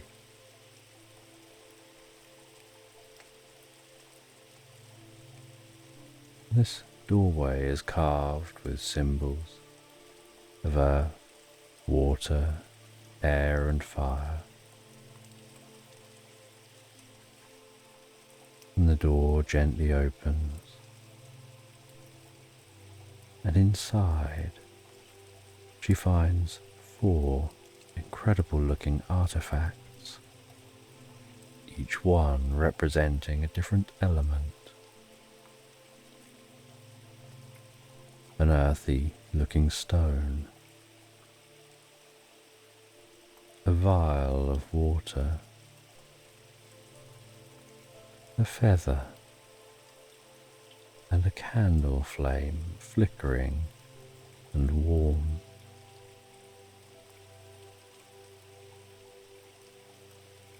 And she has this instinctive understanding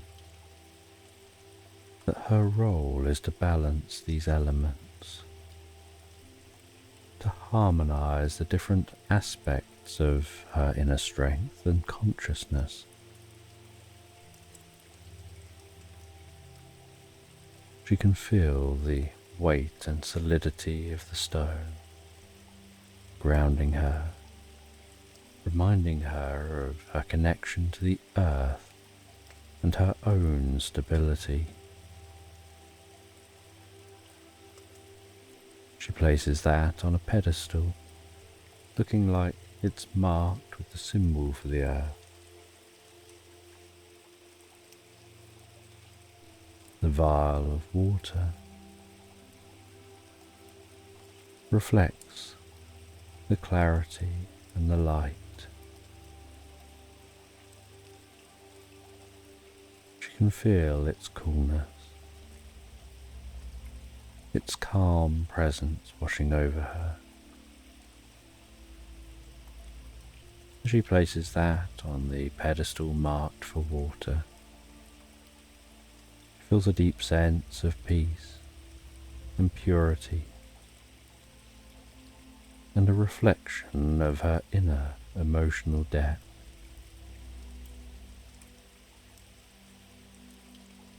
And the feather is light and delicate, so light in fact it's almost floating out of her hand.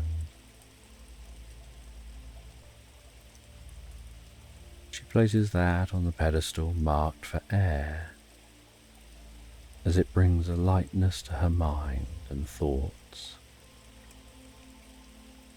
brings a sense of clarity and focus, and seems to almost enhance her intellectual and creative abilities. As she takes the candle, its flame warm, inviting, comforting, dancing and flickering, representing spirit and passion and inner drive. And she recognizes the power within herself. As she places that down on the relevant pedestal, feeling a surge of energy, being filled with a sense of purpose and courage.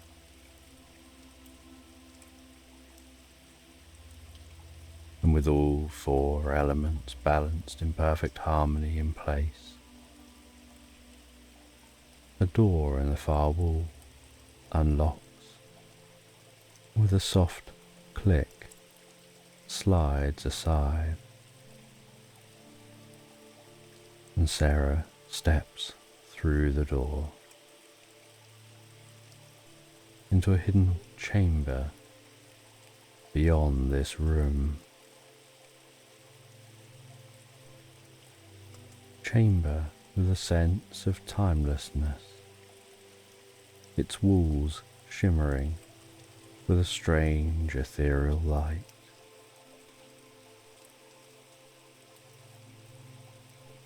And the atmosphere in this chamber feels like it's charged with the energy of countless memories and experiences, a place where past, present and future converge. She finds herself, as she walks to the center of the chamber, engulfed in a swirling vortex of memories.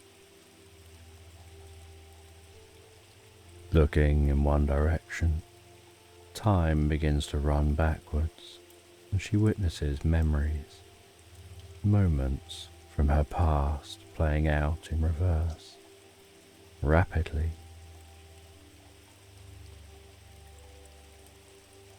She sees herself as a child, moments of joy and happiness, some sad moments, different decisions that have occurred, directing the path to the present. And each scene unfolds with clarity and insight and a new understanding, and the memories draw her deeper and deeper into her history. She watches those moments pass by in a detached way, offering deep understanding, realizing the significance of different experiences, the lessons learned, the growth achieved, the mistakes and triumphs, the fears and hopes, and how they've all woven together to form the tapestry of her life.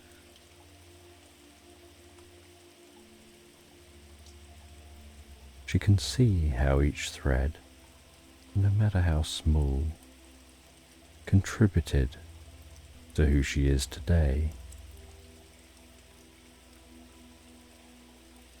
And journeying through those memories, she feels a sense of gratitude and acceptance.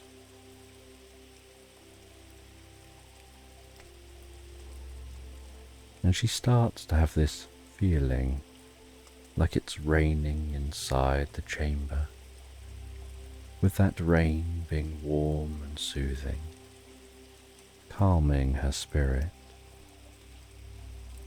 cleansing past doubts and fears, leaving her feeling refreshed, renewed and revitalized.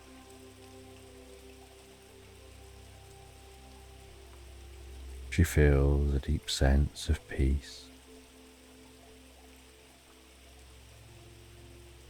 like a weight lifting off her shoulders, like a burden being removed, like being carried forward by wisdom.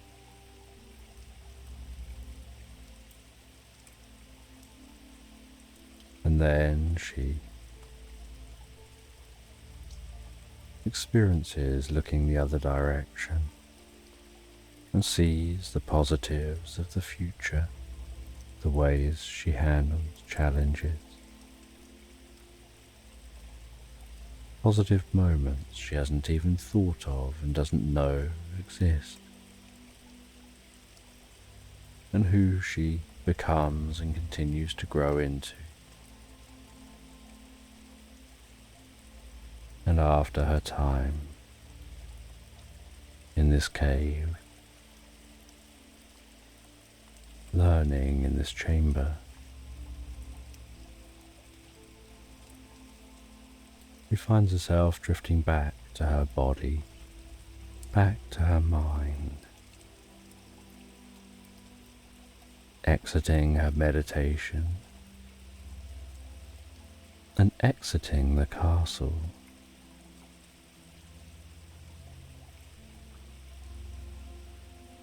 And she walks to a tranquil, serene lake, its water so still it's like a mirror, reflecting the glow of the moon and the stars. The sounds of the gentle breeze, leaves rustling in the trees,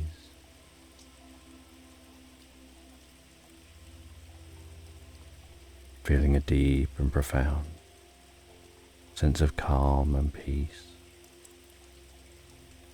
Her muscles in her body relaxing, her mind quietening, breathing deeply and comfortably, so absorbed in the atmosphere of this location. And a dragonfly dancing across the surface of the pool of water.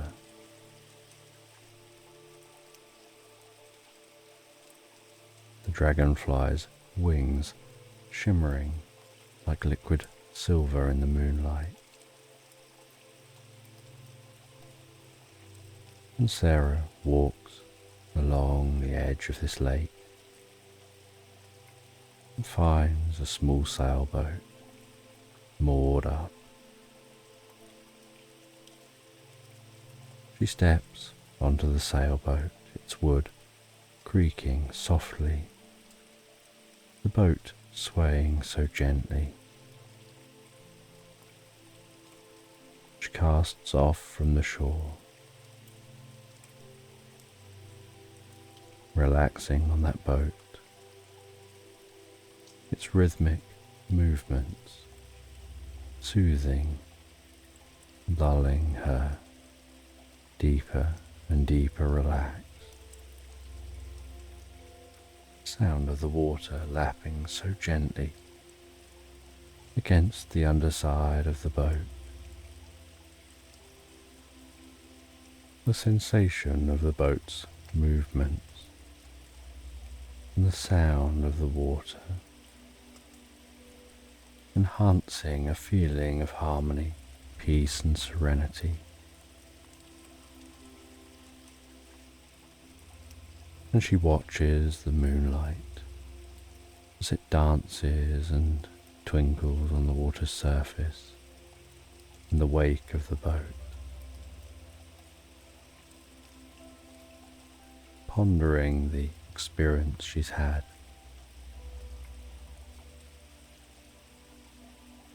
And then falling asleep, softly and slowly and gently on this boat as it glides back across the lake.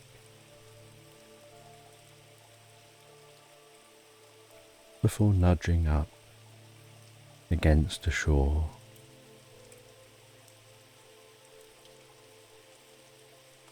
waking her up.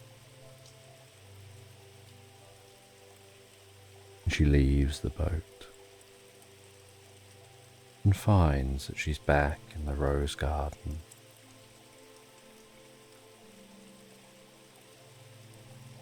The night sky still stretched overhead, the expanse of stars twinkling like thousands of tiny lanterns.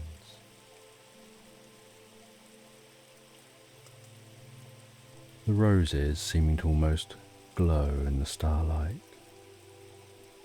The sweet fragrance of those roses.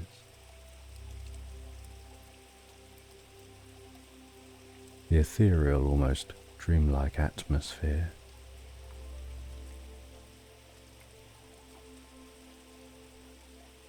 As the playful kitten runs over and weaves its way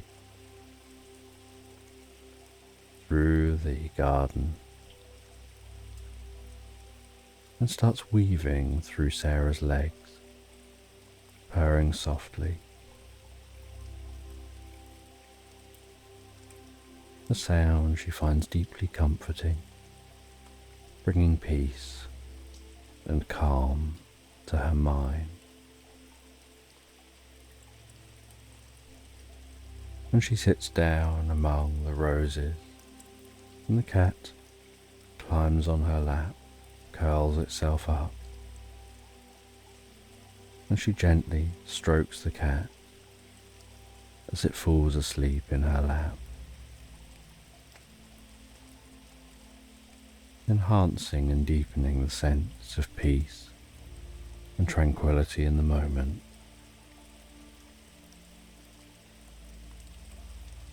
Watching the stars pass overhead and lying back while stroking the cat and finding herself begin to drift and float so peacefully asleep, her breathing slowing, the air on her cheeks as she relaxes into the most pleasant dream, drifting and floating, relaxed asleep into slumberland.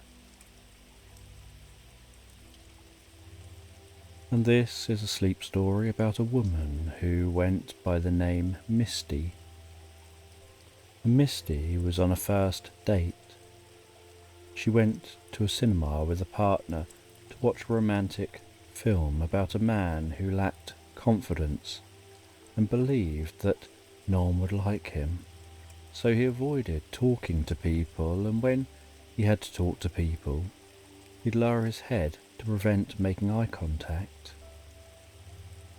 He would talk facing down at the ground and with a monotonous tone of voice and very few facial expressions. The film followed this man's journey as he met someone who helped him to see himself as others truly saw him. After the film, Misty and her date started to walk from the cinema along a quiet street and past the local park. The tree-lined park was illuminated by lanterns dotted along the paths which cut across the grass, casting the most beautiful golden glow on the grass and trees, with inky black patches between the lights. Misty enjoyed the silence of the park and the quiet street, with just the sound of synchronized footsteps sharing their journey. They walked along in a pleasant and comfortable moment of silence. Misty really appreciated the silence after the loudness of the cinema.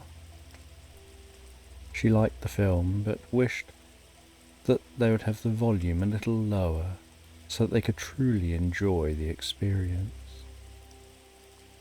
While walking, Misty noticed the orange glow of light in a bookshop window. The windows of all the other shops were dark.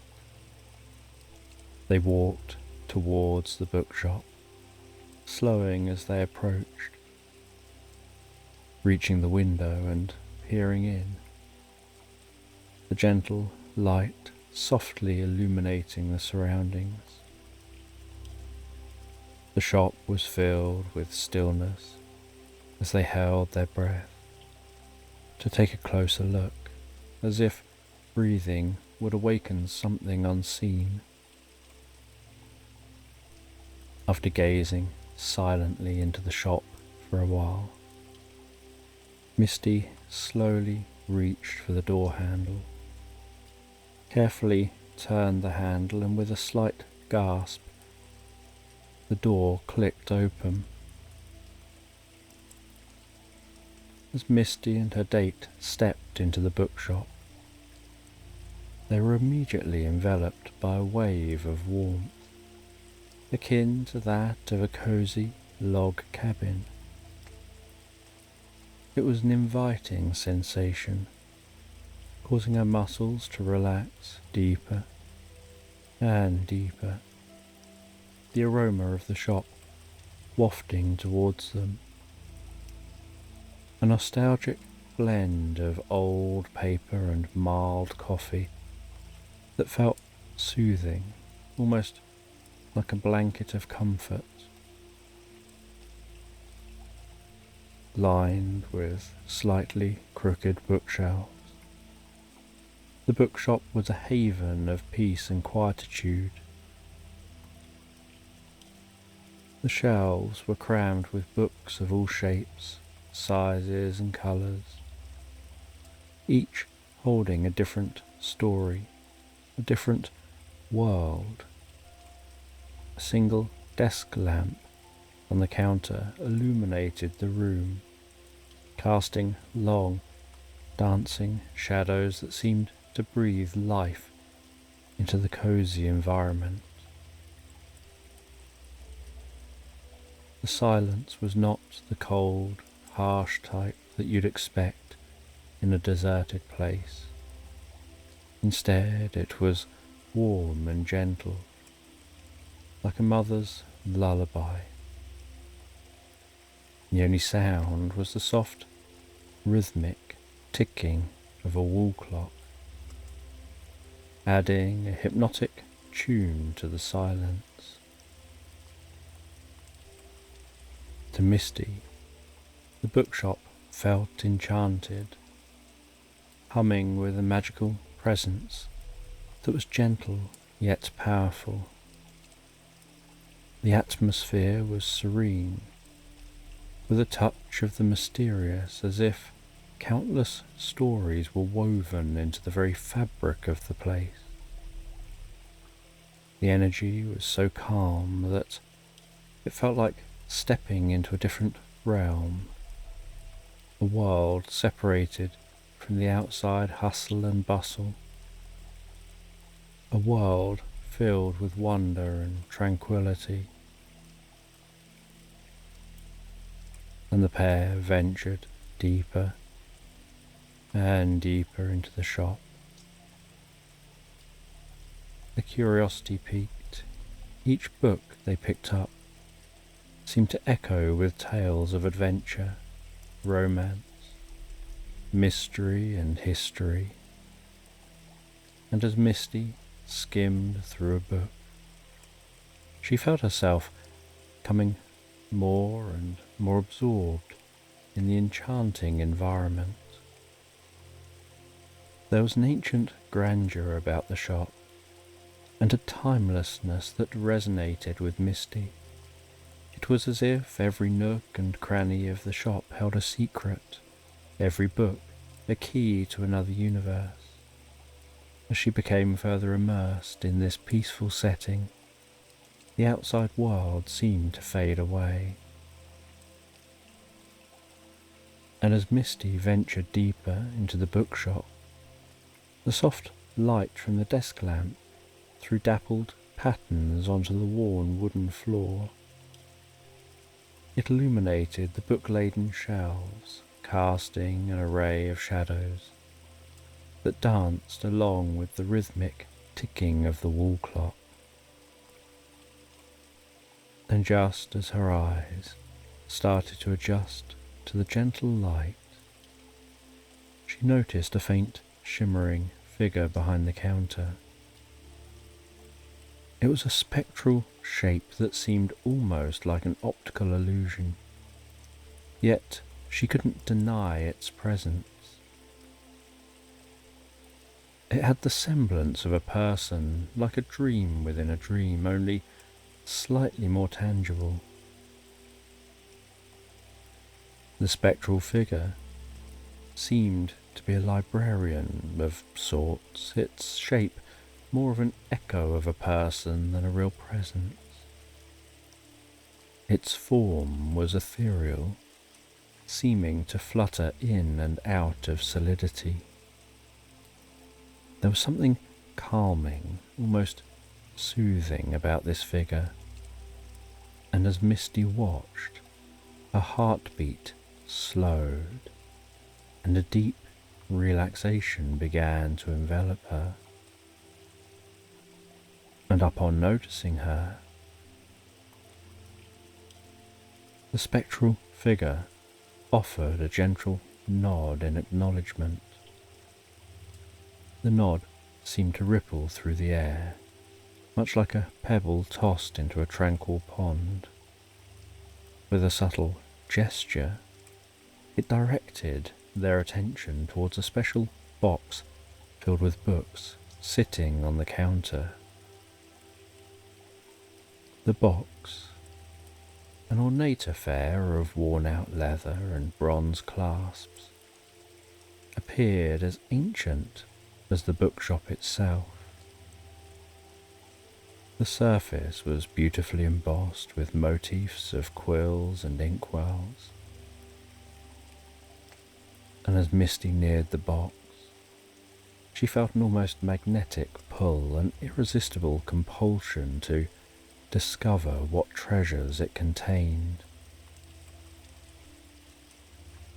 She extended a hand towards the box, each movement feeling like she was wading through a dream. The bronze clasps were cold to the touch. As she opened the box, a warmth seemed to radiate from within, cocooning her in its comforting embrace. And inside the box was an array of books, each seemingly more fascinating than the last. The covers varied from beautifully ornate to wonderfully worn, each hinting at the secrets that lay within their pages. And as she touched the books, she felt the warmth spread from her fingertips to her palm, travelling up her arm and spreading through her entire body.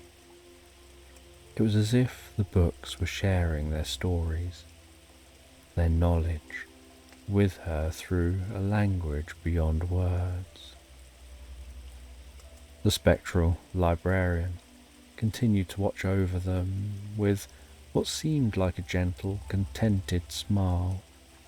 It was as if this ethereal custodian was delighted to share the magic of the bookshop with its guests.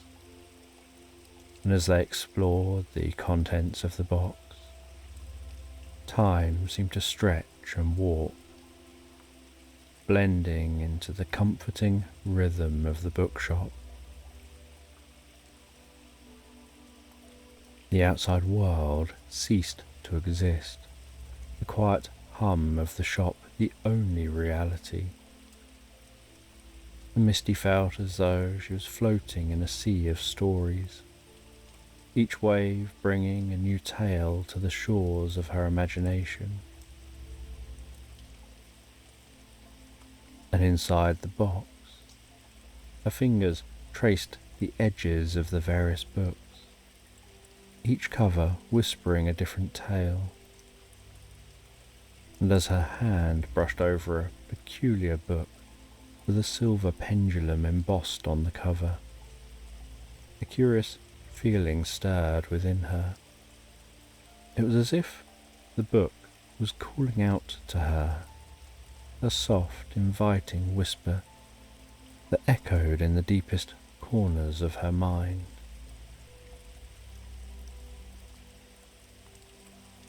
She picked up the book,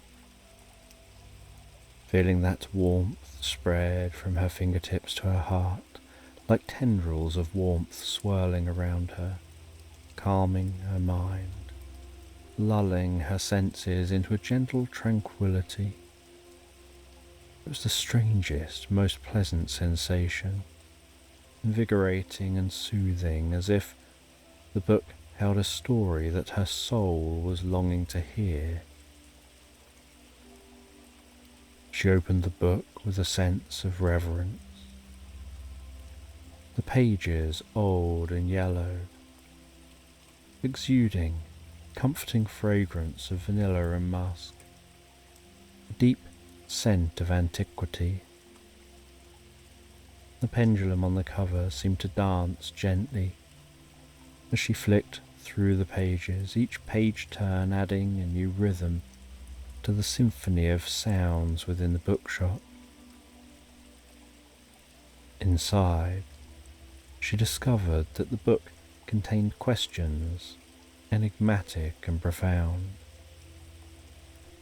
etched delicately onto the pages, the ink glistening subtly under the soft glow of the lamp. They were not ordinary questions, but the kind that could stir the soul, the kind that could cause one to contemplate the deepest mysteries of existence. And as she read one of the questions out loud, a surprising thing happened. The silver pendulum embossed on the book's cover began to swing gently. She watched, mesmerized, as it swayed from side to side.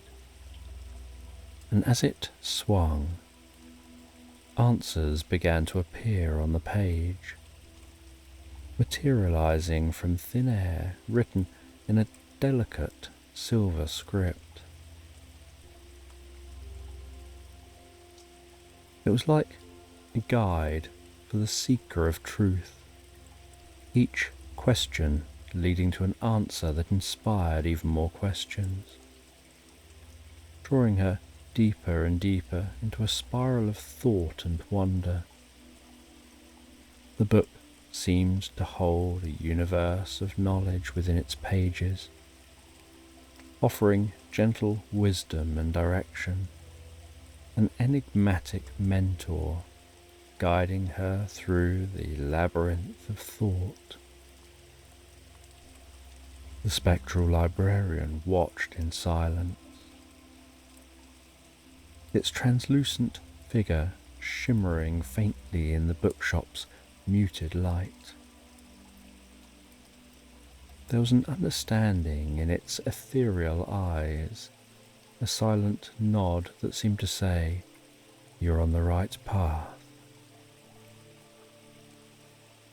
Reading from the book, she felt an intimate connection with the universe, as if the book had opened a portal to the cosmos within her mind. It was like the book was a key and each word a step further into a realm of infinite possibilities. The more she read, the more relaxed she felt, her mind expanding, absorbing the wisdom of the ages, enveloping her in an embrace of knowledge. As she put the book back into the box, her eyes landed on an ornately carved door that she hadn't noticed before, its carvings glowing softly, beckoning her towards yet another mystery. And as Misty approached the ornately carved door, her fingers traced the delicate patterns etched into the wood. Each curve and line seemed to tell its own story, whispering secrets of times long past. The door felt warm under her touch, as if it held a pulse of its own, a gentle thrum that matched the rhythm of her heart.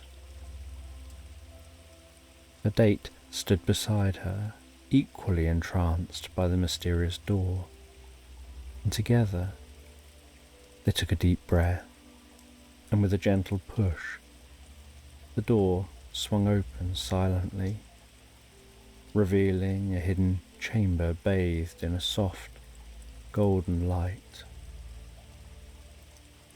The air was filled with the scent of wild roses and ancient parchment, creating a heady blend that was both invigorating and soothing. Inside the chamber, the two of them found themselves surrounded by an array of peculiar artifacts. Shelves lined the walls, each one filled with objects that seemed to hum with a quiet energy. There were delicate glass bottles filled with shimmering liquids, intricately carved wooden boxes, and strange mechanical devices that ticked and whirred softly.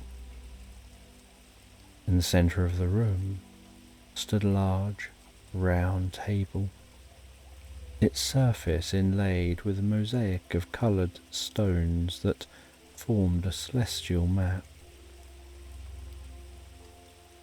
Drawn to the table, Misty and her date approached it, their footsteps muffled by the thick carpet that covered the floor. And as they neared the table, they noticed a large book lying open at its centre. The book was bound in rich, dark leather, and its pages were filled with beautifully illustrated maps and diagrams, each one more intricate than the last. Misty reached out to touch the book, and as her fingers brushed the pages, she felt a sudden rush of warmth and light. The illustrations seemed to come to life, the stars and planets shifting and moving as if guided by an invisible hand. The room around them faded away, and they found themselves standing in the midst of a vast, star-filled expanse. The stars twinkled like diamonds against the velvety blackness of the sky, their light casting a gentle glow over everything. Misty felt a sense of awe and wonder wash over her, the beauty of the cosmos filling her with a profound sense of peace. Beside her, her date stood in silent amazement, their eyes wide with wonder, and together they floated through the starry expanse, guided by an unseen force. They passed by swirling galaxies and glowing nebula, each one more breathtaking than the last. It was as if they were being shown the secrets of the universe, the mysteries of creation laid bare before them. And as they journeyed through the cosmos. They felt a deep connection to the stars and the space around them. It was as if they were part of something much larger, an integral piece of the vast cosmic puzzle. The feeling was both humbling and exhilarating, filling them with a sense of purpose and belonging. Eventually, their journey brought them to a beautiful garden, suspended in the middle of the starry expanse. The garden was filled with lush greenery and vibrant flowers, their colours even more vivid against the backdrop of the night sky. A gentle breeze rustled the leaves, carrying with it the sweet scent of blooming flowers and the soft murmur of flowing water.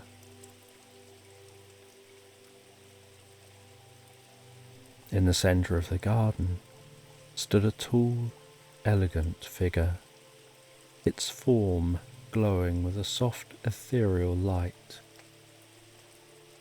The figure radiated a sense of calm and wisdom, and as it approached, Misty and her date felt a deep sense of peace wash over them.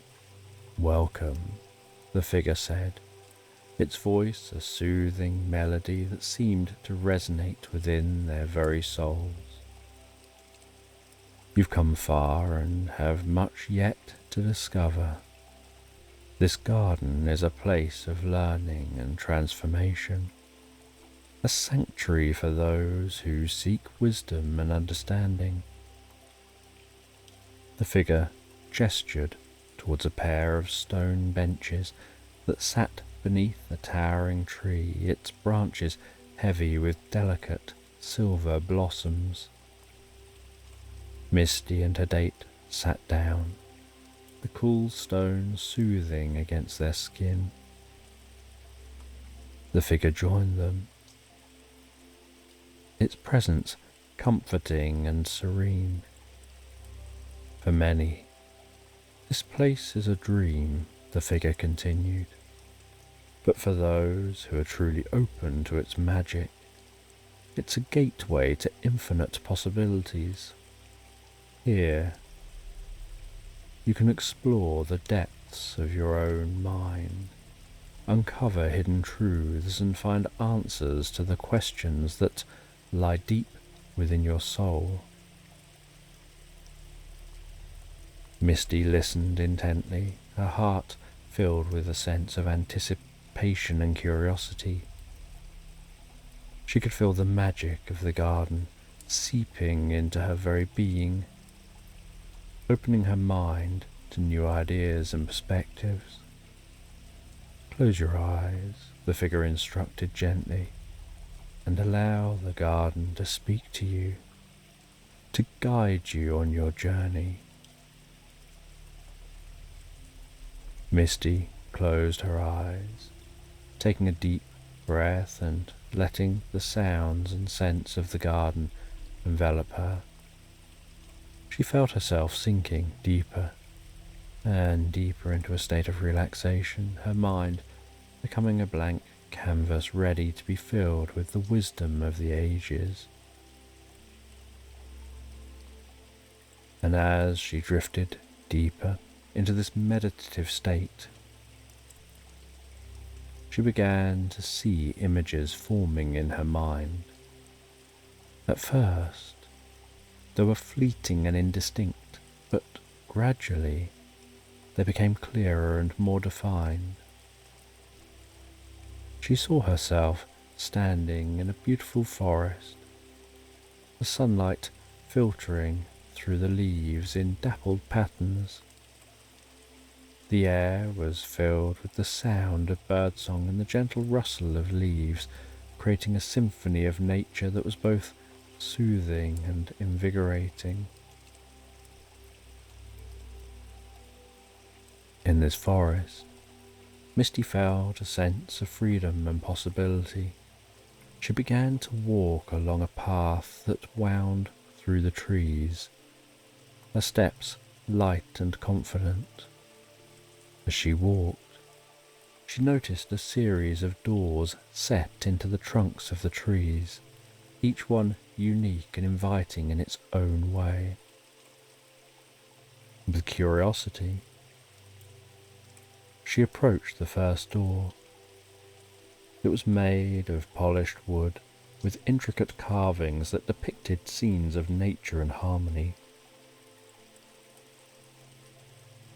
She reached out to touch the door, and as she did, it swung open silently, revealing a hidden room filled with light and warmth. Inside, she found herself in a cozy log cabin, the walls lined with shelves filled with books and trinkets. A fire crackled in the hearth, casting a warm glow over the room. The scent of pine and cedar filled the air, mingling with the faint aroma of baking bread. It was a place of comfort and peace, a sanctuary from the outside world.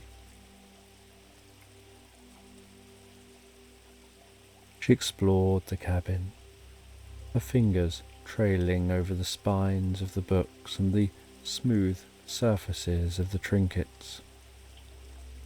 Each item seemed to hold a story, a piece of history that was waiting to be discovered. She felt a sense of connection to the cabin, as if it were a part of her own story, a reflection of her own journey. After a while, she returned to the path, her mind filled with the warmth and tranquility of the cabin. She continued along the path, her steps guided by an inner sense of direction. The forest around her seemed to come alive, the trees and flowers shimmering with a gentle otherworldly light. And as she walked, she stumbled across another door, this one made of glass and adorned with delicate etchings of stars and constellations.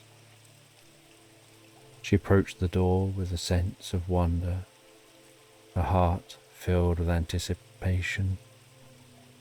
The door swung open at her touch, revealing a room that seemed to be made entirely of light.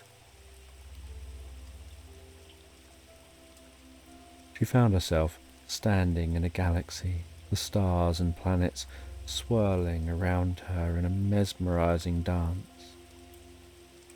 She felt a sense of awe and wonder, the beauty of the cosmos filling her with a deep sense of calm. She floated through the galaxy, her mind expanding with each passing moment, absorbing the knowledge and the wisdom of the stars.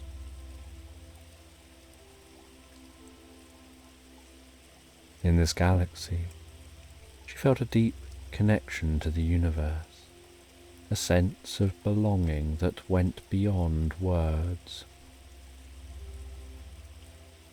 She was aware that she was part of something much larger, a piece of the cosmic puzzle that made up the fabric of existence. The experience was both humbling and exhilarating, filling her with a sense of purpose and increased wonder.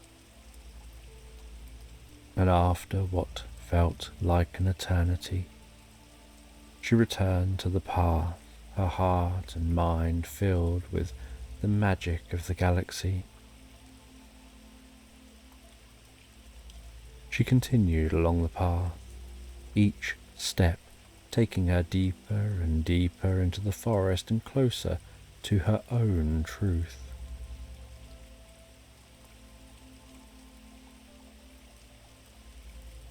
The path that she walked along gracefully wound through the forest, each step bringing a greater sense of peace and calm. She enjoyed the dancing sunlight, creating intricate patterns on the forest floor, the way the birds sang their melodious tunes, how the leaves whispered secrets to the wind. And she continued along the path, finally encountering the last door. This door was unlike any of the others. Made of shimmering silver, it sparkled with an ethereal glow that seemed to come from within. She approached the door with a sense of reverence, knowing that it held the key to her deepest desires and dreams.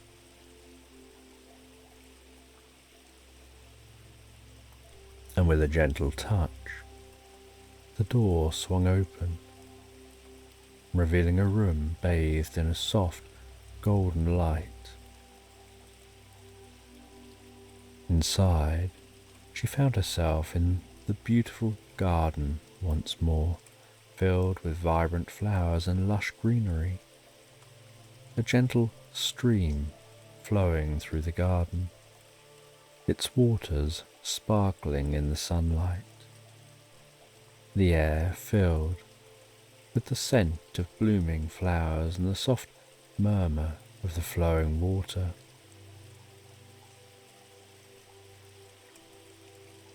And in the centre of the garden stood the tall, elegant figure, still glowing with a soft, ethereal light. The figure radiated a sense of calm and peace, and as it approached, Misty felt a deep sense of peace wash over her. "Welcome back," the figure said, its voice a soothing melody that seemed to resonate within her very soul. "You've come far on your journey, and now it's time to reflect on what you've discovered."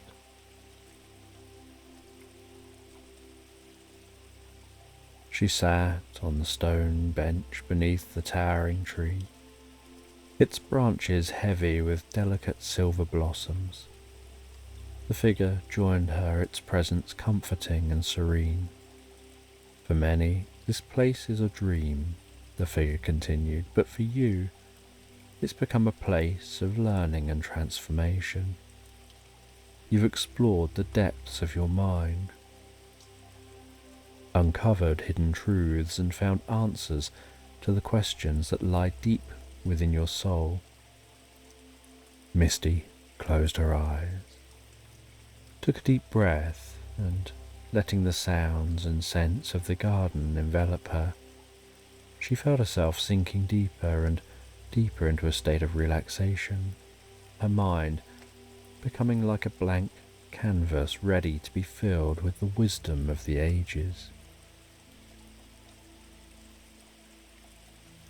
And as she drifted deeper into this meditative state, she began to reflect on her journey, remembering the log cabin with its cozy warmth and shelves filled with books and trinkets, recalling the galaxy with its swirling stars and planets, and the profound sense of connection she felt to the universe. She thought of the beautiful garden, its vibrant flowers and gentle stream, and the deep peace that it brought her. And she realized that each of these places represented a part of her own journey, a reflection of her own inner truth. And as she explored these thoughts, she opened her eyes, feeling a profound sense of clarity and understanding. She realized she had the power to create her own reality, to shape her own destiny.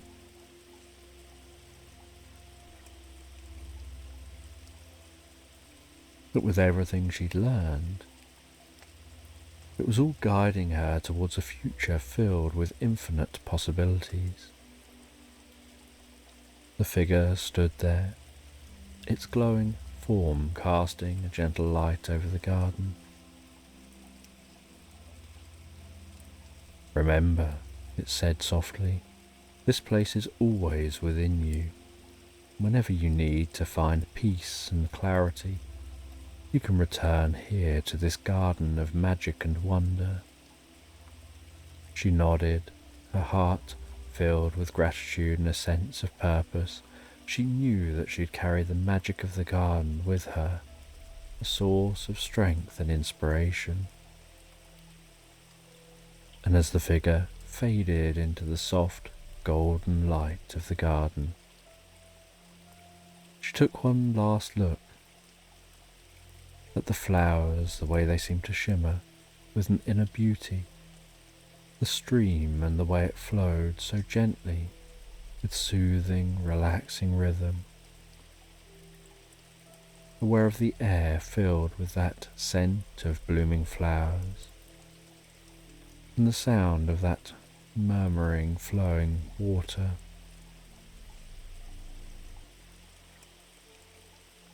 And with a deep breath, she stepped back through the silver door, feeling the warmth of the garden and the wisdom of her journey settle deep within her. She knew that she was ready to face the world with a new sense of purpose and clarity.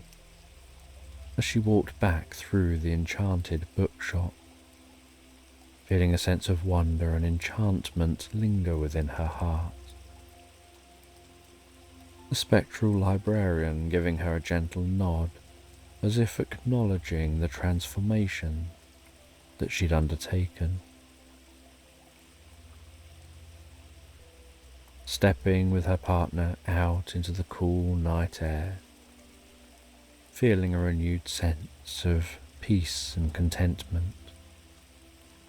The quiet streets, the lantern-lit park, the world around her seemed to sparkle with a new light, a reflection of the magic she now carried within her.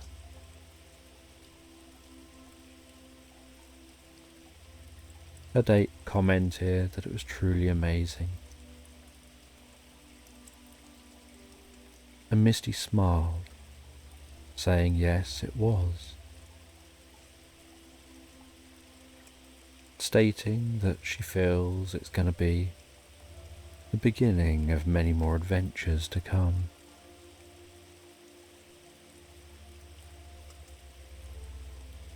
And that night, when Misty was home alone and settling down into bed and drifting off to sleep, she recalled the memories of the magical bookshop, the garden, passing through the doors, and the magic she'd gained.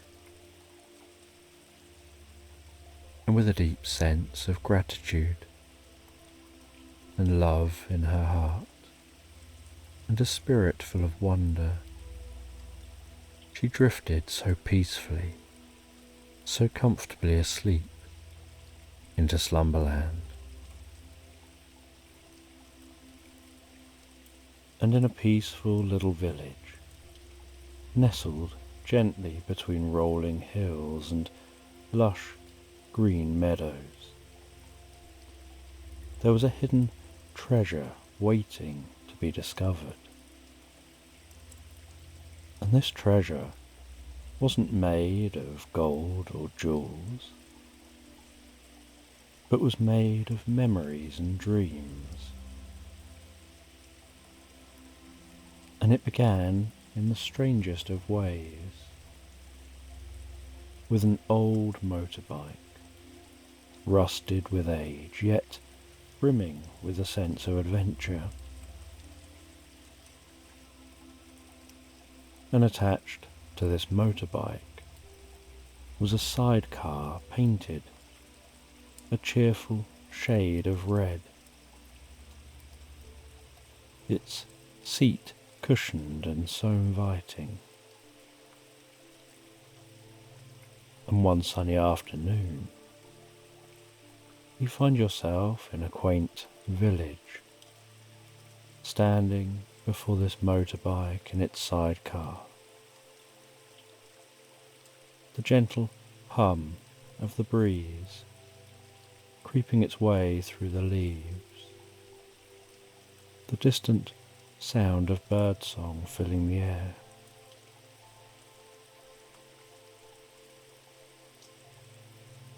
You climb on that motorbike. You sit your cat in the sidecar on that most comfortable soft cushion. You gently strap the cat in with its seat belt and begin to set off on the motorbike, its engine so gently purring to life. And you begin to follow the winding path, the road taking you through fields of wildflowers, vibrant colours of those flowers swaying with the rhythm of the wind. You enjoy the warmth of the sun on your face, the cool breeze tickling your cheeks. You can see the fur of your cat flapping and moving in the breeze, the cat seeming to enjoy the journey with you. The gentle scent of blooming flowers tickling your nostrils and filling your senses, as the world around you seems to slow down, each moment seeming to stretch out, inviting you to savour the beauty of the journey. And as you continue to ride deeper and deeper into the countryside, you spy an old wooden sign pointing towards a forest, and the sign reads "Majestic Caves Ahead." And so you begin to journey towards the forest, curious about those caves, the trees arching overhead, the coolness of the shade, the change in the sound quality as you pass into the forest, passing through those arched trees, beginning to notice a deep sense of pine and earth, the rustle of leaves just audible against the backdrop of the sound of your bike, the dappled sunlight tickling the ground as you venture further and deeper,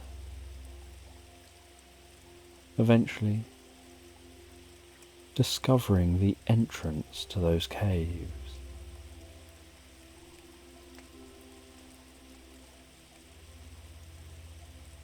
And you park up the bike near the caves.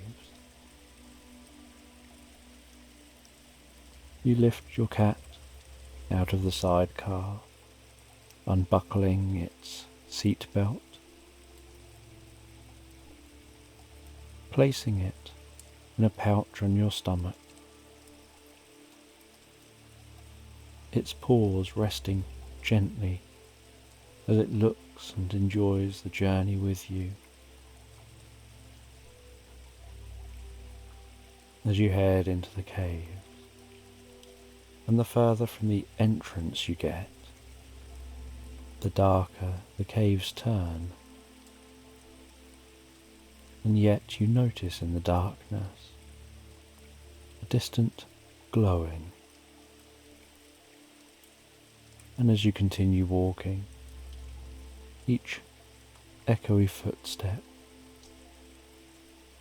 reverberating around the cave walls. You notice the glowing and magical looking mushrooms erupting from the walls of the cave.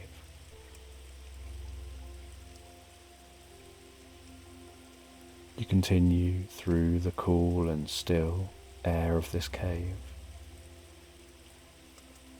The occasional distant dripping sound of water,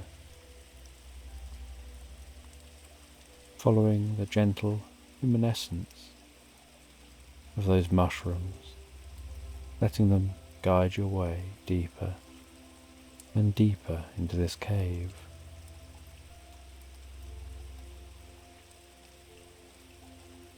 And inside this cave,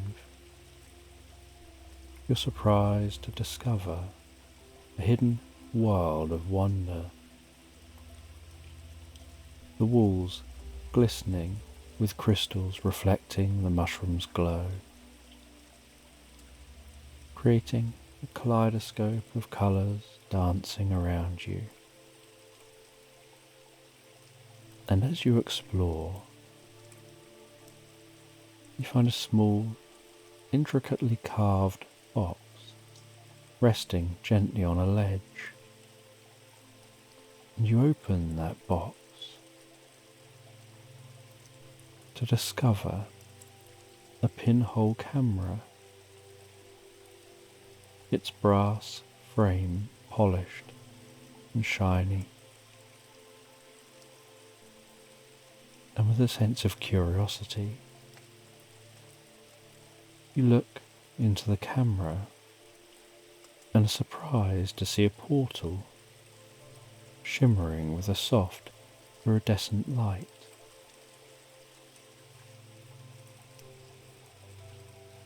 And you place the camera on the floor, and it seems to almost beam that portal before you.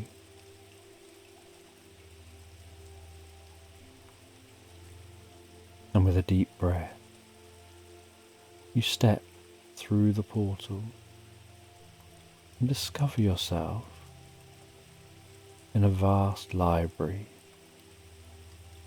filled with the most fantastical looking books.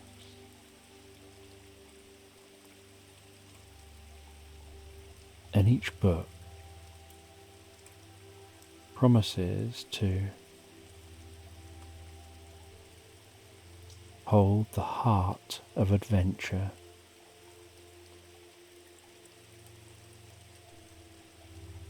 And you explore this library, and you find a book which deeply intrigues you. And so you open that book, and as you do, you find yourself drawn into the book, whisked away to a different land, where yourself and your cat are exploring lush forests, enchanted castles, and serene meadows. And as you stand there, you can see that you're holding the book with this fantastical land surrounding you. And as you close the book, so the land vanishes, and you find yourself stood in the library. And you continue exploring this library.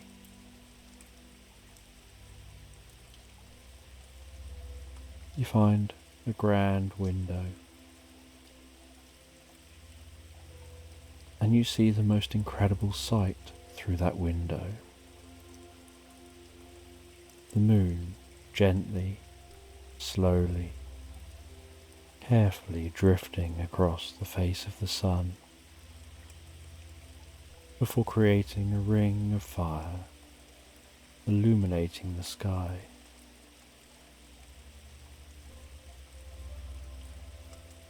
You feel a deep sense of awe and tranquility.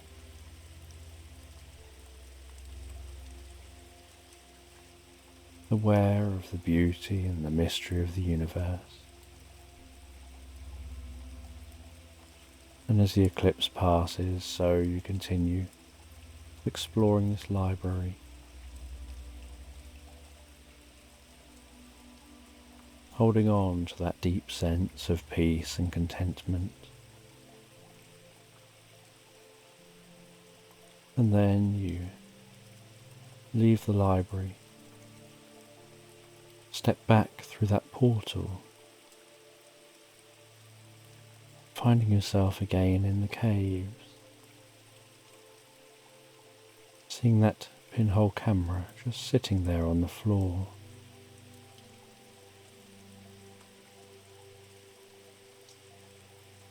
You pick up the camera, take that camera with you, head back to your motorbike, strap the cat back in its seat, and head back to the village. As you head back to the village, so the sun begins to set, the golden light adding a beautiful touch to the landscape,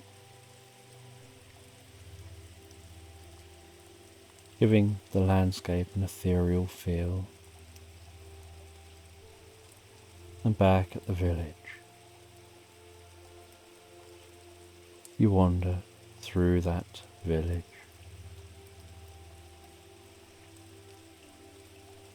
You head into a small, inviting bookshop. Intrigued by the name of the bookshop, you head inside. Once inside, you can smell the scent of the old book, of the ancient wood, seeing the unevenly stacked and arranged books stretching from floor to ceiling in every room. Books of all types. And the shopkeeper, an elderly woman with twinkling eyes and the most beautiful, warm smile, greets you and beckons you to explore the shop. You take some time browsing the shelves, your cat seemingly exploring the shelves with their eyes. You pull out one of the books. You open that book,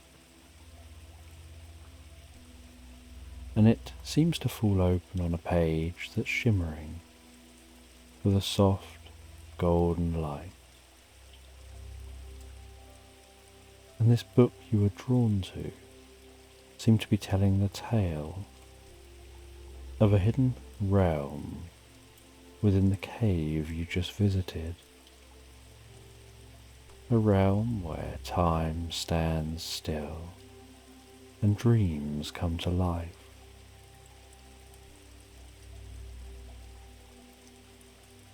And as you continue to read, you feel yourself becoming more absorbed in the story again, the words seeming to paint a vivid image in your mind. So vivid you can almost hear the echo of your footsteps. You can almost sense that glow of the mushrooms. And you learn something deep and meaningful from this book. And after looking through that book, the shopkeeper hands you a small journal and tells you that this journal is for your adventures. And as you leave the bookshop, so you notice, the sky is now inky and dark, and the village is bathed in the gentle glow of the moon. And you head back to an inn you've been staying at. And you settle down into your room at the inn. You begin to write in the journal about your day's experiences, while your cat curls up on the end of the bed, purring gently, writing with one hand, gently petting the cat with the other, finding the words flow so effortlessly, so easily as you write.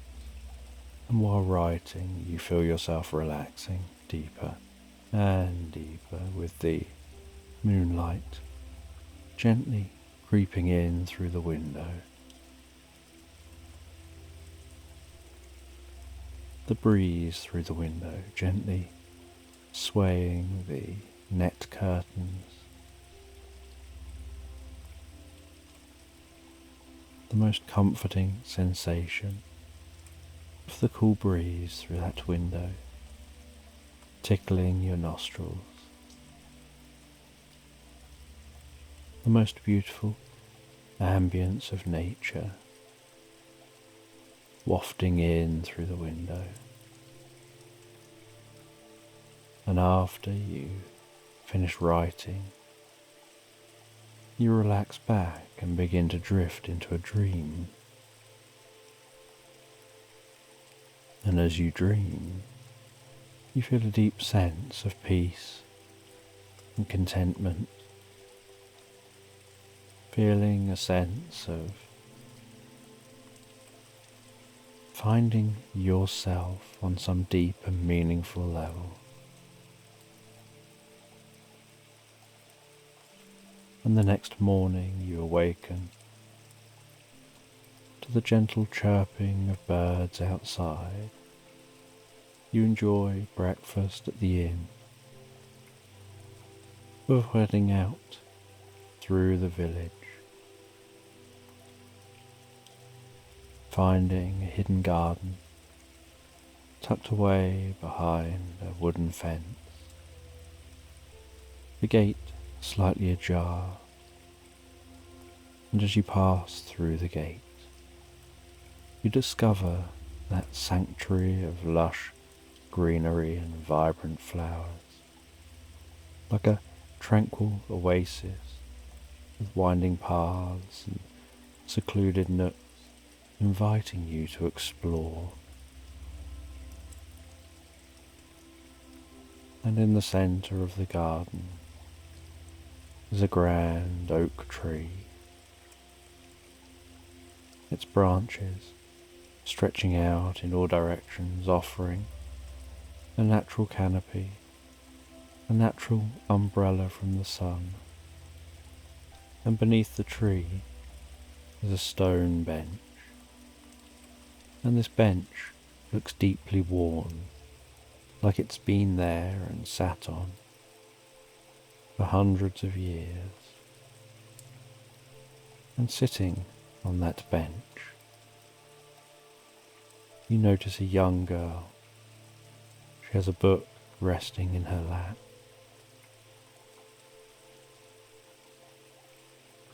She introduces herself and tells you that her name's Leander. She shares stories of the garden, each tale filled with magic and mystery.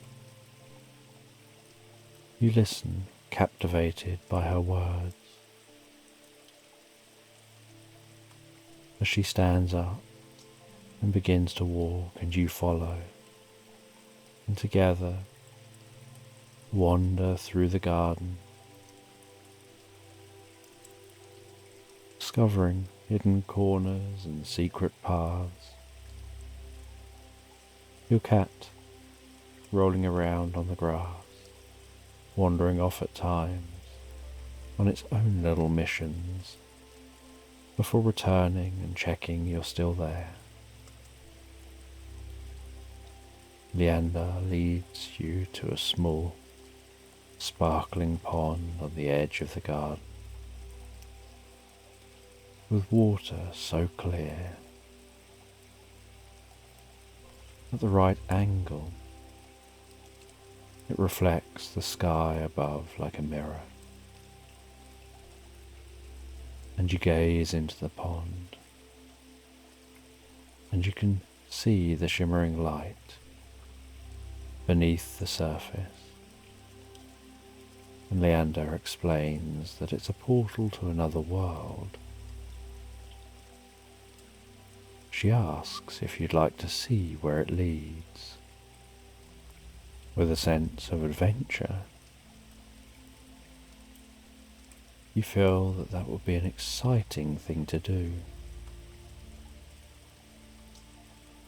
And she holds your hand and steps with you into the pond, and you can feel the coolness of the water. And your cat, not wanting to miss out, runs and jumps and latches onto your back and climbs up onto your shoulder, and then drops off your shoulder into the pouch in front of you. And together you wade deeper and deeper into the pond.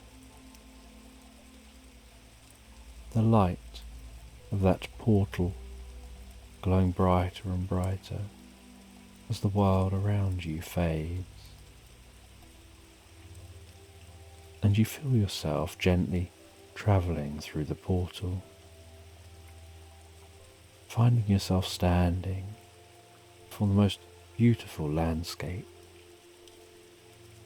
The sky a deep and endless blue, dotted with the occasional fluffy white clouds. Rolling hills undulating before you, covered in the most beautiful carpet of vibrant green grass and colourful wildflowers.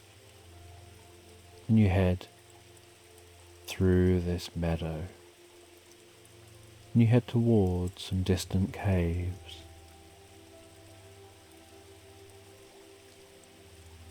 And once reaching the caves, you head into them and have this sense like these caves resemble caves you've already been in. Like maybe there's a connection between them.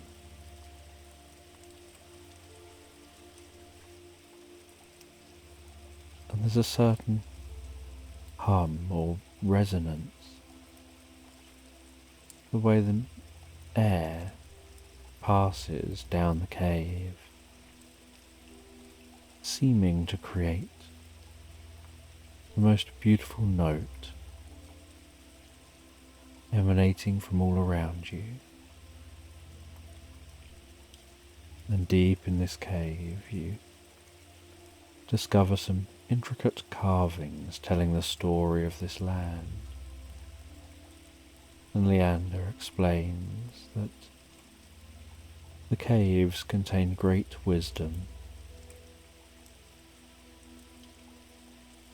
They're a place where past and present meet, where those who seek knowledge and understanding come, and you take some time to marvel at the beauty and history etched into the stone. And deep in the cave, you discover a small alcove filled with ancient scrolls and books. And Leander carefully picks up a scroll and begins to read aloud in a language you don't recognize.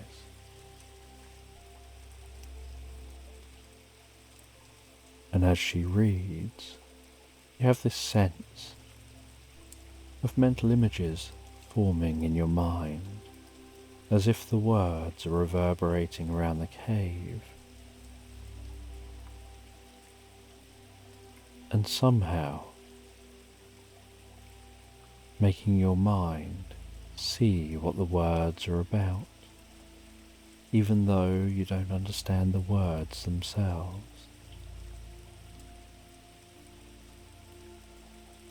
And you start having these images and ideas in your mind of this land being ruled by benevolent beings who used to harness the power of the earth and sky to bring peace and prosperity to all. And although you don't understand the words, you start to feel a deep sense of connection to these stories, to this land, as if somehow the magic of the cave is wrapping around you, enveloping you.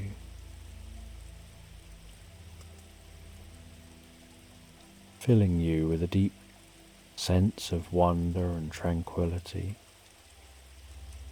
And as you listen, you start to realize that these stories aren't just tales of the past, but guides for the future, demonstrating the power of dreams and the importance of seeking wisdom and deep understanding. And eventually, Leander finishes reading, places the scroll back, and guides you back towards the portal, all the way back to that garden. And you leave the garden and head back out, continuing your journey around the village, continuing to explore the outer reaches of the village. And as evening sets in, so you head back once again to the inn. You write in your journal about your day, the cat resting gently on the bed, before your eyes get heavier and heavier, and so you close the journal, drift deeply and so peacefully asleep. And the next day, you awaken knowing you're only here for a few more days. You set off into the village outside at the first light of dawn. The soft golden glow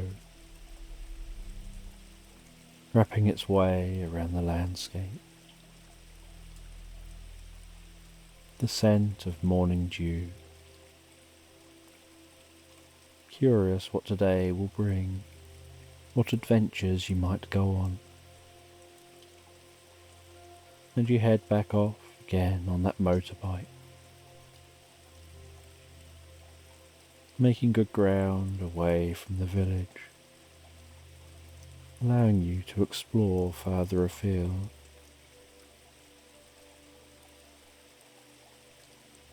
And you find yourself way off from the village, heading into the landscape,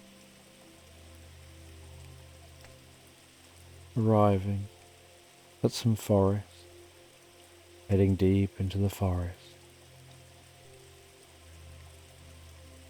and discovering some ancient ruins. And you park up the bike, and you go and explore those ruins.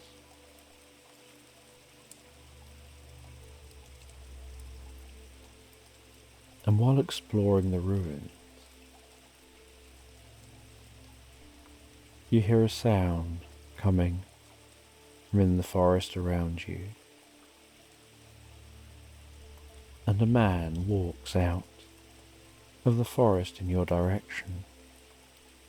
A friendly, kind-hearted looking man with the most wonderful smile and deeply curious eyes. And he introduces himself as Dornan.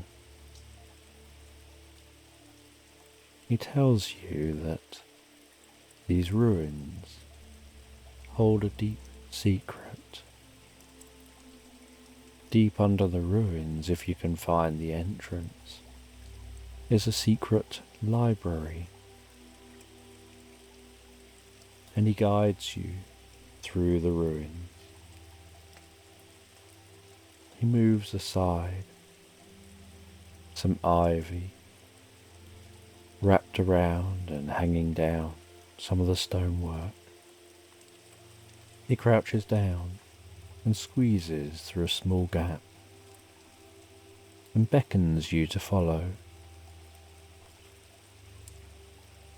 And so you follow through that gap, and he lights a flame, touches that flame to something on the wall, and suddenly the flame seems to shoot around this area, lighting up torches which are lining the walls here, revealing the beauty of this secret library. And together you head around this library. You see the most incredible books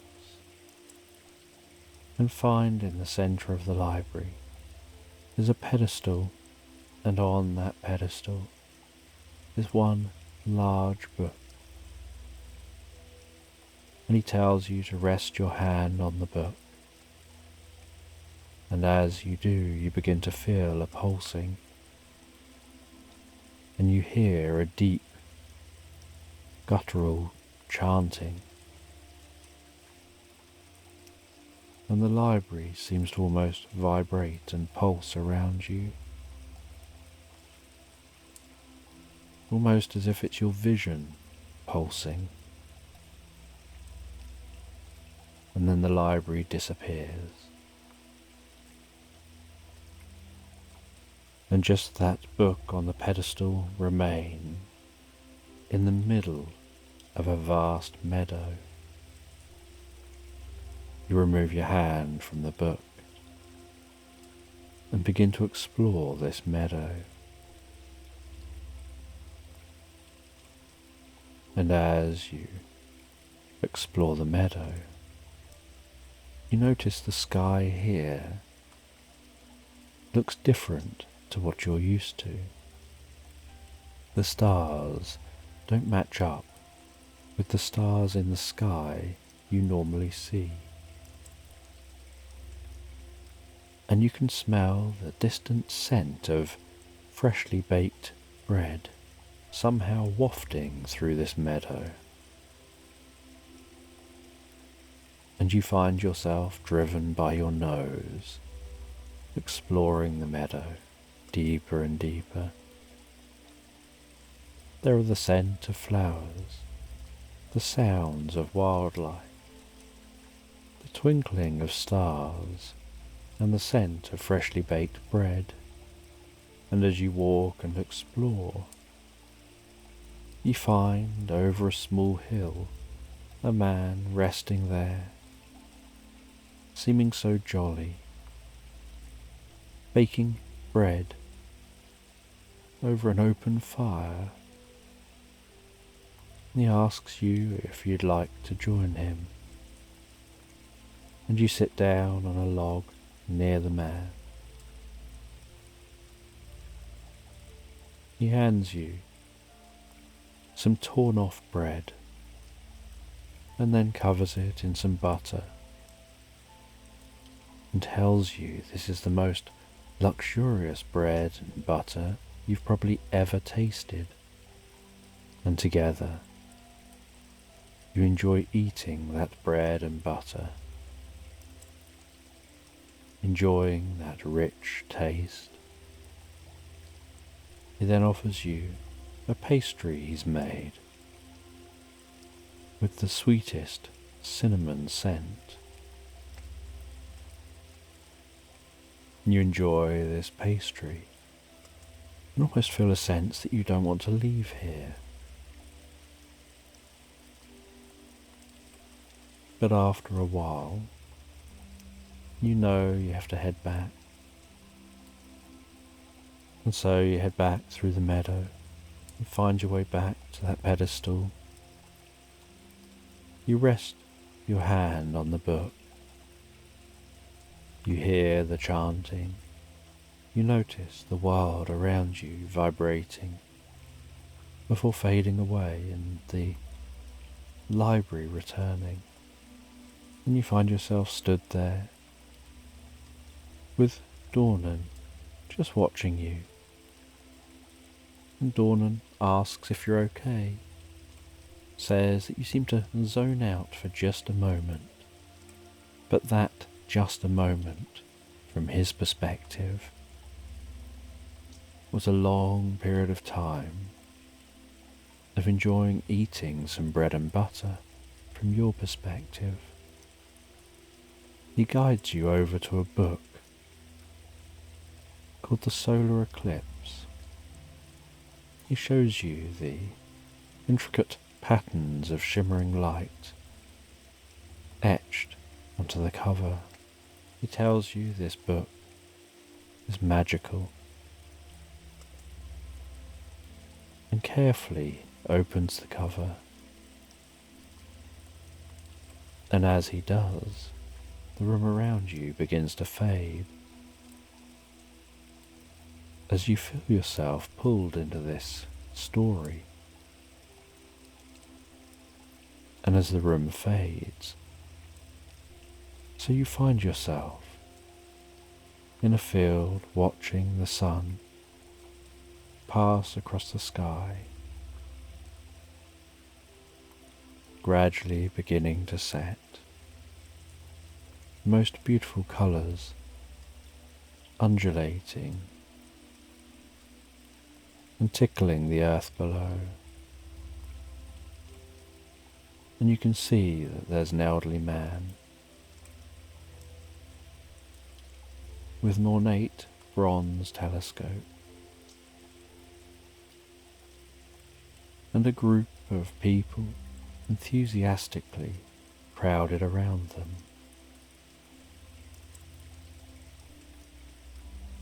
And each person in the group takes turns to look through that telescope.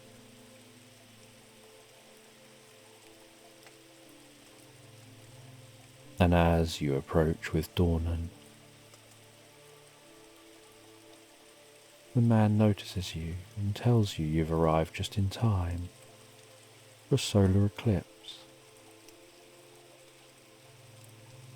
The telescope is set up especially for being able to see solar eclipses safely.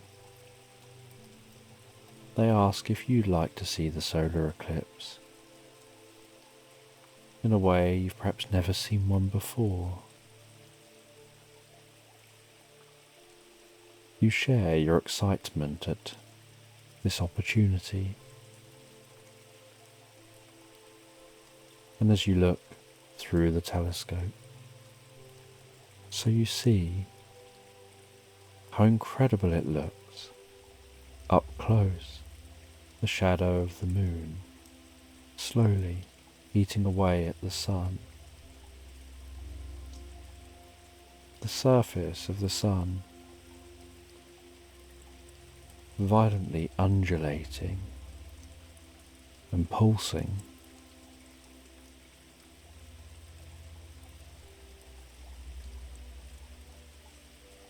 And the man tells you his name is Orion. He tells you that when the eclipse happens, the veil between different worlds is thinnest, and so you can see this eclipse in the different worlds. Do you remember being in the other library and the eclipse seeming to happen through the window, and wonder whether they're all linked? He tells you it's at that moment where you have the best chance of accessing magic and possibility. And as the eclipse reaches its peak, the world turns into the most beautiful twilight, the air seeming to almost hum with energy.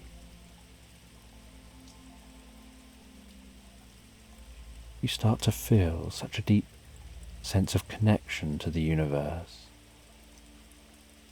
a deep sense of infinite possibilities.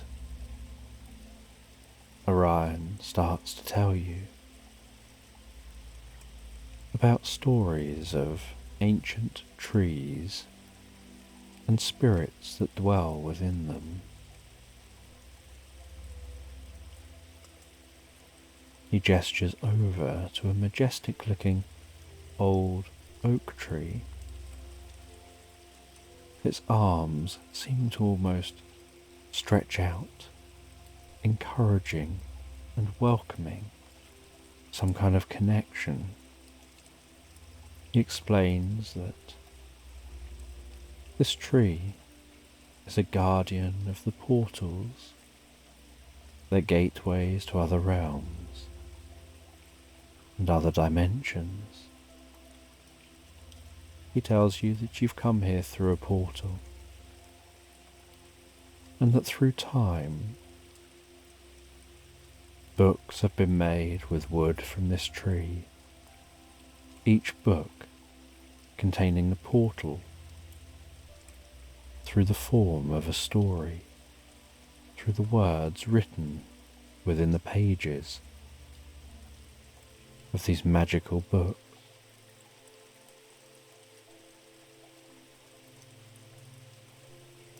He says that you can approach the tree, run your fingers gently around the bark of the tree, and a portal can open up for you.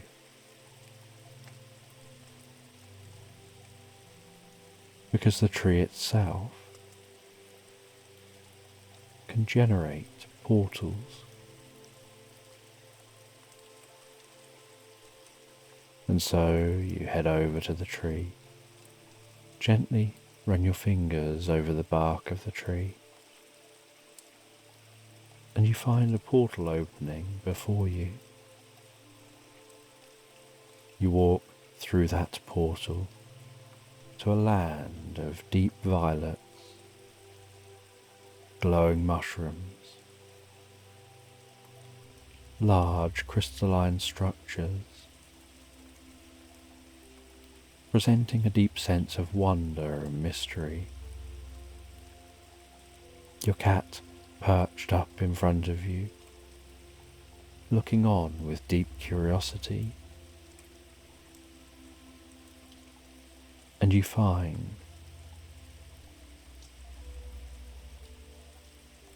glowing runes. And you pick up some of those runes, seeing the symbols contained on them, sharing a sense of peace and tranquility. The land around you seeming to almost hum with magic.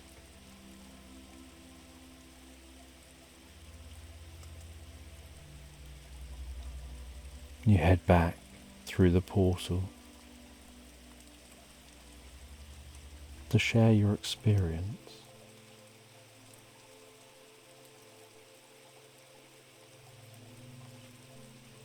And Orion says that every time you pass through a portal, if there are no instructions, it could lead anywhere.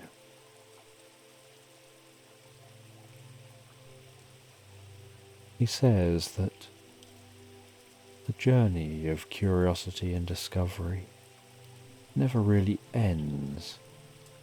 There's always a new realm to explore. There's always new stories to uncover. And so you head back with dawn. You leave this place.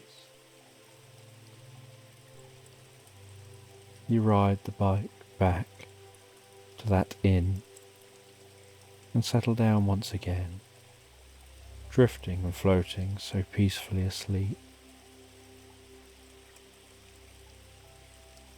And the next day, you're curious what you'll discover, what today will bring. You know that it's your last day here, before you and your cat head home.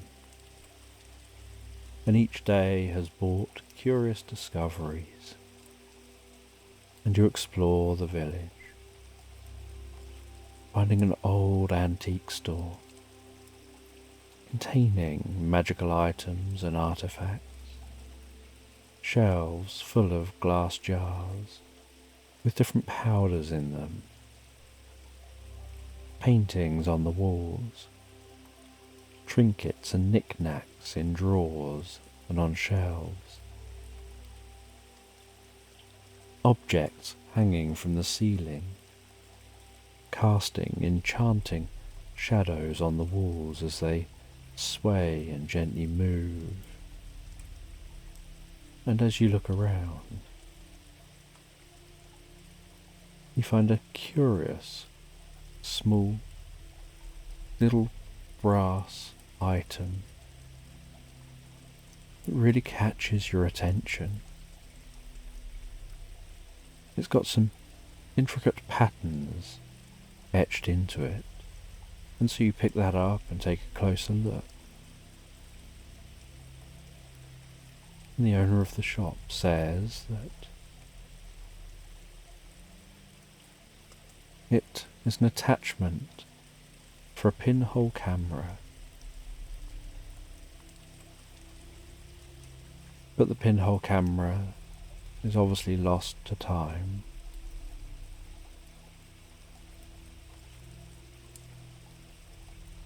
And you wonder with curiosity as you take the camera you picked up a few days earlier out of your bag, and you ask where the attachment would go. And the shopkeeper takes the pinhole camera and the attachment, and almost like putting together some Lego, or perfectly fitting some Tetris blocks in place, they attach the attachment. And even they feel a sense of shock and surprise at discovering the attachment seems to have come from this camera. Now both must have got lost many years earlier and separated from each other, the camera remaining lost somewhere, and this attachment finding its way to the shop. And he says that the attachment means that the pinhole camera can now do more than capture images. If you place a crystal within the camera, a specific type of crystal, it will capture moments and memories, almost holographically contained within the crystal. And then these crystals can be used to project a portal to different times and places. And with curiosity, you say you want to try this out. And they guide you to a quiet spot outside the shop. You carefully point the camera at the village square, intending to capture the charming scene and all its morning glory. They hand you a small crystal. You place it in the camera. You reveal the pinhole of the camera.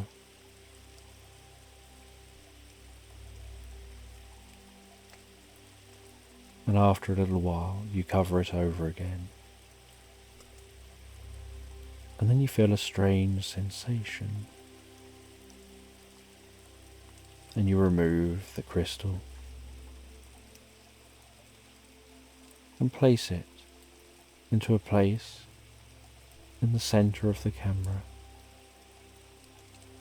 and then uncover the hole in the front. Then the world around you begins to shift and blur again, and you find that you're standing in the village square, except now the light is different, softer, the colours more vibrant.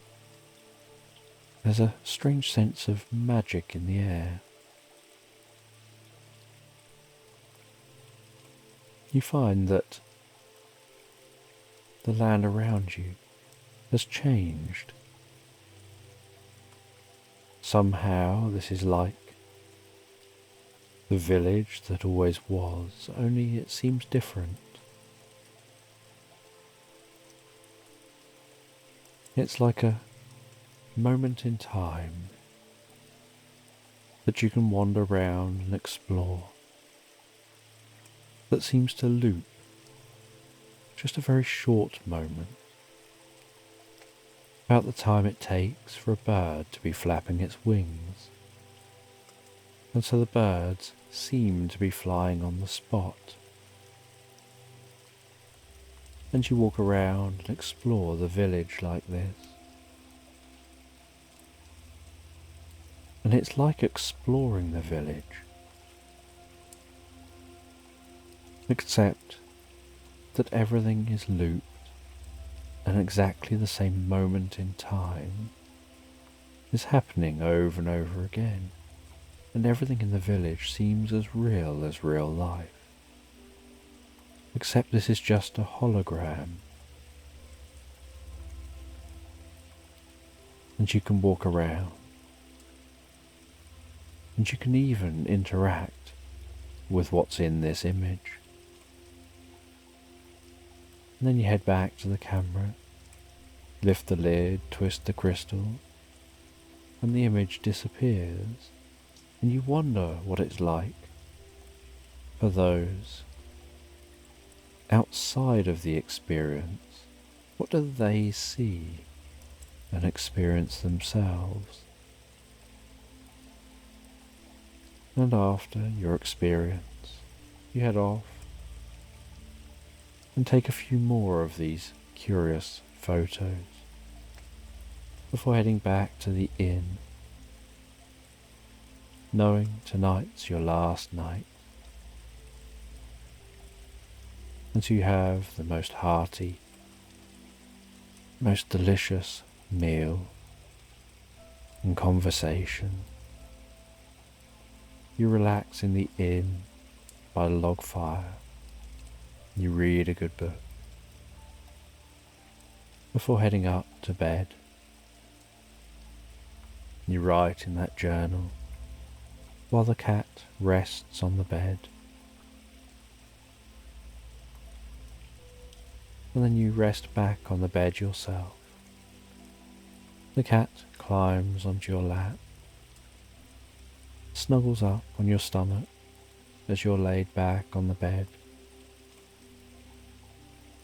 and you gently stroke that cat as it purrs on your lap. Before drifting and floating asleep, knowing you're heading home in the morning. And you've got your journal of curiosities, of the strange experience you've had in your time here in this village. And you wonder whether it'll shape your dreams, and how it will shape your future, and how you approach the future. and you drift and float asleep, so deeply, so comfortably asleep, into slumberland. I'm just going to tell this bedtime story in the background. And in this bedtime story, you find yourself playing a game of cards against a wizard wearing a fitted purple jacket. And you're playing this game of cards in a tavern with a crackling, large, open fireplace. The sounds around you of people drinking, laughing, having a good time.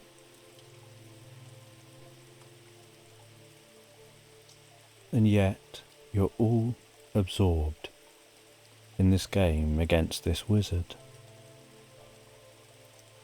And as you continue playing this game of cards against the wizard in the purple jacket, you feel you're approaching being likely to win. But just before the game can end, a fairy flies in the window from outside, flying in through a tiny crack opening in that window, and comes straight over to you and the wizard. And this fairy hovers near you, its wings twinkling, sparkling, like a sparkler emanating from its back, a humming sound from those rapidly vibrating wings, bobbing slightly up and down in the air. And this fairy says that your help is needed, that a legendary dragon has awoken in the land, and everyone is becoming scared. No one has seen or faced a dragon for centuries. And so the wizard looks up and smiles and says you'll have to finish this game some other time. They hand you their purple jacket and tell you this'll give you some magical protection and abilities. Just look after it so you can return it when you come back to finish your card game. You thank them and you follow the fairy, who now heads to the door with you from the tavern. You leave the door of the tavern, heading out to the cobbled streets, leaving the sounds of those people in the tavern behind, heading out into the night time of this fantasy land, in this fantasy town.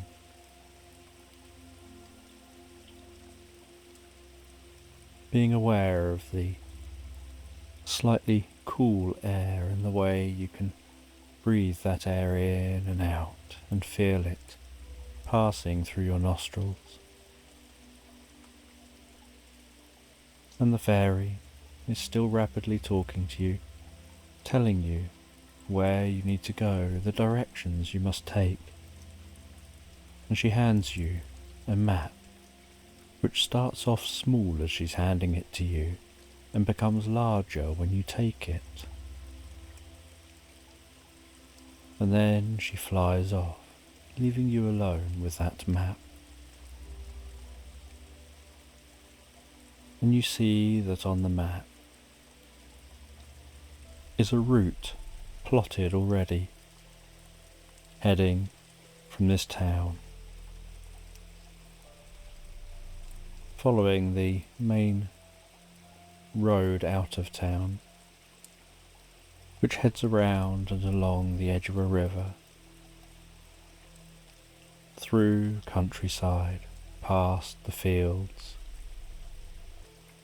into the woodland.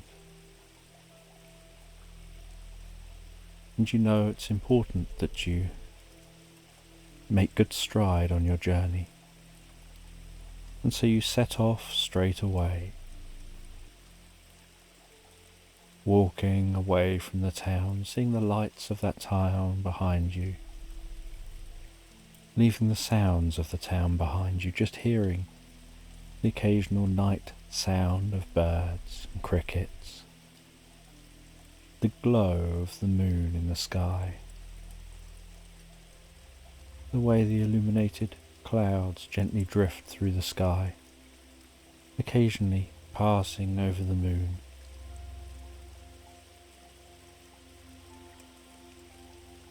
The silence which seems to set into the world around you, just the sounds of your footsteps as you move from cobbles to a stony, more gravelly path. And then from there, the further you get from the town, you find you're walking on a path made of more compacted mud. And you continue along this path through the countryside. And with night time continuing on, the moon continuing passing across the sky, you can smell the scent of lavender fields, the scent of other flowers as you go.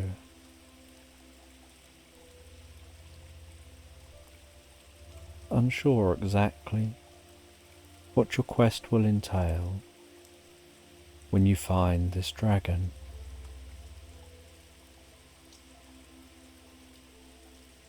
But you obviously are trusted to just know what to do.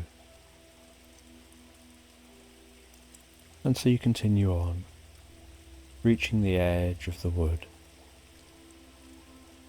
and passing into the wood where the darkness deepens. The occasional silvery shard of light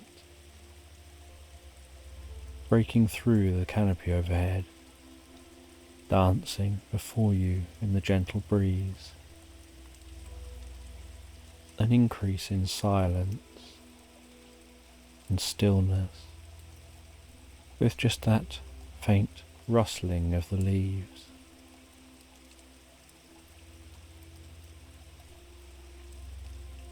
And you continue walking deeper and deeper through this woodland.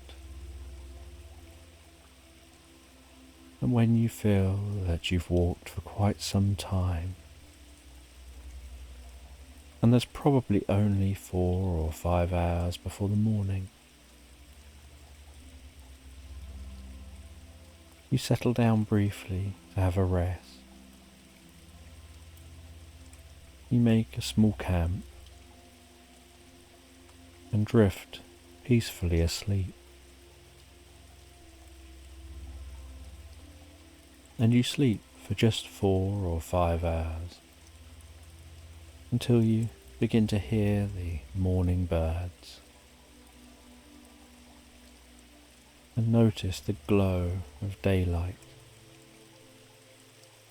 shining around you. And you exit your camp, continue your journey, walking deeper and deeper into the woodland. And after some time walking deeper into the woodland, you see a small cabin, and you decide to approach the cabin, see if you can grab some supplies to continue your journey. You knock on the door of the cabin,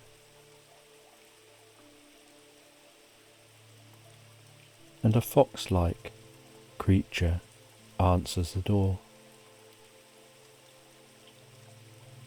They invite you in. They ask you if you'd like to take a seat.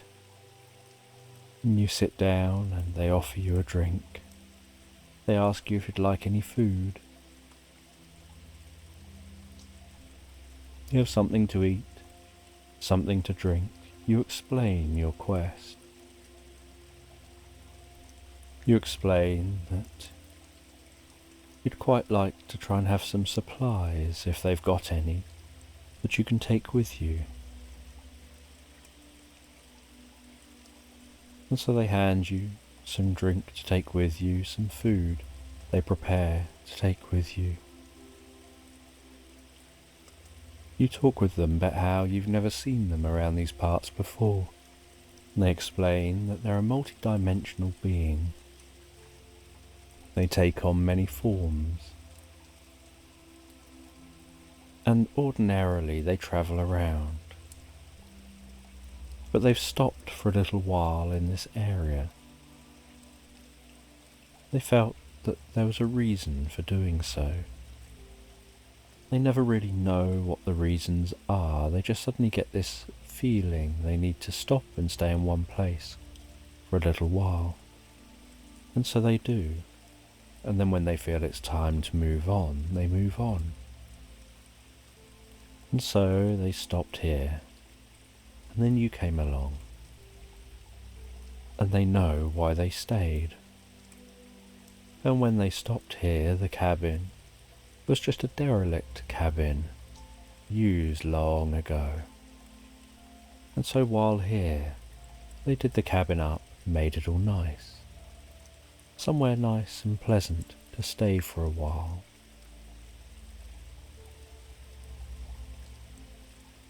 And you begin to think about moving on and where you'll go next. You've got your map, and so you look at the map and you can see the journey. And you can see how far you've come, and you see you've got so far to go.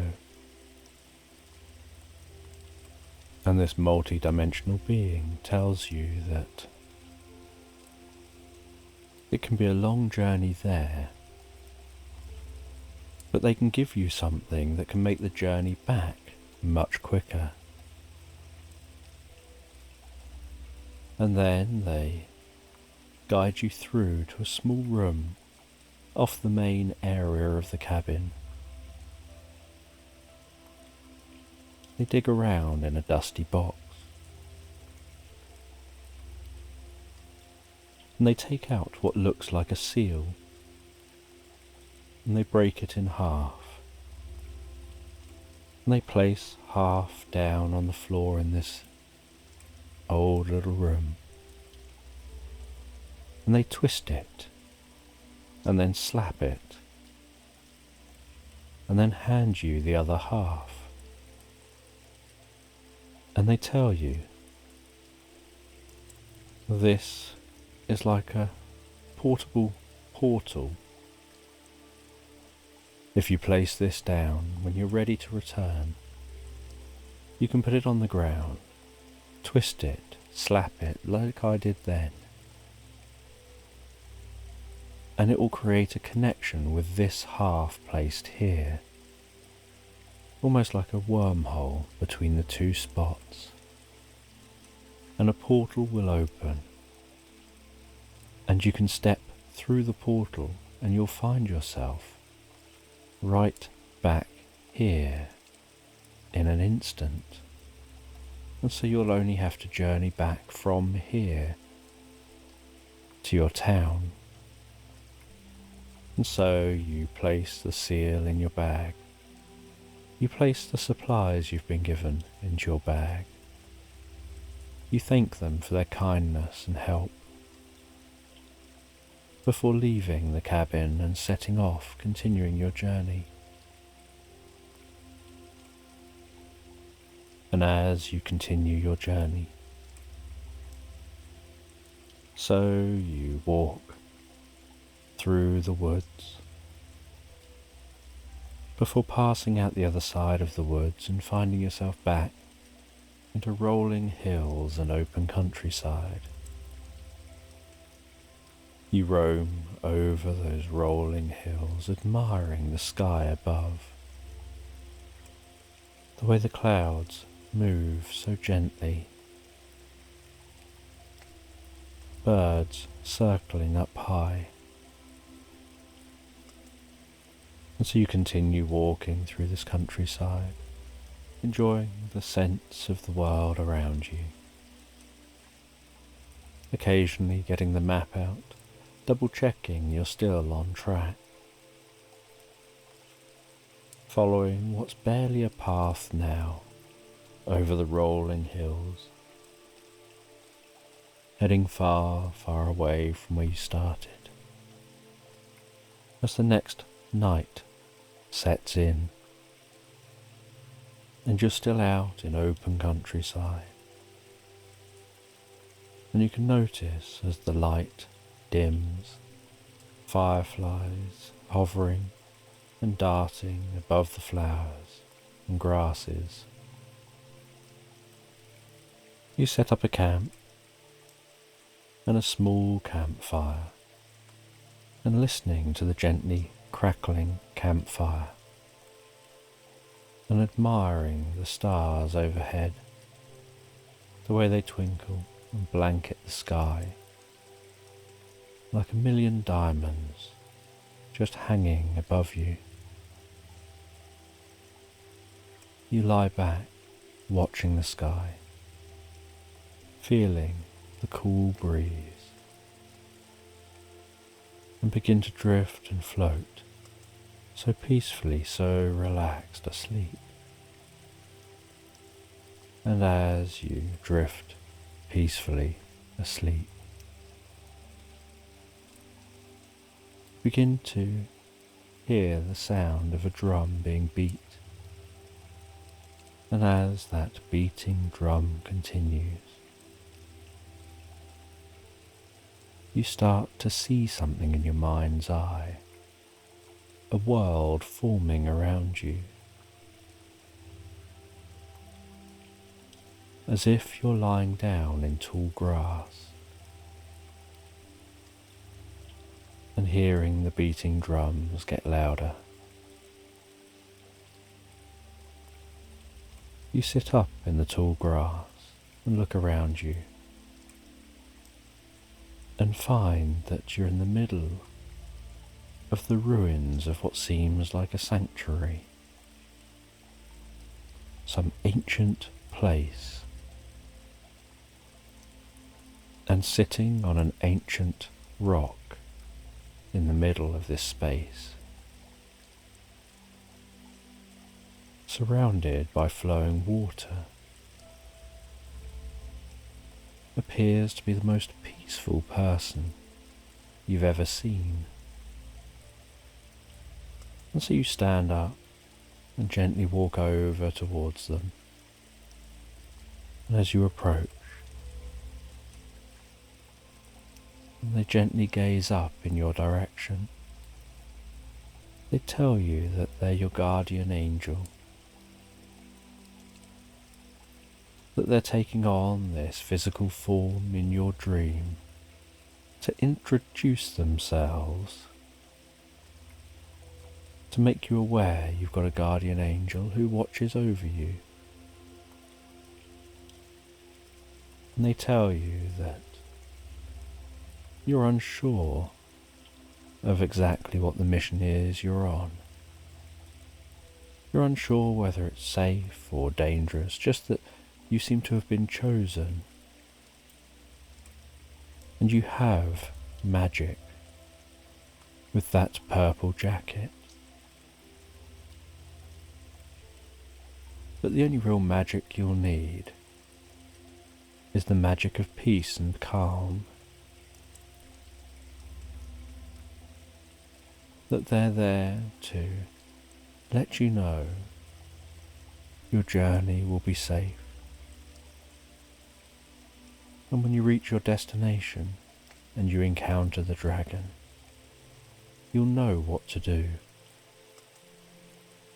and all will be well.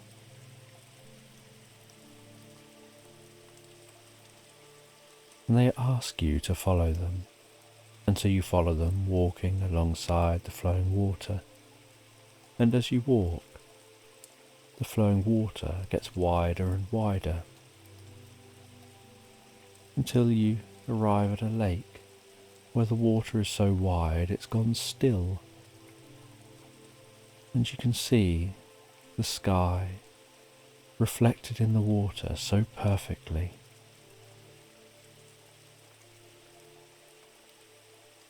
And then they tell you to come to the edge of the water. You walk to the edge. They tell you to take one step towards the water, and they have an arm around you gently, and they take a step with you, and you feel like they're pushing you as if to fall in the water. But as you both step forward, you rotate. You pass through the water without getting wet, while taking one step, and find yourself stood with the surface of the water behind your back, as if it's an upright mirror.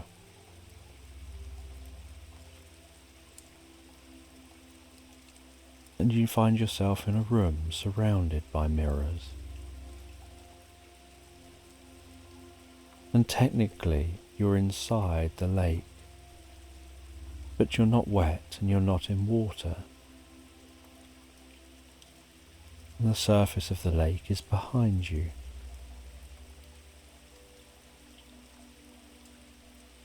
And they say that this is a mirror room.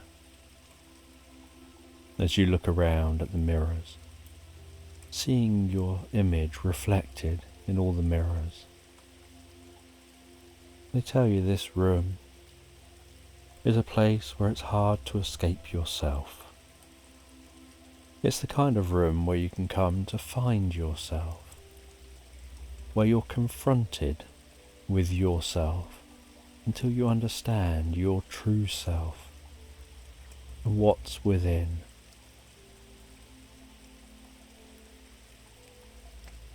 And they walk you around this mirror room, and you notice each mirror is very slightly deformed from each other mirror. Some mirrors slightly more concave, some mirrors slightly more convex, some mirrors warped in slightly different patterns, each mirror presenting a slightly different version of you back to you. And yet you know it's you in each reflection. And they walk you around this mirror room. They tell you on some level you're going to learn what all of this means. And after a while of walking round, suddenly you get a feeling like things make sense on some level. And with that feeling, they walk you back to where you started. And with a little bit of a push, they guide you back through the mirror. And you pass through the mirror, seemingly swinging round, and stepping on the bank, with the water behind you on the ground, just as it should be, and you dry, standing on the bank, with the guardian angel. And they tell you, you need to be aware of what you learned in that mirror room. It'll help you on your journey. And with that, they guide you off, and you head off away from them, finding that as you walk away, and the drums begin to play, so you begin to drift deeper and deeper asleep. And after a while of sleeping, you awaken to the morning, to the sounds of the morning.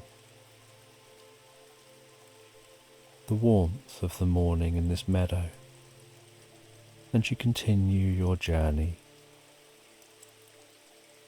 filled with a sense of peace and hope and curiosity about what you'll discover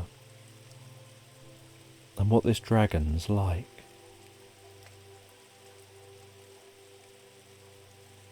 And you continue walking with just yourself for company, enjoying your own company.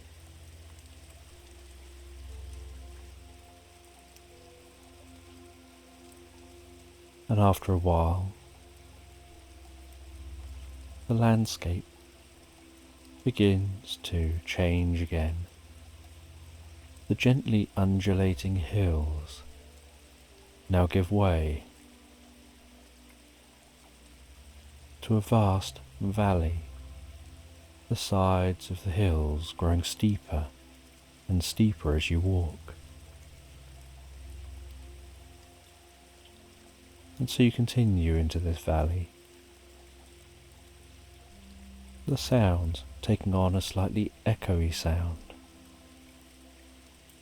and you walk through the valley, looking at the map from time to time to see where you are and how far you've got to go. And you can see on the map where this valley is. And having a map helps you relax, because it means you always know where you are in relation to other areas and how far you've got to go. So even when your own senses tell you that you don't know how far you've come, how far you've got to go, or exactly where you are, you can just look at the map and feel comfortable. And so you walk through this valley, and you can see that the point you have to reach is just beyond the valley. And you pass through that valley, heading out the other side, following a gentle stream that started in the hills of the valley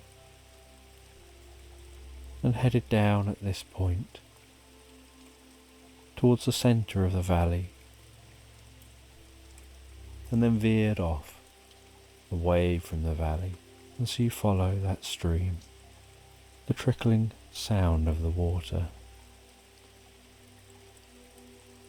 and you can see in the distance what looks like some kind of an ancient building. And as you eventually approach that ancient building, you find that it looks like a pyramid that had perhaps stood there for thousands of years, partially collapsed, worn and weathered. And you see an entrance into the pyramid. You head into that entrance, feeling the atmosphere change, a stillness set in, and inside the pyramid, strangely, it seems like an unusual different land, almost like the pyramid is a world of its own, and the inside doesn't look like a pyramid. It looks like it could be any other land. And you hear a deep rumbling growl coming from somewhere overhead, and then see the most beautiful, ethereal looking dragon fly past, with wings that seem to almost be like loose feathers flying in the sky. And shimmering is coming from those feathers. with iridescent hues coating the dragon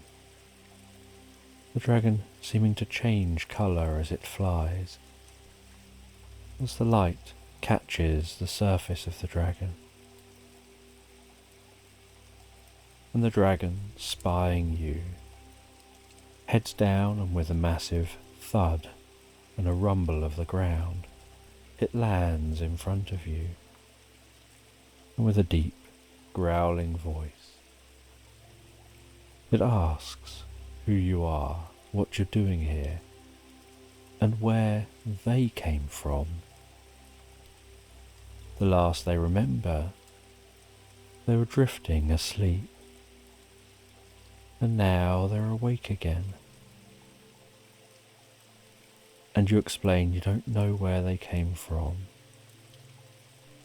but people are scared at their return.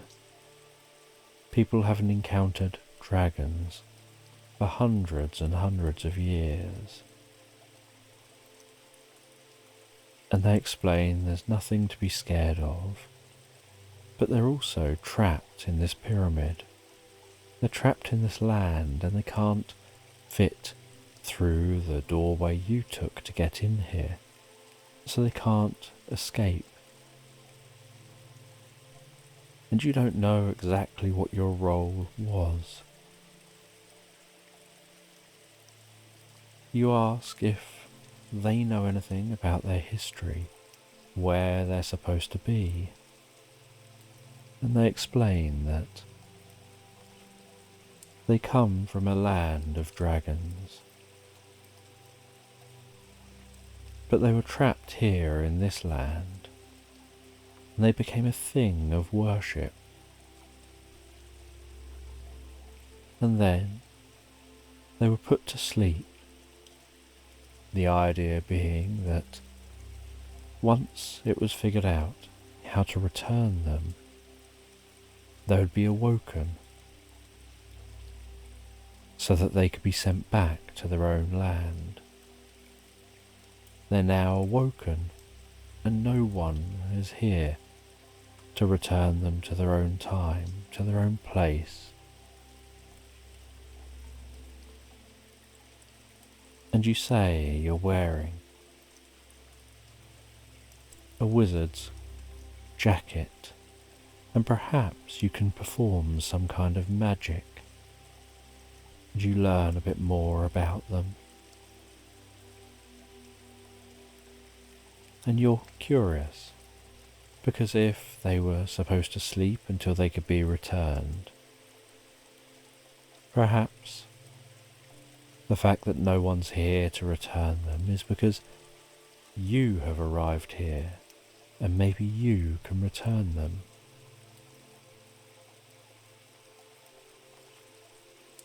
And you look around in this pyramid, which still just looks like a normal land,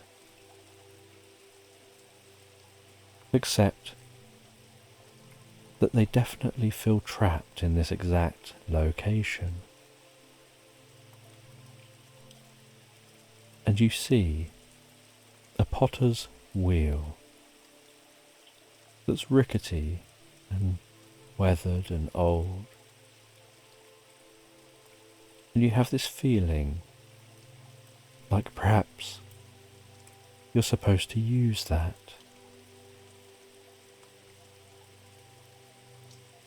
You see some crystals on the ground, and you cast a magic spell over those crystals, and they begin to glow and pulsate with purple light.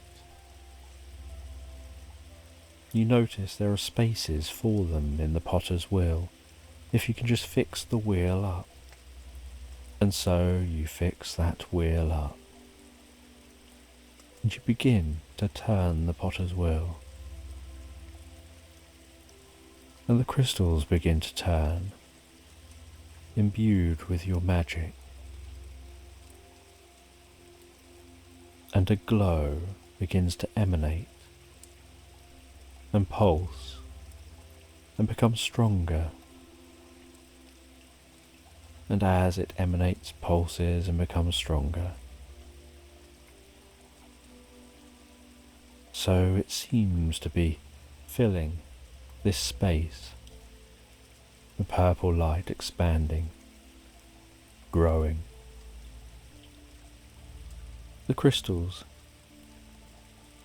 almost singing a lullaby as they spin. And as they spin faster and faster, so you can feel the magic growing and spreading from within you. You start to make sense on a more conscious level of your time in that mirror room, how there were multiple versions of you and you knew each one was you. And with this, you notice that this purple light seems to have some form of ability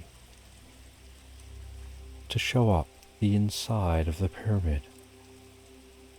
And on each panel of the pyramid seems to be a different image of the dragon.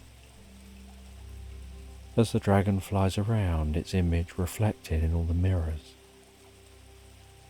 And just like in that mirror room, each image is slightly different.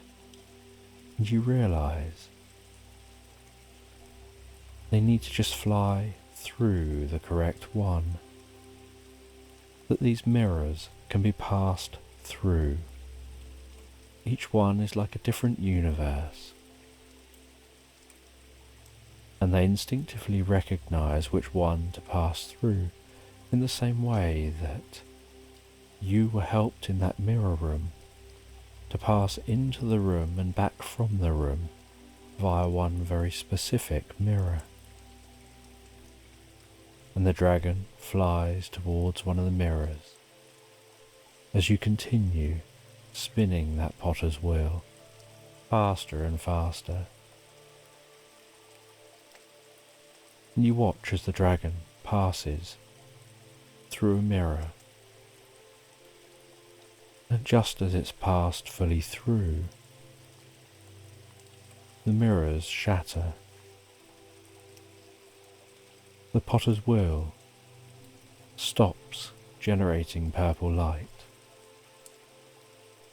The crystals suddenly splinter, and silence sets into the pyramid, and a darkness sets in. And it's almost like the inside of the pyramid. It's like the inside of a pyramid, long forgotten.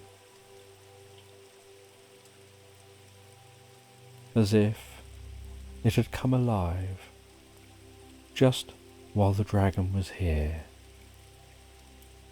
And now it's as it would be for an unoccupied pyramid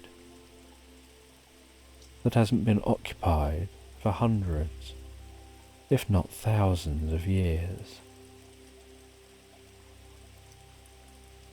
And you leave the pyramid. You think about your journey home. You take out that seal from your bag, place it on the floor, twist it, slap it, and an electric blue portal opens up before you, like an orb in space. You step through that portal and you find yourself in that room, in that cabin. And you walk out of the room and notice the cabin is derelict. It looks like no one's lived there for years. The portal closes behind you. You walk through the derelict cabin.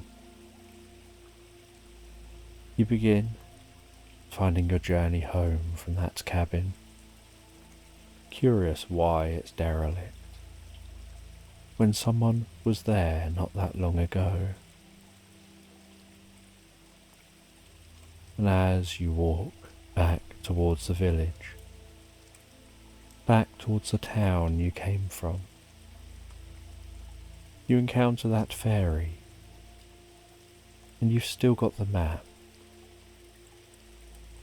and you hand them back the map, and they greet you and clearly know you and recognize you, and they thank you for what you've achieved, and you say that you've had a few strange experiences. You explain about the cabin that looked occupied and now looks derelict, and they tell you you met who you needed to meet,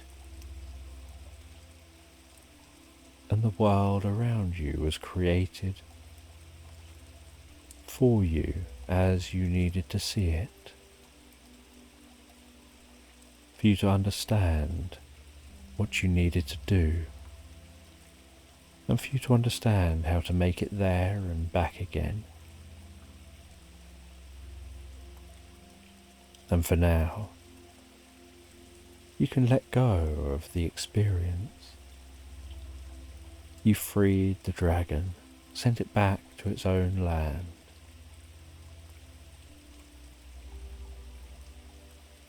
And you head back through the town back to the tavern,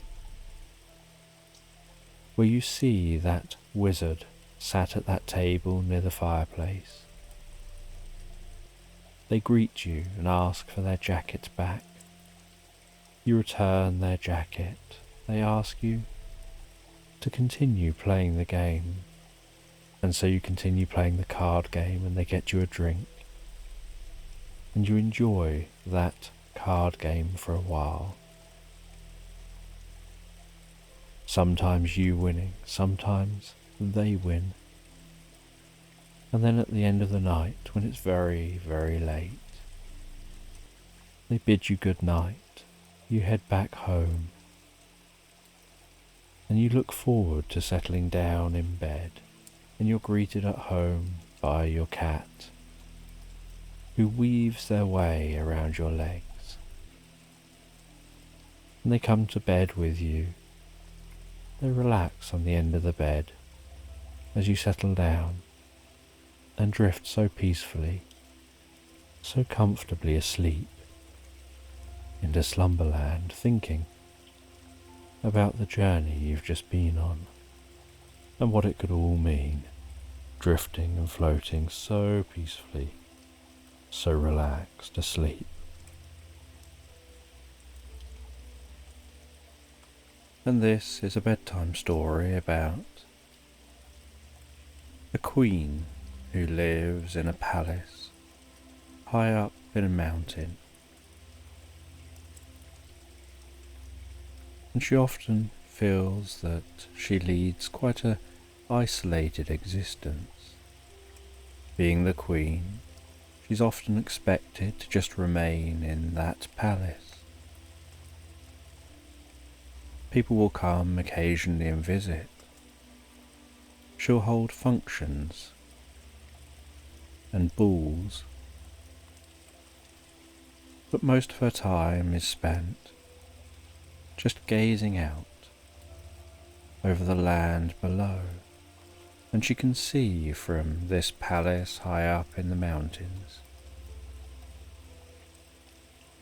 the vast landscape stretching out below, the snow-capped mountains, the crisp blue sky, the forests and weaving rivers, the peaceful meadows, and all she can do is look out and dream about being able to go and explore, about having the freedom to lead a life.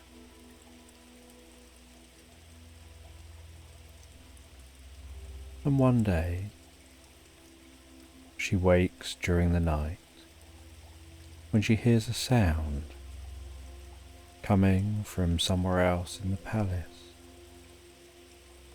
She leaves her bedroom walks quietly down the large corridor on the softest of rugs.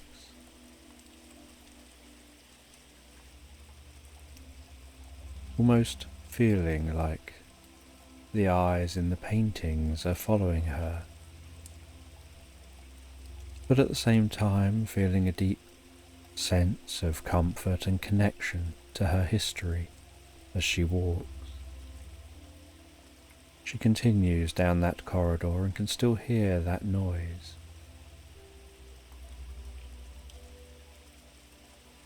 Until eventually she arrives at the heavy wooden door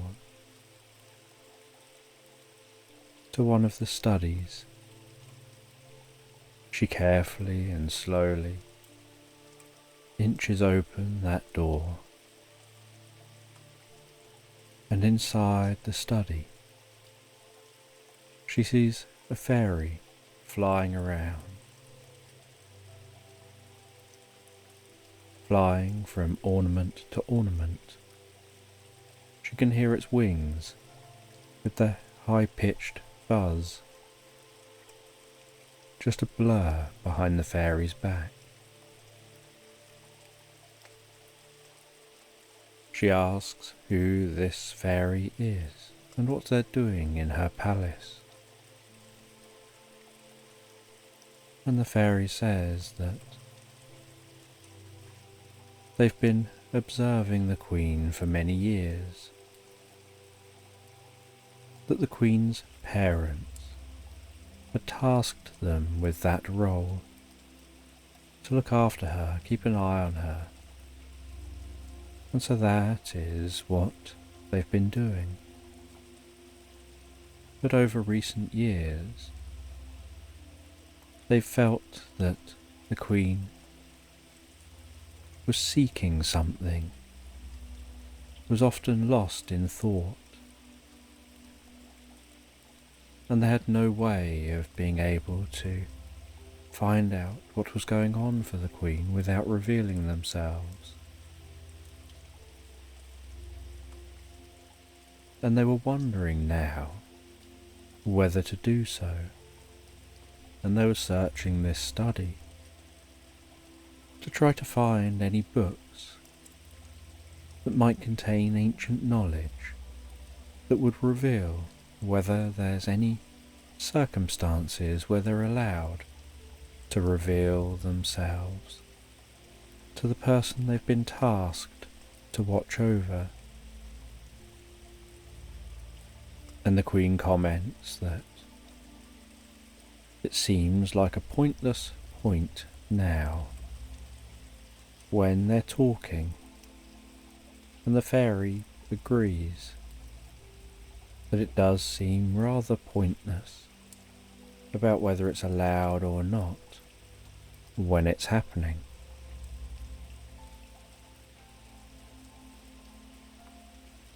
And so the Queen heads deeper into the study.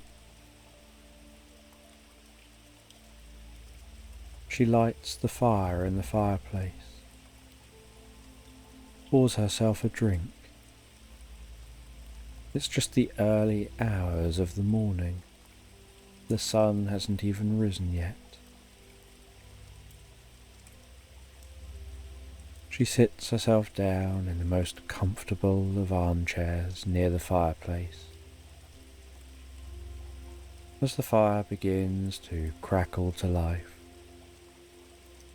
gestures for the fairy to stand or sit down somewhere rather than buzzing around, and then talks to the fairy and shares her thoughts and worries, her concerns, the things she feels she's missing out on, the life she would like to have. And the fairy says that she can use magic to help her to be able to go out unrecognized, and she can then explore and find herself, find out who she truly is, and find out what it's like to not be a queen. And the Queen remarks that this is all very well and good, but what about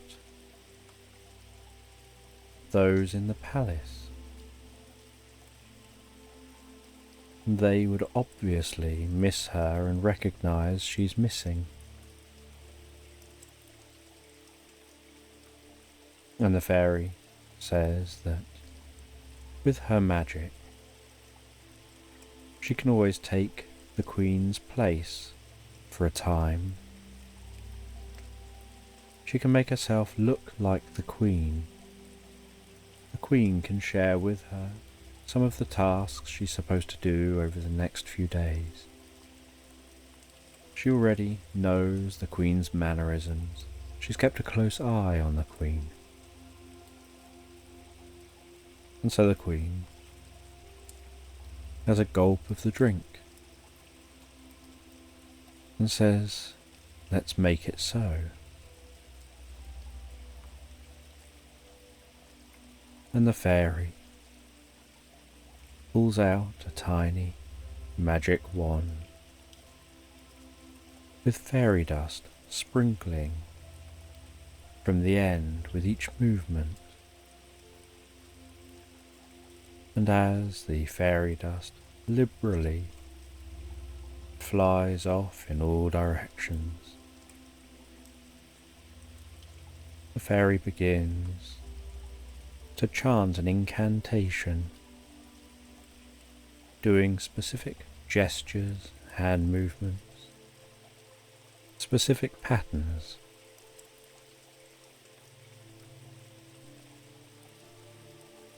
A focus seeming to increase. The room filling with more sparkling fairy dust. As the furniture springs to life, begins to dance and sing. As the fire begins to dance in tune in the fireplace.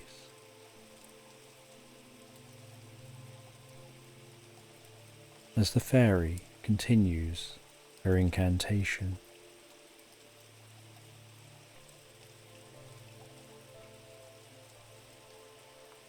And the Queen watches with intrigue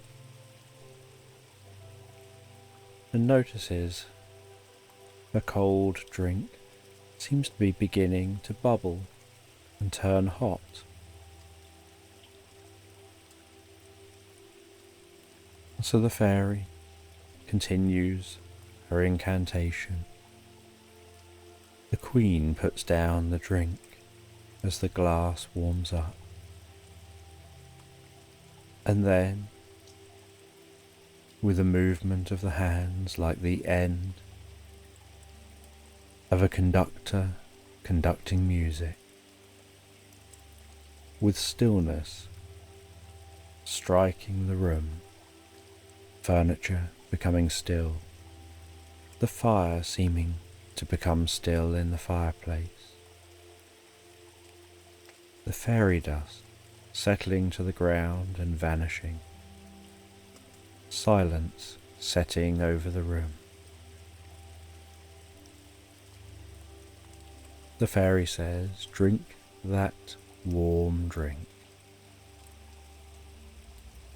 And the Queen drinks the drink.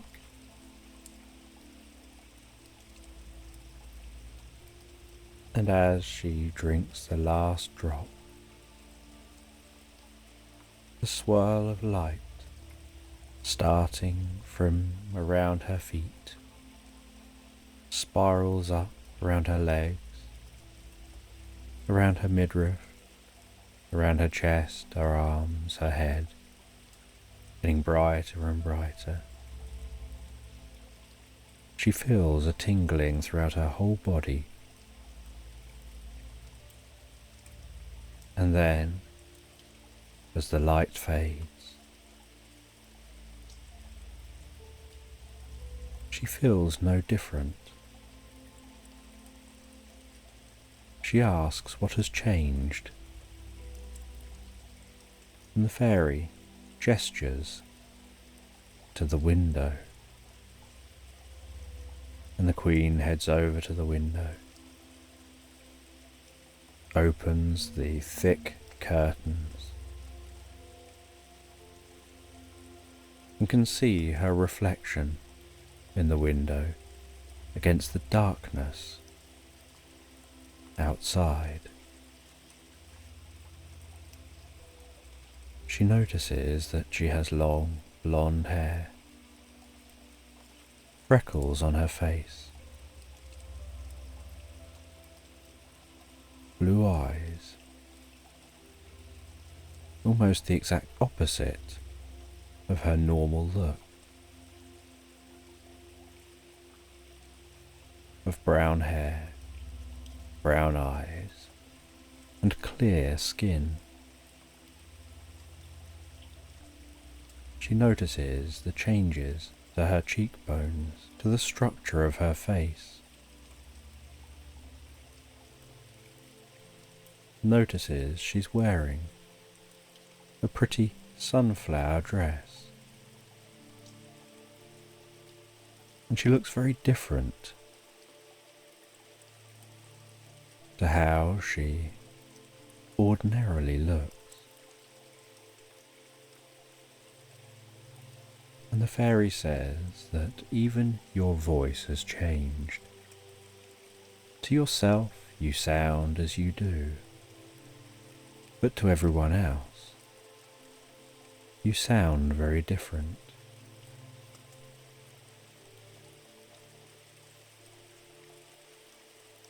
And the Queen looks at her arms, at her hands, at her footwear,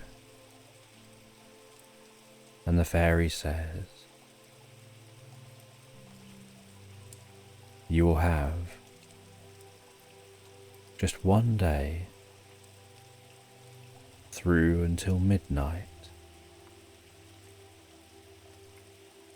and so a little over 24 hours.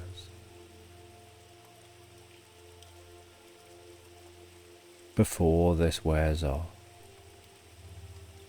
and in a flash of light you'll turn back to looking like the Queen that you are." And so the fairy says that you should go now before anyone wakes up. There's a number of hours before morning, but go now. Leave the palace, and I'll turn into you. And with that, the fairy waves her wand over her own head, and in a flash of light, just as she's finishing saying those words, the words are finished in the Queen's voice.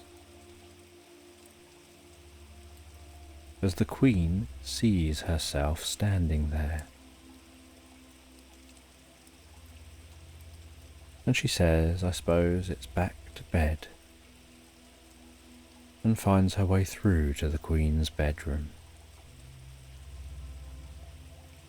As the Queen heads through the corridors quietly, softly, and finds her way out of the building, begins to descend the mountain, descending down towards the forest below,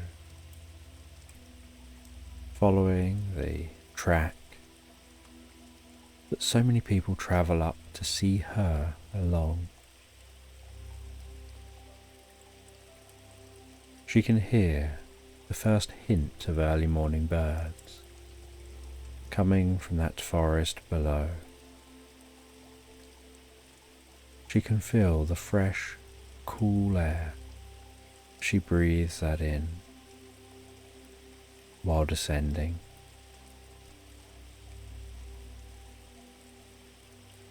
and she feels a sense of excitement and curiosity about this experience that she'll have.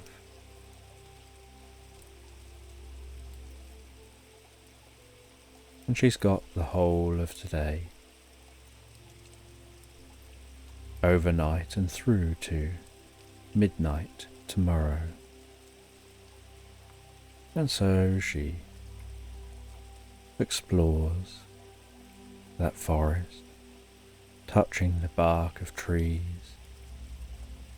the tender, waxy leaves in her fingertips, softly moving branches out the way as she passes, hearing the sounds of different animals, birds, noticing faintest hints of the light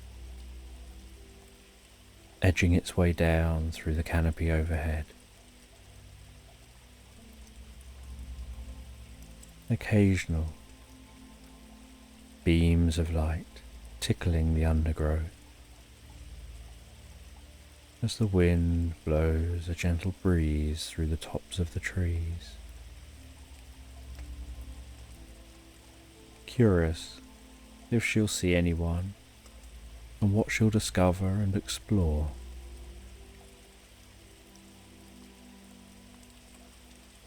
And she continues on through the forest, finds her way towards a river that passes through this forest, that travels down from the mountain, that's travelled from the mountain about as far as she has.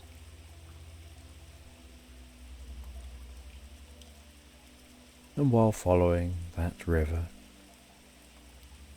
smelling the fresh coolness of the air alongside the water, the gentle sound of that water as it bubbles along beside her, finding it easier to pass through the forest along the bank of the river than pushing through the trees, and knowing that as long as she can find this river, she can definitely, easily find her way back up to the mountain. And while continuing, she hears a noise and quietly walks towards that noise, where she sees some children playing in the edge of the water, their trousers rolled up, splashing barefoot in the water, laughing so carefree. And she stops for a moment to observe before quietly approaching and engaging in conversation with them, asking them where they live,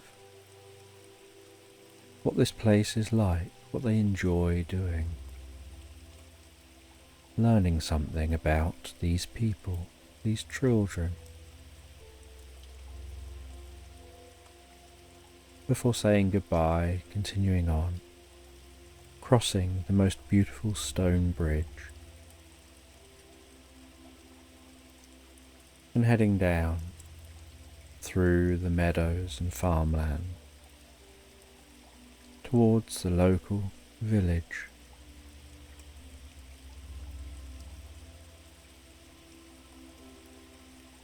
And as the morning continues and the walking continues, she sees a farmer walking along with a horse that's ploughing a field.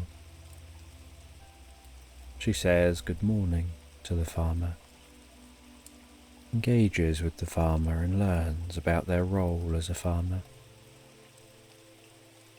They talk about having to wake up early, having to work long hours. The pleasure they get and the achievement they get from the role they take. And she continues on, hearing the sound of the church bell ringing for the morning, heading into the village, heading towards the church, admiring the simple stained glass windows and the basic stone structure of that church.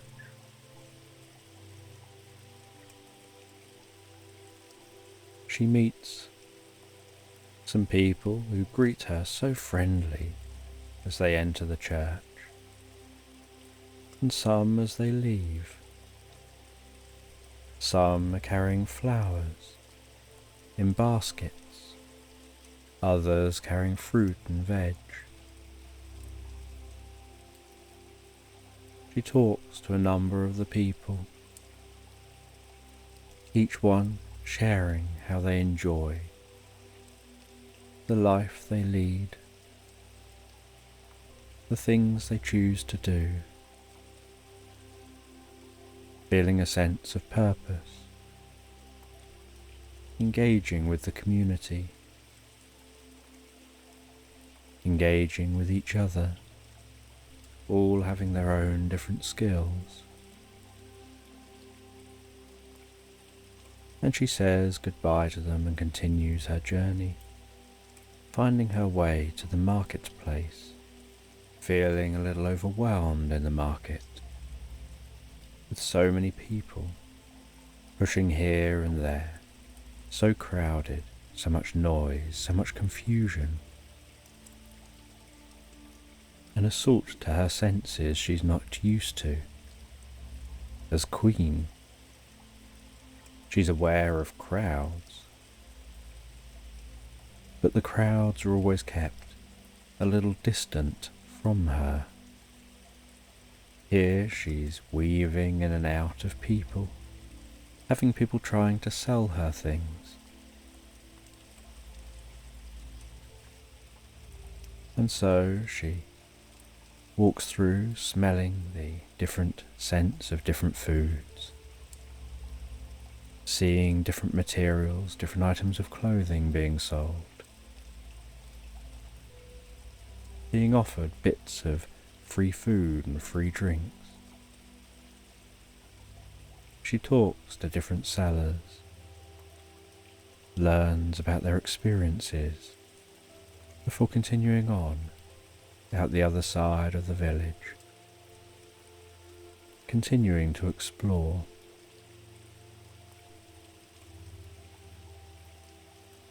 Enjoying the peace out the other side of the village,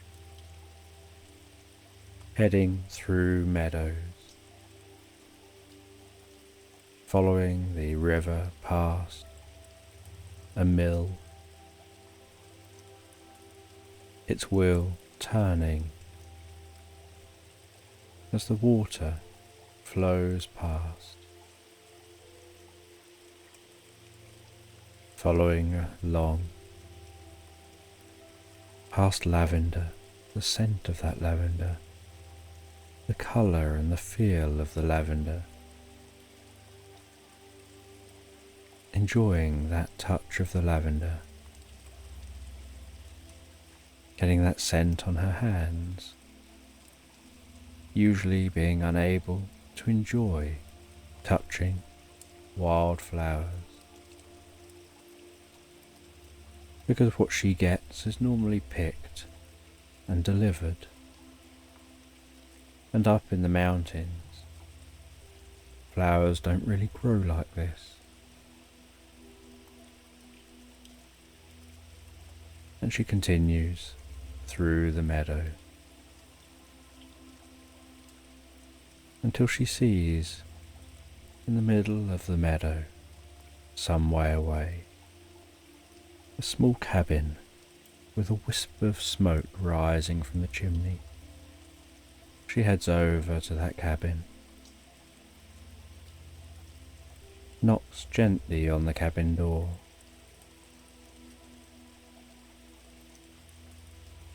And a small man with the friendliest of smiles and the cutest of little ginger cats answers the door. She asks if she can come in for a cup of tea, explains she's exploring and just getting to meet the people around here and to learn from them. And they invite her in. She sits by the fire, the cat jumps up on her lap. She begins stroking that cat and it begins to gently purr and snuggle down onto her lap even more.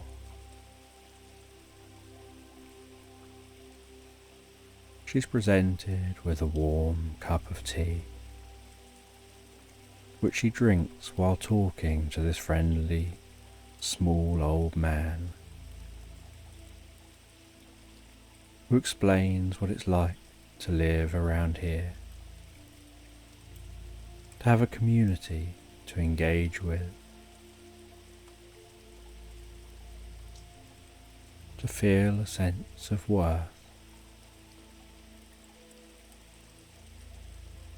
And they talk about their time in this land, the history of the land as they know it. She listens with intrigue, absorbed in the stories being told,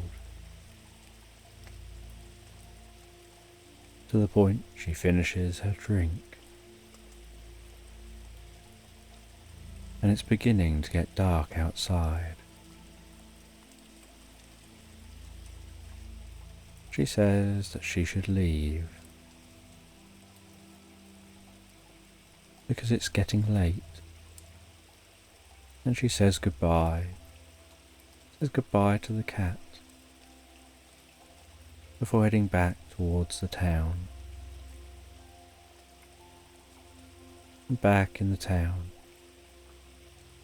she hears a lively tavern. And she's never been inside a tavern, so she heads to that tavern, heads inside, asks if they've got a room for the night, and she's given a key to a room and told where it is. She heads up to the room, freshens up, before going back down to the bar, and at the bar she chats with more locals, seeing what they're like when they're not working, when they're enjoying themselves. She chats with the bar staff. She engages in drinking with them, in playing bar games, feeling a part of this community, before finding herself getting more and more tired, and so heading to bed, and waking the next day knowing she has to make her way back to the palace before midnight. And so she takes some more time to explore this village. She starts to ask people about the Queen, about what people thought of the Queen. And they explain that she pretty much seems to let them lead their own lives. She's a very good Queen, but they never really see her. She doesn't interfere with their lives. And some of them say they feel sorry for her, that she probably is lonely up there all by herself. The Queen of this land, yet not really a part of this land,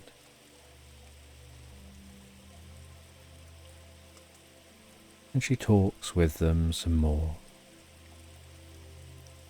about how things could change, what they would like to see, before developing some ideas. As the day continues on towards evening, and so she starts making her journey away from that village, following the river, heading back through the forest.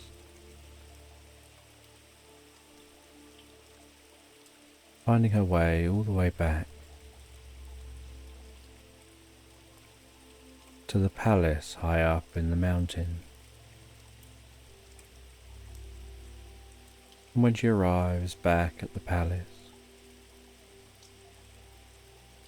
she knows that she doesn't want to be seen not looking as the queen. So she waits for a while,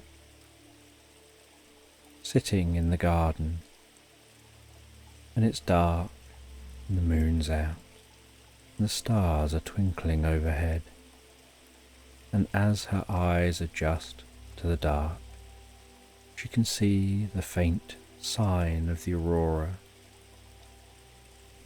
like curtains waving gently in a breeze.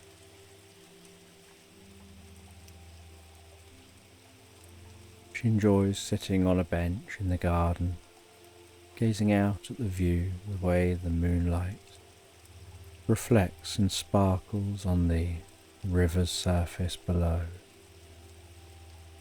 She reflects on her journey, on her experience.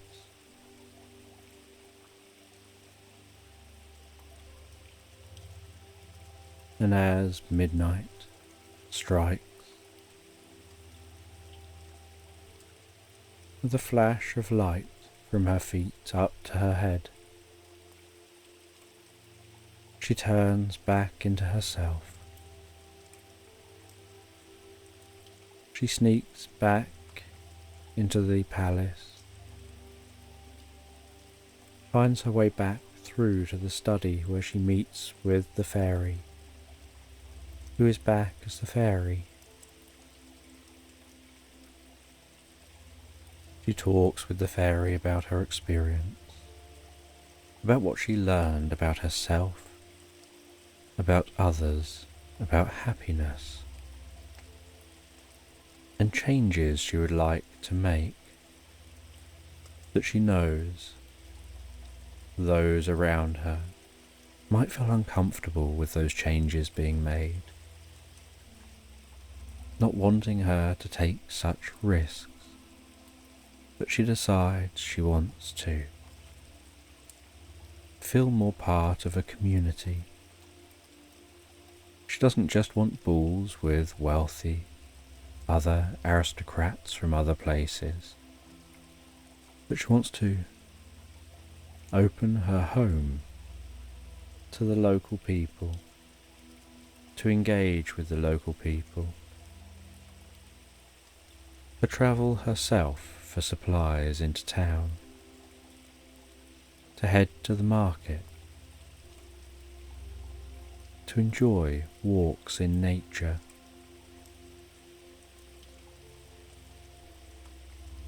to feel like she belongs.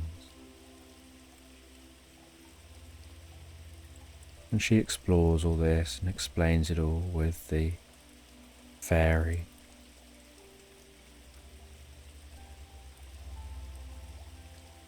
And the fairy says it sounds like she's no longer needed to be here right now, but if she's ever needed again, she'll just know it and she'll be there. And the queen thanks the fairy, as the fairy seems to just vanish. And the queen leaves the study, heads to bed, and wonders if she missed anything in the day and a half that she was gone. or whether everything ticked on as usual. And she looks forward to the changes she'll be making. As she relaxes back in bed and drifts and floats so calmly, so peacefully, asleep into slumberland.